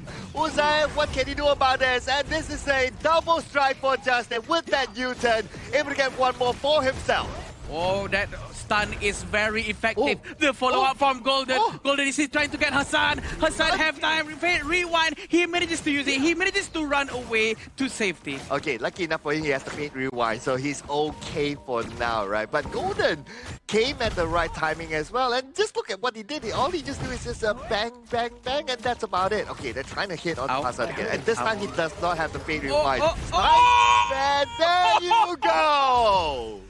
I was waiting for that. We were all waiting for that. We know that it's gonna come at some point. And he also already has all the items that he needs, like Eternity Blade, that's gonna really help with the damage. But look at this, Cloud. Okay, they're going in again, and this time it's gonna be Uzair being taken down. Right now, Team Philippines scaling 3K goal difference. And we do see Charles is trying to roam around towards the mid lane. Are they going to try to steal the Crimson Golem one more time? It seems like it. And I don't think Muhammad should try anything. But in fact, Philippines went in for him. Man, you stay there, you get hit by the cannon blast. The rest is history from there. Because the follow-up is really quick. Especially if you have a Nakaruru on the Philippine side. Actually, he was giving vision to his teammates, but no one actually comes by and gives support to him. But there's a lot of minions in the mid lane. They still need to do something. Oh, the hook did not hit, and they did not manage to get the ultimate well. It was just too bad, right? Hooking the Byron isn't the best target. I mean, you want to try to minimize hooking the tank, essentially, right? Because even if you get that, you get the into the void, the tank is still able to absorb it. True. But it also seems like Byron actually dived into the hook, maybe, but they don't know, right? Because it comes from a brush. But right now, Fairy 1 is not there anymore. They can try to focus on Hassan. Hassan cannot heal the tower with his ultimate. He's trying to clear as fast as he can, but with the help of his teammates nearby, they're going to try to make good use of this number in quantity. But the shots hits the farm laner, it hurts so much, Cloud. Oh man, it's so annoying, right? The cannon blast. Okay, here comes into the void. Onto the motor. They will be able to finish it, and Charles will be the next one to fall. But then again, they're looking for more. Another hook, but to no avail. Not able to connect at all. But objective still secured by the side of Team Philippines with a buff. You know what, Cloud? There may still be a chance because Muhammad, who's playing Dharma, has not yet done anything, or he has not yet managed to find a moment. Because if he managed to find one moment, even though Philippines is leading 5,000 gold in front, it might be difficult for them. So they still have to be very careful. Okay, let's see if Uzai can get this hook in, right? But it looks like Team Philippines, they kind of sense something there, so they're not going to go for it, they're not going to commit to it, which is fine. Yeah. Now they have absolute control of like the top jungle side, especially with the mid tower down. We want to see how Golden reacts to this. A very good hook, but this is towards Byron one more time. Might not be the best target. His ultimate doesn't do anything. Oh, not at all. That thing's on the ball. Look at it from behind! Rampage towards the Philippines. Wow, what a move coming from Dragon. He knows how to help his team. He knows the moment. He knows that is his moment. They're going to try to focus all they can towards mid lane. But then again, they can see Hassan has been trying his best to push at the bottom lane. Hopefully, to get some breathing space for his teammates. Oh, but then again, they're losing their last tower in the middle. If you think about it from the other way, right? Like, if even Hassan goes back, there's nothing much he can do. He has to farm as much as possible. He needs to get the damage in. I agree, and we're still waiting for a combo coming from Uzair and hopefully Hassan and also Muhammad to do something. And it's very hard, right? Because Kui's hitbox is very small with the hook. People might say, oh wow, Kui should be easy, you can just aim and it should hit. But no, it's not that easy. You really have to read the patterns of movements coming from your opponents. Oh man. His hooks have been kind of 50-50, right? Sometimes you hit, sometimes you don't. And the times where he hit, he got Chammy. Yeah. And again, that's not the target that you want. But Chammy will happily throw his body forward. The moment he sees like the animation moving, he's like, okay, come get me instead. Exactly. And you get him, and then into the void. I would say it becomes a base. Oh, he managed to dodge just now. A very good escape coming from him. But the ultimate is wasted coming from Kui. Yeah, he used into the void as well. So now without that, it's going to be difficult for him to really execute whatever that he's thinking. Again, Cannon Blast will force them back, and there's nothing much they can do at this moment with the amount of control that the Philippines have. Wow, look at that stun, Kachosen, everything has been thrown towards Uzair. But look at these shots, it's connecting to the right targets. Oh, this is just projectile gameplay at this moment for the Philippines, right? The Cannon Blast all the way behind. Even though if you're like way behind, the Cannon Blast is far enough to hit. I think this is going to be a very difficult game for Pakistan to come out from because they do not have that frontline tank. Dharma can build as a tank, but does he have enough items to do so right now? Yeah, that's going to be the question, right? That's one, and the other kind of tank is going to be the Kui, but then again, now the Kui will be the main target from the Philippines, and Justin will be the one to take him down. Now they're looking for more. Again, Cannon Blast from the back secures and locks down the 3 players from Team Pakistan. Hassan just manages to escape in the nick of time. We still have Justin trying to focus down on the tier 3 tower at the bottom lane, but the top tower is definitely going to go down from Golden's shots. Oh man, Golden is just having a good time at the backline. And speaking about the backline, one of the players from Team Pakistan, Hassan, take it out just like that. I feel that they can just start focusing on trying to end the game at this point, but with 20 seconds for Hassan, it's going to be a problem. Oh, Rampage for Jamie! And now Team Philippines looking at the game, but then again, Pakistan is trying to find Mendo West they might, but they're losing players. And now it's going to be Anwar, the final one alive, but not for long as Team Philippines will take home Game 1. Congratulations, Philippines, for being able to take Game 1 quite cleanly, I might add, and with style, because they all use all of this projectile gameplay that we've all been yearning for so long. And those were very, very dangerous cannon blaster coming in from Charles on that motor. Every single one that hit led to a follow-up immediately coming in from Dragon on that Maestro doing multi-man kicks, multi-man setups, and then one multi blast, one Kachosen, and then one wild rounds coming in from the Shoya seals the deal for that early game kill, leading to a very convincing Game 1 victory for the Philippine squad in this Game 1. Oh yeah, absolutely right. It's a very difficult game for Team Pakistan to play, especially the moment when we saw that it's going to be the Moser Shoya combo, and then you have the buy with the Kachosen as well. It's like, how do you block those projectiles, right? Your only frontliner right now is the Kui, and that will obviously not be enough. Yeah, I agree. But also, that's why I think if they could have secured early on, they might have been able to use Maple Dance to delete all those projectiles. But it's not going to be easy. It's the game of timing at that point. Yeah, if you get caught by one cannon blast coming in from the Moser, you'll be hit by a lot more spells. And you might not be able to tank even all the spells. You're just going to be like, poof, you're deleted. I agree. Yeah, it's very difficult, right? On the other hand, it is the first Kui that we see in this tournament as well. The hooks has been kind of off for me. I noticed a lot of hooks being missed, and whenever it hits on the Byron. So that's arguably the worst target that you want to try to aim. And you might probably want to bring like the stun spell, because once you hit the hook, and if like the enemy hero has like a boots of resistance, they have enough tenacity to actually escape and blink away from the call to the void. So if he doesn't have like a frigid charge, it's going to be really difficult for him to actually CC lock someone. I agree, and also the fact that they do not have anyone to tank the front line, because Kui is naturally a backline tank, right? So it's going to be a problem for them to block the projectile with body blocking. And with these itemizations, I don't see anything right outside the box for the moment. I mean, it's good, right? Itemization, everything is like very well laid down. Yeah. Let's check out the KDA here coming in from Dragon and also Charles. 0117, 0217. Everything that they've done, they've contributed all the takedowns going into Chami, Justine, and also Golden. I'm also looking at Kui. Yeah, you're right. Like the battle spell that he picked is a flash instead of a stun. Yeah, I get the flash, hold forward, and all that. But I guess in this kind of situation, if you can't farm fast enough, then getting a stun might be not bad. Give or take, right? Give or take. You gotta like pick either one. If let's say in the scenario where you can stall the game to a 50-50 at 10th minute mark, and then the Kui gets the frigid charge, then the flash becomes a surprise element to catch targets that are like in the middle of the lane.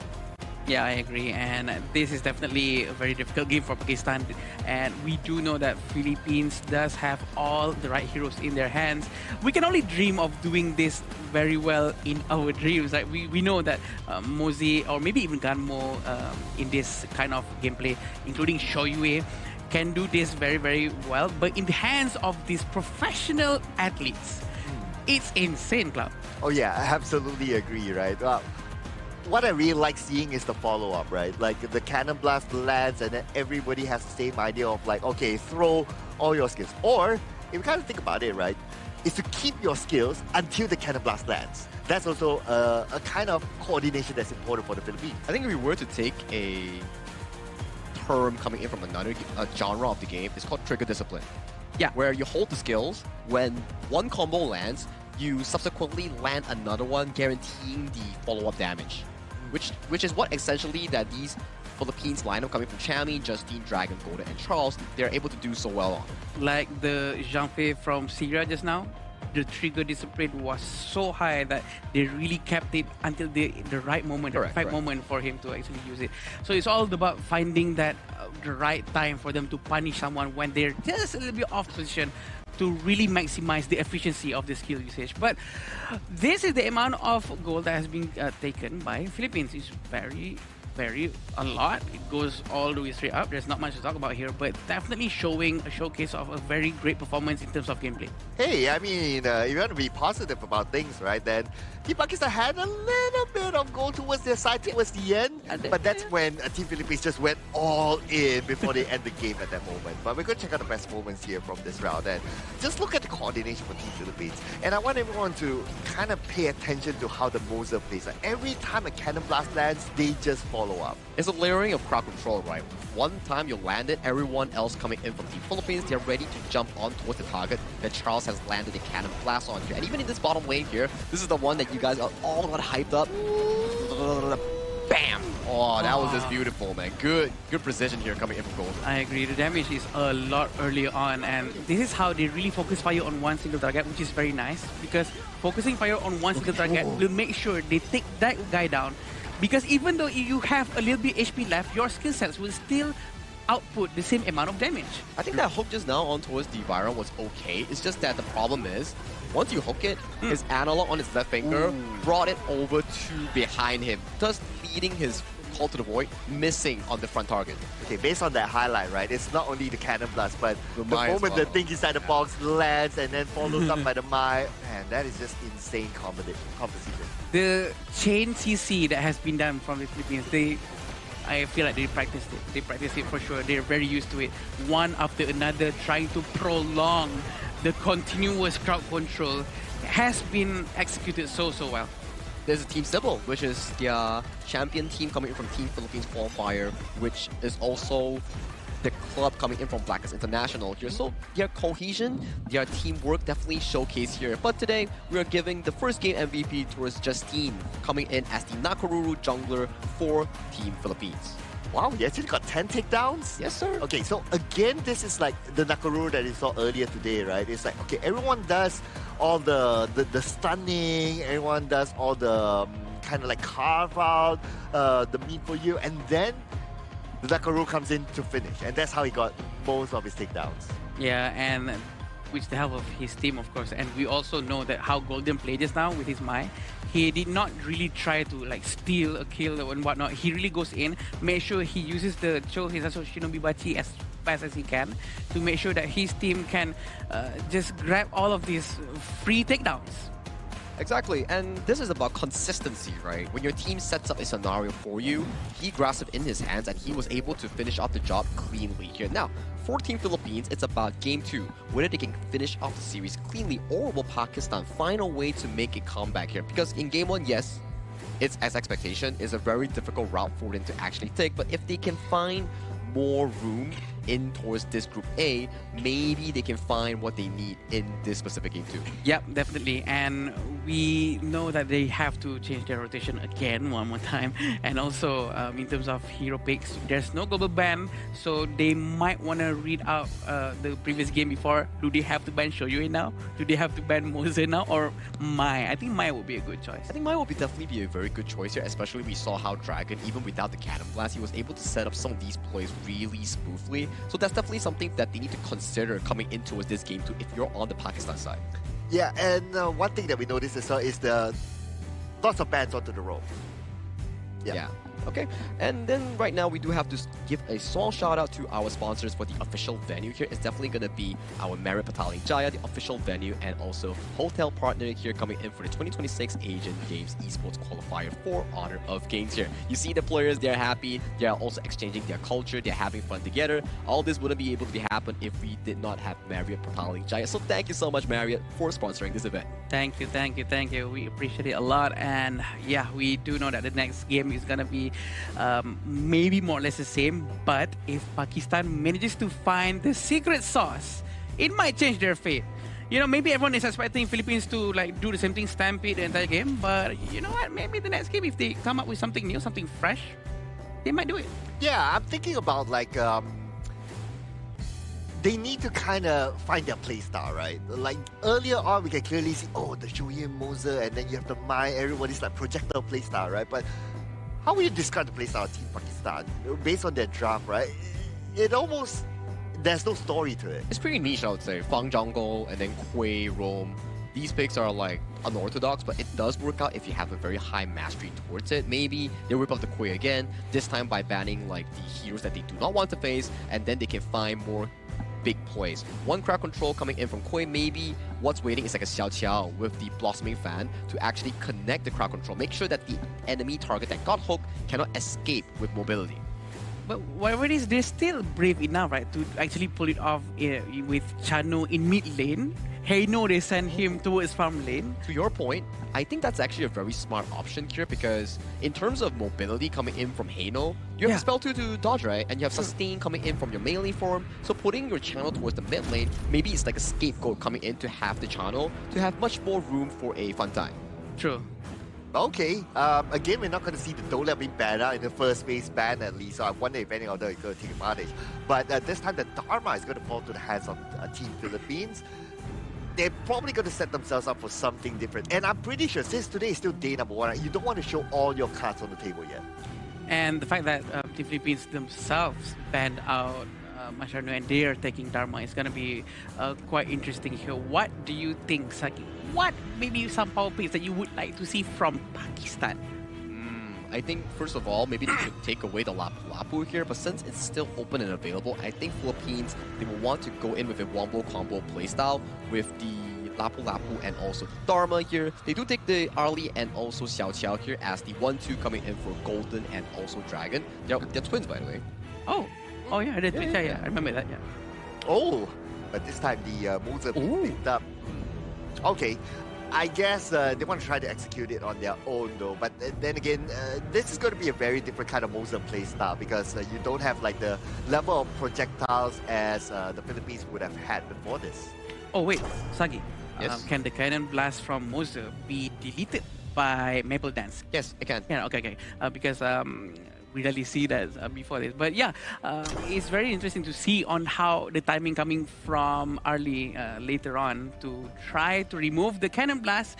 And we can also see Angela being taken out by Philippines. They do know that Pakistan is, more or less quite comfortable with these kind of heroes. Yeah, I would say that they're playing more towards the potential jungle pressure that Amar can actually put for his team, making sure that Amar can actually facilitate the early game tankiness so that Muhammad N can actually bring the channel towards the late game. Because yes, you do have the Arlie coming in from the Philippine side, but Arlie doesn't do too well into a Mozi and also a channel lane. It's very difficult.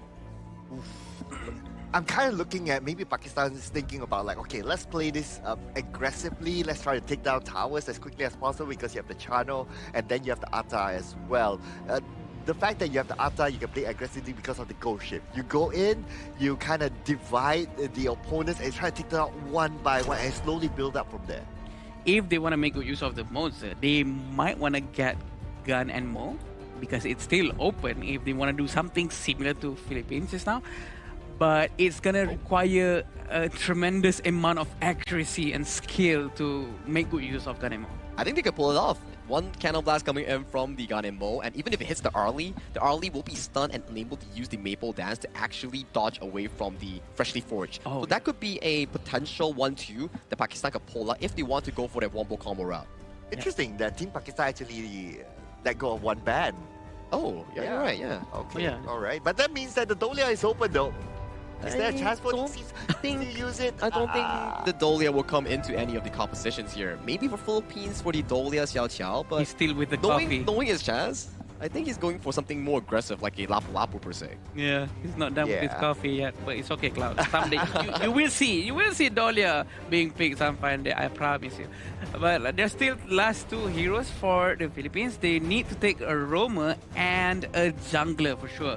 And they still don't have any tanky heroes for now. I still feel that they should be taking Lapu-Lapu? Oh, Luo and Kui! Wow! Okay. The rope! Team Philippines are being like, okay guys, let me show you how it's done. I'm gonna teach you how to play this exact matchup. Oh boy. Previously it was Charles on the Mozi and it was also Uzair on the Kui here. Now it's a switch between two players.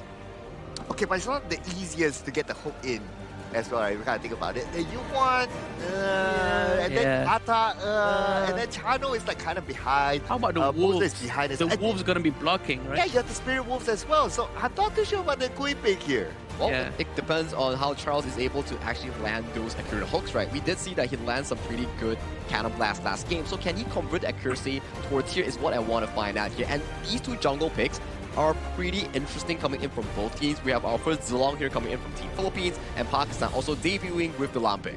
This is gonna be very interesting. Two assassins on both sides of the team, but honestly, Philippines doesn't have that tanky hero. But I'm still sure that they can pull it off.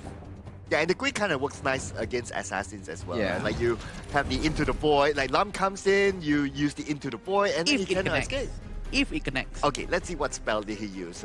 Kui. Okay, so it's going to be a flash. It's not a stun. I think there's also a good part where this Kui coming from Team Philippines, because this Atta is going in towards the clash lane, he cannot be the front body tanking for the team while doing vision opening maps. Oh yeah. True.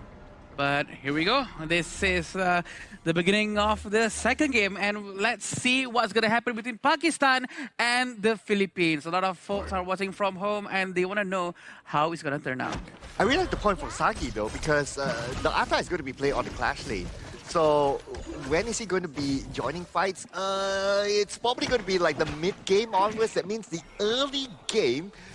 Probably Pakistan is thinking like, okay, let's just play this nice and chill, safe, and just focus on the farming. But then again, Philippines not going to give them that space, just like what they're doing right now. And Uzai takes a lot of damage. Oh. Nice hook onto Uzai, and Dragon will lock in the first strike. As Cloud was saying, he was trying to open the vision, but he got caught up, and also being in front of Charles is quite scary right now, because the hook is gonna connect, and he knows it. And you know, Mose have a lot of a bigger hitbox per se compared to other heroes, and you know he's gonna go down very quickly. But that's just the first takedown that's gonna happen, first strike, and I think it's not gonna impact too much as long as they focus on getting their own resources.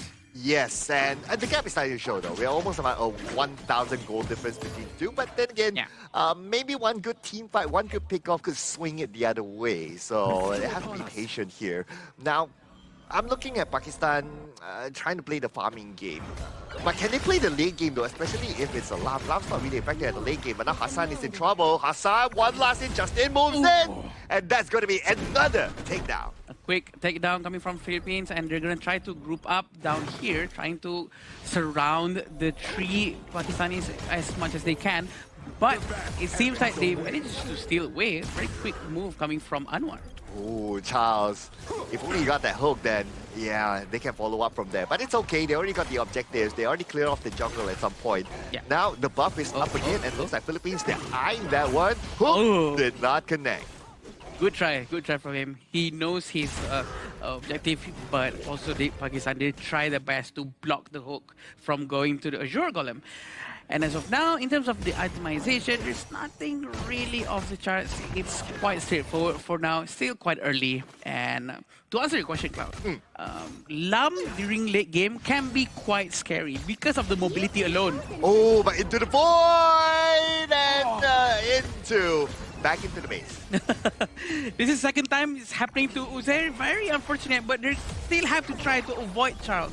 But what can they do when Charles is using the fastest boot available in Honor of Kings? Oh, and that's why he's like all over the map, right? Like one moment you see him at the top, another moment you see him at the bottom, and soon you will see him at the objective. I agree. And with the Boots of Deafness and the roaming item, it's going to give a lot of movement speed in terms of the percentage, and pretty sure will give him a lot of edge to try to hook anyone from the back line. We would love to see that. Well, let's see, is he going to do it? Okay, because if Anwar gets hooked, that's pretty much it.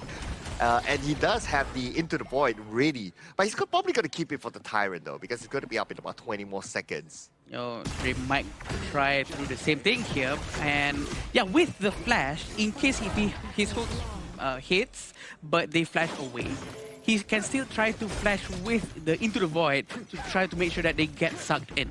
Oh yeah, that's a possibility as well, right? So I want to see one of the sexy. But here comes that hook onto the buff, and that will cancel Pakistan in the objective of getting a buff, delaying the time away. They're really playing around with this and trying to make good use of the long-range skill sets that they have, and it seems like the Tyrant's gonna be in the hands of the Philippines with no problem whatsoever. Yep, Justin will lock that one in, and here comes the ghost ship. But now Team Philippines, they seem to be disengaging, but they re-engage again! Thanks to Jamie! All the way to the front, and one by one, Team Pakistan will fall into the hands of Team Philippines. And Isro had to be used to run away, and they're trying to defend mid lane tower as much as they can. But no, they want to go to the Golem. Can they steal this? That's the question. They managed to do so with just the punches coming from Tammy. Just like that, he just like walks in and takes it home for free. And there was nothing much that Team Pakistan could do about the situation. And while all that was happening, there was a split push at the bottom. Yeah, and this is what happens right after the Tyrant. They really try to force the war, even though the Tyrant buff has been taken by the Philippines, and they try their best to get one, but they get punished. Muhammad goes down, and I think that they're gonna try to focus more on objectives from now on. It all depends on the positioning coming from Charles. Yeah, it almost feels like deja vu, right? Like Team Pakistan is not able to get into the jungle side of Team Philippines when right now Team Philippines is starting to invade the jungle. And they're eyeing Muhammad H at the top. So we have Chami there. Okay, Golden will be together with him. And this is their moment to try to take down this tower. Yeah, it depends on how much damage they have to go for Muhammad. But is Muhammad going to stay there or is he going to go back? Quite smart from him. Maybe he's expecting the rest of the team to be nearby them. But apparently, Philippines is all over the Azure Golem. And they managed to hook one. Oh, and here comes Dragon with a hot streak. And not only that, they will surely lock in the Azure Golem. There's nothing much that Team Pakistan can do about this. They will lose the buff. Very fast, decisive play coming from the Philippines. Uzame! All the way across the wall to get another takedown. Beautiful hook though. But then again, Hassan says, no. A very good move coming from them, but we have to remember on how Uzay is actually using Monster, which can supposedly cancel the Into the Void quickly. But again, they're going to be focusing on the tier 2 tower in the mid lane, and the stun is still coming, but he's just got a hook, the closest one to him, but he did not manage to get the takedown. Yeah, that will force Uzay to use the flash to get away to safety. So no flash for Uzay at this moment, so he can't do that flash forward, thing inside the box sort of move. Now Charles is waiting on the side, and that's going to be another hook, but this time it will not connect. It's going to be a bit hard against Muhammad using Atta. Atta also have CC immune if he times it right. And now it all depends on how Pakistan's going to play their cards. Are they going to defend all they can towards the top lane, or are they just going to let it go? And this is just 7 minutes with the amount of 9,000 gold difference, Cloud. Yes, and not only that, Team Pakistan right now, they don't have space to farm. Okay, Anwar shows up, but Anwar is not the tankiest of heroes, so he can easily be taken down. But lucky enough, at that moment, Team Philippines do not have their heavy hitters. Yeah, Charles is still gonna camp around the area. Maybe, hopefully, try to get someone to start this potentially final team fight that's gonna happen. Okay, and they're looking for it, right? We can see that Team Philippines, they're gathering together. If they have an opportunity, especially if Charles is able to get a good hook into the void, that's where they will follow up, and then the next tower might fall. Yeah, and we can see that Muhammad who's playing Chano is struggling quite a bit to get all of his itemizations. He only have Eternity Blade for now. He's trying to build Shadow Reaper, but it seems like Philippines is trying to focus down on the tier 3 tower, and Pakistan is quite far away from this, and I think it might go down just as easily. Oh, they managed to get a hook, and there goes Uzay will fall to the hands of Chami, and Chami goes all the way to the back. Double strike for Chami, make that triple strike, looking for more. Muhammad moving to the next target. Who will get it? He's holding on for dear life, but then again, he still falls. Anwar, last man standing. Can he actually do it? The answer is no! Rampage to Chami, and an ace to Team Philippines! Congratulations, Philippines, for being able to manage a 2-0 clean gameplay from them. And just like Sagi said, they definitely taught us all how to use Kui. Exactly. Here, Charles was not only accurate on that Mozi, he's also really accurate on that Kui. Many of the times that we see him engage, he's managed to find hooks after hooks after hooks. And talking about engage, Chami was also the one to find those big backline flanks. Oh yeah, I really like how his Kui turned out, right? He played it very actively. Like he goes around trying to find targets. He was very active in the front as compared to the first Kui that we saw earlier today. He was a little bit passive, waiting behind. But to be fair, it's because they were going up against the Shoyu Moser combo, so it's a bit difficult for them. But in this case, yes, this Kui is absolutely on point for me. Yeah, it also goes back to a discussion just now, right? Where you have the Ata in the Clash Lane instead of the jungle. So the vision value is really difficult to be obtained by Team Pakistan. Every time you want vision, boom, Kui hook, boom, Kui hook. And the Ata that is supposed to be blocking the hooks is assigned to Clash Lane instead of jungle. Yeah, that seems to be like the most effective thing that they've been trying to do just now. And I think the projectile gameplay that they were trying to show is far more effective early on in the first game. Oh yeah, absolutely, right. The Kui, I would say, is definitely an MVP for me. Setting things up on point, and especially with the targeting, right? Because you have so many that you can target. Which one do you go? Atta might be there, but he's always like picking the right targets at the right moment. So I would say it's a clear MVP for me. He makes it look easy, you know, and to be fair, Kui is not easy. if you miss the hook by only a margin, you miss it entirely, and you have to wait for like what, 12 seconds for the next hook. Yeah, I agree. And I think that the way he's brave enough to take Kui to make sure that it performs and win the game, that's his props to him. Even before we know if he's losing or winning the game. Yeah, but well, let's check out some of the items. And this time, I would say it's an even bigger win for the Philippines. And the comparison is here, right? So we compare like the Kui versus the Musa. The gap is so far. It's almost double here. I think there's also a valuable lessons to be learned when you pick the Kui. Yes, you might not need the frigid charge or stun, but you need to make sure that once you hook someone, there's someone to follow up from your team. In this case, it's Philippines Dragon on the Xiao Xiao. Every time you see the hook was about to hit, the preemptive Honey Sweet Breeze will be laid at the place of arrival if it does land a hook. That's what we previously did it from the Kui also, right? From Pakistan when they had Heno. But Heno's burst damage is not as high as Xiao Xiao because Xiao Xiao's skill set is so much more bursty compared to Heno. But it did not happen that way because it appears that Kui had to take care of Chano in the mid lane. And besides that as well, I really like how the Philippines focus onto getting the Azure Golem time after time after time. Because if you have like an assassin jungle on the other side, right? In this case is the Lam, you know that the Lam must get the Azure Golem. So every time it shows up, you go there. It's a domino effect, right? That they won the side lane coming in from the Kui, caught Uzziah in the first strike, and then converting that Clash lane swap lead into jungle invasion here, which allowed Justine and Dragon to continuously invade against Anwar on that Lam here, which you see in the end, Anwar has 0% on the kill participation across the team and only a 4,000 damage. It's not because he doesn't want to fight, it's because he doesn't have the goal to actually convert into items that allows him to team fight. Yeah, and the space that he requires so much is not there. He cannot do it just because the presence from Charles is just so scary. Sometimes a Kui that doesn't hook at all is so much more scarier than a Kui that already hooked because you know it's on cooldown. Oh yeah. yeah, and then it will be like playing mind games with you. Like, is he gonna hook? You start to see the animation, start to move, right? And then you're like, is he gonna hook? Where is he gonna hook? Who is gonna hook? Yeah, it plays with your mind. And then we are too focused on him like actually channeling the hook, right? You have Chami coming in from the back with those 2-man, 3-man, 4-man troops, which was really deadly in this game itself. And I gotta say, look at this goal chart here. Much cleaner compared to game 1 between Philippines and Pakistan. This time around, it was all zeros for Pakistan, 0 tyrants, everything in kills. And then Team Philippines, they got everything in the bag. They really do their best here for sure, and a good sportsmanship for sure because they're not giving any space whatsoever. And we all expected this to happen as well because they're one of the strongest region out there.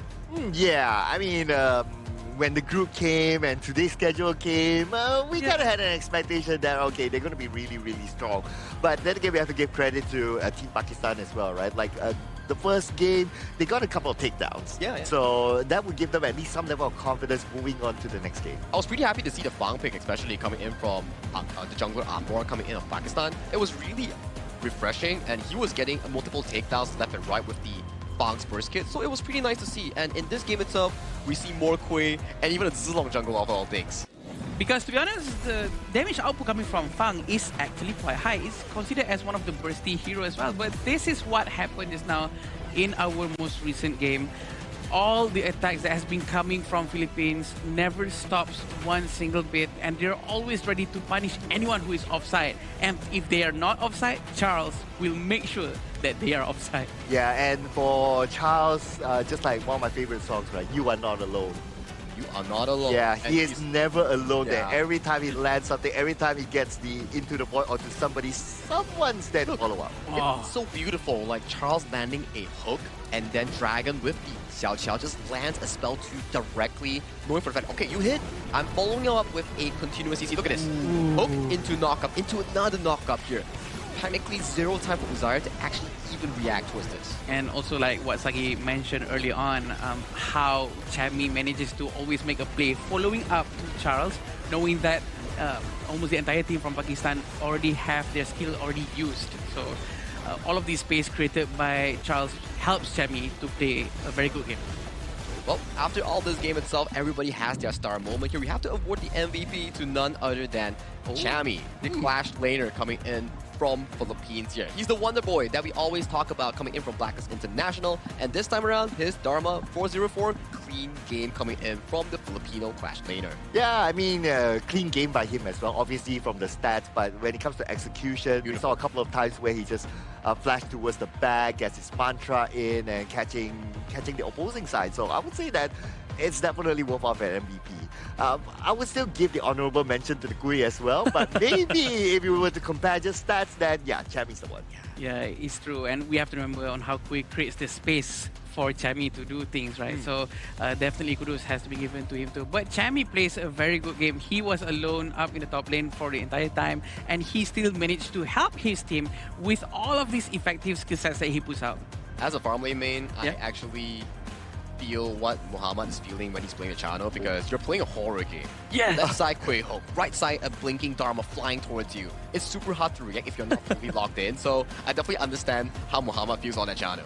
Yeah, and as a roam main, I don't know how to protect you. Like, you're busy in the front line doing like engage stuff, and then suddenly the Dharma is like, oh, you're alone. Boom. That's like, hey, but I'm busy here. No, my farm lane. No. It's gonna be a big problem all the time because you know the skill sets from Dharma. That's why sometimes I choose to ban Dharma alongside Guan Yu or maybe alongside Mai Shiranui, because right now the first two bans. Sorry? That's a lot of bans. Yeah, that's a lot of bans. How many bans do you have? Yeah, it's small. The first two bans is quite important. I think it reminds us of back the 2025 and 2024 meta, where there's a lot of Mai Shiranui and also there's a lot of like Dharma that they want to force engage on. If you miss it out on the Zhuangzi pick, on the second phase, it's gonna be banned away here. So that's definitely the Philippines playstyle. They like to fight with the engage tools provided, and then they utilize the fights around you to make chaos here. So when you want to rotate, it's gonna get difficult. Yeah, but what I like about Team Philippines and their draft is that they have a philosophy behind it. Like, we can clearly see from game one, okay, they're going to do this. Yeah, it becomes a storyline, right? And game two is like totally different. No more like relying on projectiles. They have a totally different play style. And it just shows that the Philippines is here to win. They are showing that they are a versatile team. And the way their tactic really revolves around the presence of Kui and moving around him and making good use of the hook. And they know if he's not gonna hit the hook, he will just save it and just use it as a presence control. And I think that has been very effective coming from Philippines. I like how you say that there's like a specific playstyle coming in from Team Philippines. Although yes, we did have game one, Justine being the MVP on the Nakoruru, and game two being Chammy on the Dharma. But when we zoom out and then we slowly see the bigger picture, I kind of like the fact that mid and roam coming in from Dragon and also Charles, they're very consistent. Every single play you can see like Mai Shiranui jumping in game one, and then multi-landing Cannon Blast. They're setting up the team for the great success. And in game two, it's the Xiao Qiao putting the Honey Sweet Breeze below the Quay Hook and making those engages happen here. So the team philosophy that you mentioned is really revolving around the mid and roam, opening up the game for the remainder members to perform. Yeah, and that's the advantage that you get when you put these players together who have played together for the longest time, right? It's like, it's just like telepathic by now. Yeah. It's like, I don't need to say it. I don't know, if we have a comms that maybe their comms is just quiet and they just do it and it works, right? They're just vibing, right? Yeah, they're just vibing. Yeah, that's how the Gen Z says nowadays, right? That's how bonding. That's how bonding really helps, Mr. Gen Z people. But yeah, it's very important to bond outside the game. Yeah, it's true. Like, you want to bond inside the game, you want to be friends. That's how you form teammate bonds. But I also want to find out what Mara has to discuss with the Filipino representative for the interview later. So let's go, Mara. Let's get to the interview. Here with a big smile, Justin from Team Philippines. Congratulations with that 2-0. Now, you guys had a great advantage with your poking abilities. You used certain heroes that were so successful. You were able to pick off your opponents. How come you were using different picking heroes for the second game instead of using repeating ones to make sure that you guys were successful? Because most of the teams from the previous matches, they were repeating the heroes that they used in the previous, but with you guys, totally different. What was the rationality behind that? I think we're just used to playing different heroes because that's the standard of HOK, right? And yeah, also to like aura farming, I guess. Now, you've represented the country prior And what makes this one different from the 2026 Asian Games esports qualifiers? I think this one is different because you're bringing the whole country, and it puts us, I think, a lot of pressure because like I said, like you're bringing the whole country, and I think every Filipinos, even though they don't play this game, they will support us. So you're saying that you feel a little bit of pressure because you said you're feeling pressure right now. And how are you guys Just a handling little that? Just a little bit. Who would you say is in your group? Who would you say would be the most threat to you that you think might give you a harder time than the others? I think Indonesia, because their players are really good, and also I know them very well. I know how they will play. And we're excited to see that matchup between the two of you. Now, the Filipinos, they're watching you right now. They're really happy with that 2-0. Send them a message and let them know when your next match is so they can support you. Thank you guys for your support, and I hope you will support us tomorrow at third match against Uzbekistan, I guess. So see you guys. Once again, MVP, Justin, congratulations from Team Philippines. And we're going to go back to Casters to break it down a little bit more. Casters, lead the gorge. Thank you, Justine, and also Mara for the wonderful interview. And you were talking about Gen Z, right? He was saying that he's aura farming on the stage there. But of course, jokes aside, although he was aura farming, he did mention that he was pretty pressured because this is not only for the club, but it's also for the region, Philippines itself. So they are bringing the nation's pride coming in towards this tournament here. And then you can start to see that they are actually acknowledging the Philippines and Indonesia rivalry. They know for a fact that they are the opponents that they want to beat in this group. Yeah, I like that acknowledgement, right? No cap. Yeah, no cap. That is the game that I believe a lot of fans will be looking forward to. I try. My head hurts. My head hurts. But remember what he said? He said that they are used to fighting against the Indonesians, and they know how the Indonesians play. So, but the question is now, does the Indonesians know how the Philippines play? They've watched today's game, and also they've watched each other's games, and pretty sure it's gonna be a very interesting game when they're gonna go up against each other. Definitely going to be interesting, right? Because both of these teams, I think for a fact that Indonesia will understand how Philippines play, because Philippines, this specific team that represents the Sibyl, they are been together for very long time, since I think 2024, if I'm not mistaken. Yeah. So it's been a really long roster here. Well, let's check out the overall standing after day one of the 2026 Asian Games esports qualifier for Honor of Kings. And Group A, we're looking at Indonesia and Philippines, both cleanly sitting on top. Uzbekistan has yet to play their first game in Group A. Coming to Group B, we only have one series between Nepal and Kyrgyzstan, where it's also ended up in a 2-0. And moving on to Group C, same thing has happened between Vietnam and India, with Vietnam being the victors. And finally, in Group D, Syria, which just got a clean 2-0 against Sri Lanka as well. So, lads, it's been a full day of 2-0 cleanly across the board. Yeah, we can see a lot of power differences, but as we go along throughout this entire week, we're pretty sure we'll find more hard games. Like just now, one of the games that I casted just now between the Syria and Sri Lanka is quite close actually. There's comebacks, and even the first game we went towards the Tempest, but we can expect more of that down the line. Yeah, and if you're up there right now, you're not really safe yet because you still have a lot more games to go. And speaking about a lot more games, Sagi, well, a lot more games will be coming in tomorrow with more best of threes here as we start at 12 p.m. UTC +8. Korea of Republic of Korea will take on Singapore, and UAE will take on Myanmar. Group A again, Philippines will take on Mongolia, India against Kazakhstan, and finally Indonesia will go up against Uzbekistan here. So I think the highlight of tomorrow will be the first series. I agree. The first series is going to be a very interesting one, but I'm just realizing something. Unfortunate for Mongolia, they just went through Indonesia just now, and tomorrow they're gonna have to go through Philippines, so it's gonna be a very tough game for them. But hopefully that will help them to build up a better mentality strength for the next games in the group. I mean, if you think about it, right? Okay, so we don't know the result tomorrow yet, to be fair to them, but you get over the two favorites first. Yeah. Like you let the monkey off your back first, right? Yeah, and then you can focus on like, okay, potentially we can win the other games and give us a better chance. With the experience that they have. Yeah. I think it's a good underdog story, right? Because with how many days of group stage that we actually have in phase 1, maybe you lose in the first 2 days. It's okay. Then you make a comeback in the following days, and then you have a good mentality as the third placer or the second placer going into the main event or the last chance stage. That feels really good. Yeah, absolutely, right? So that you can build your momentum across as well. Yeah, so maybe that could be a good sign for them. I have a question for you. Right. Like both of you. Would you rather to win the first 2 days and then lose the next 2 days, or to lose the first 2 days and win the next 2 days? The latter for me. The latter for me. Oh, really? Yeah. Okay. Whatever it is, right, you want to end on a good note. Yeah. You You want to have a a good sleep. You want to have a good sleep. That's for sure. Okay, that's interesting. Definitely different philosophies here.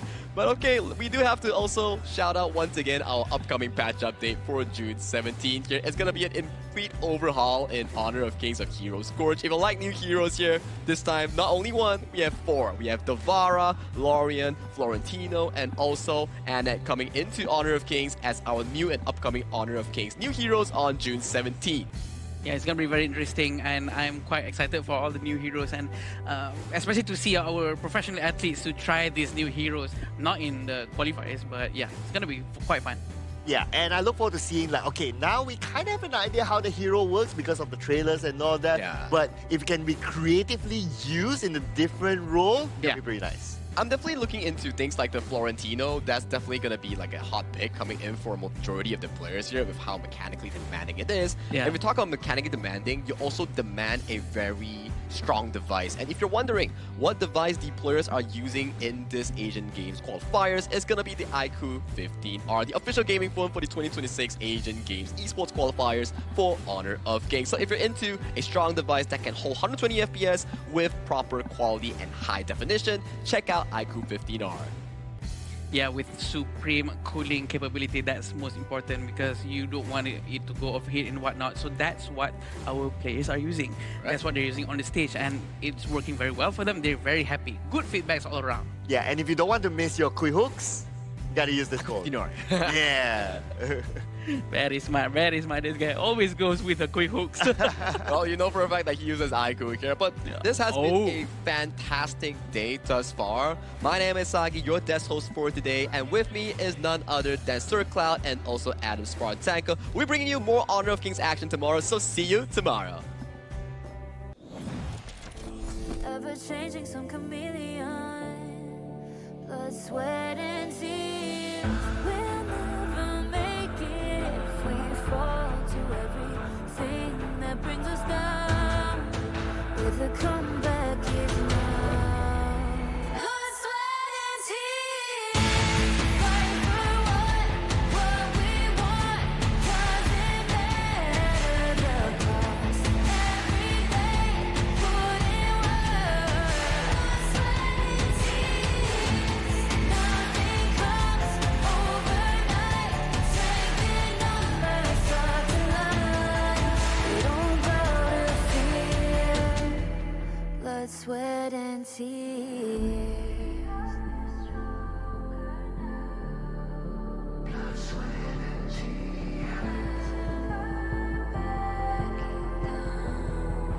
Blood, sweat, and tears.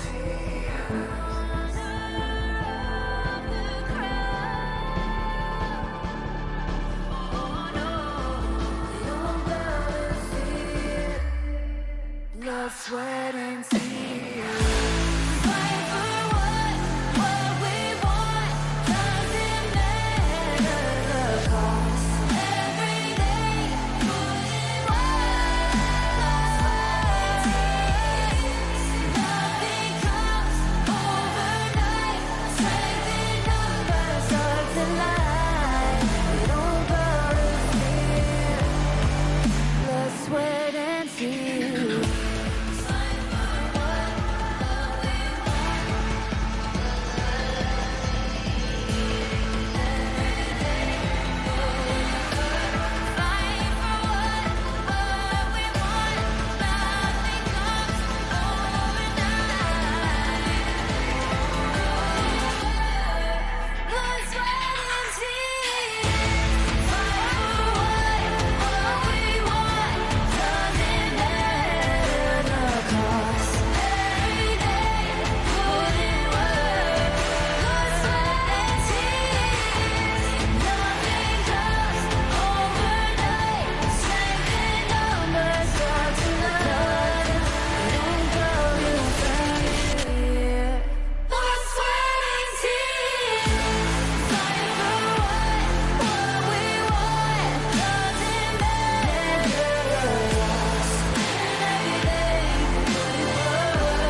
It's an honor showtime.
It's an honor showtime.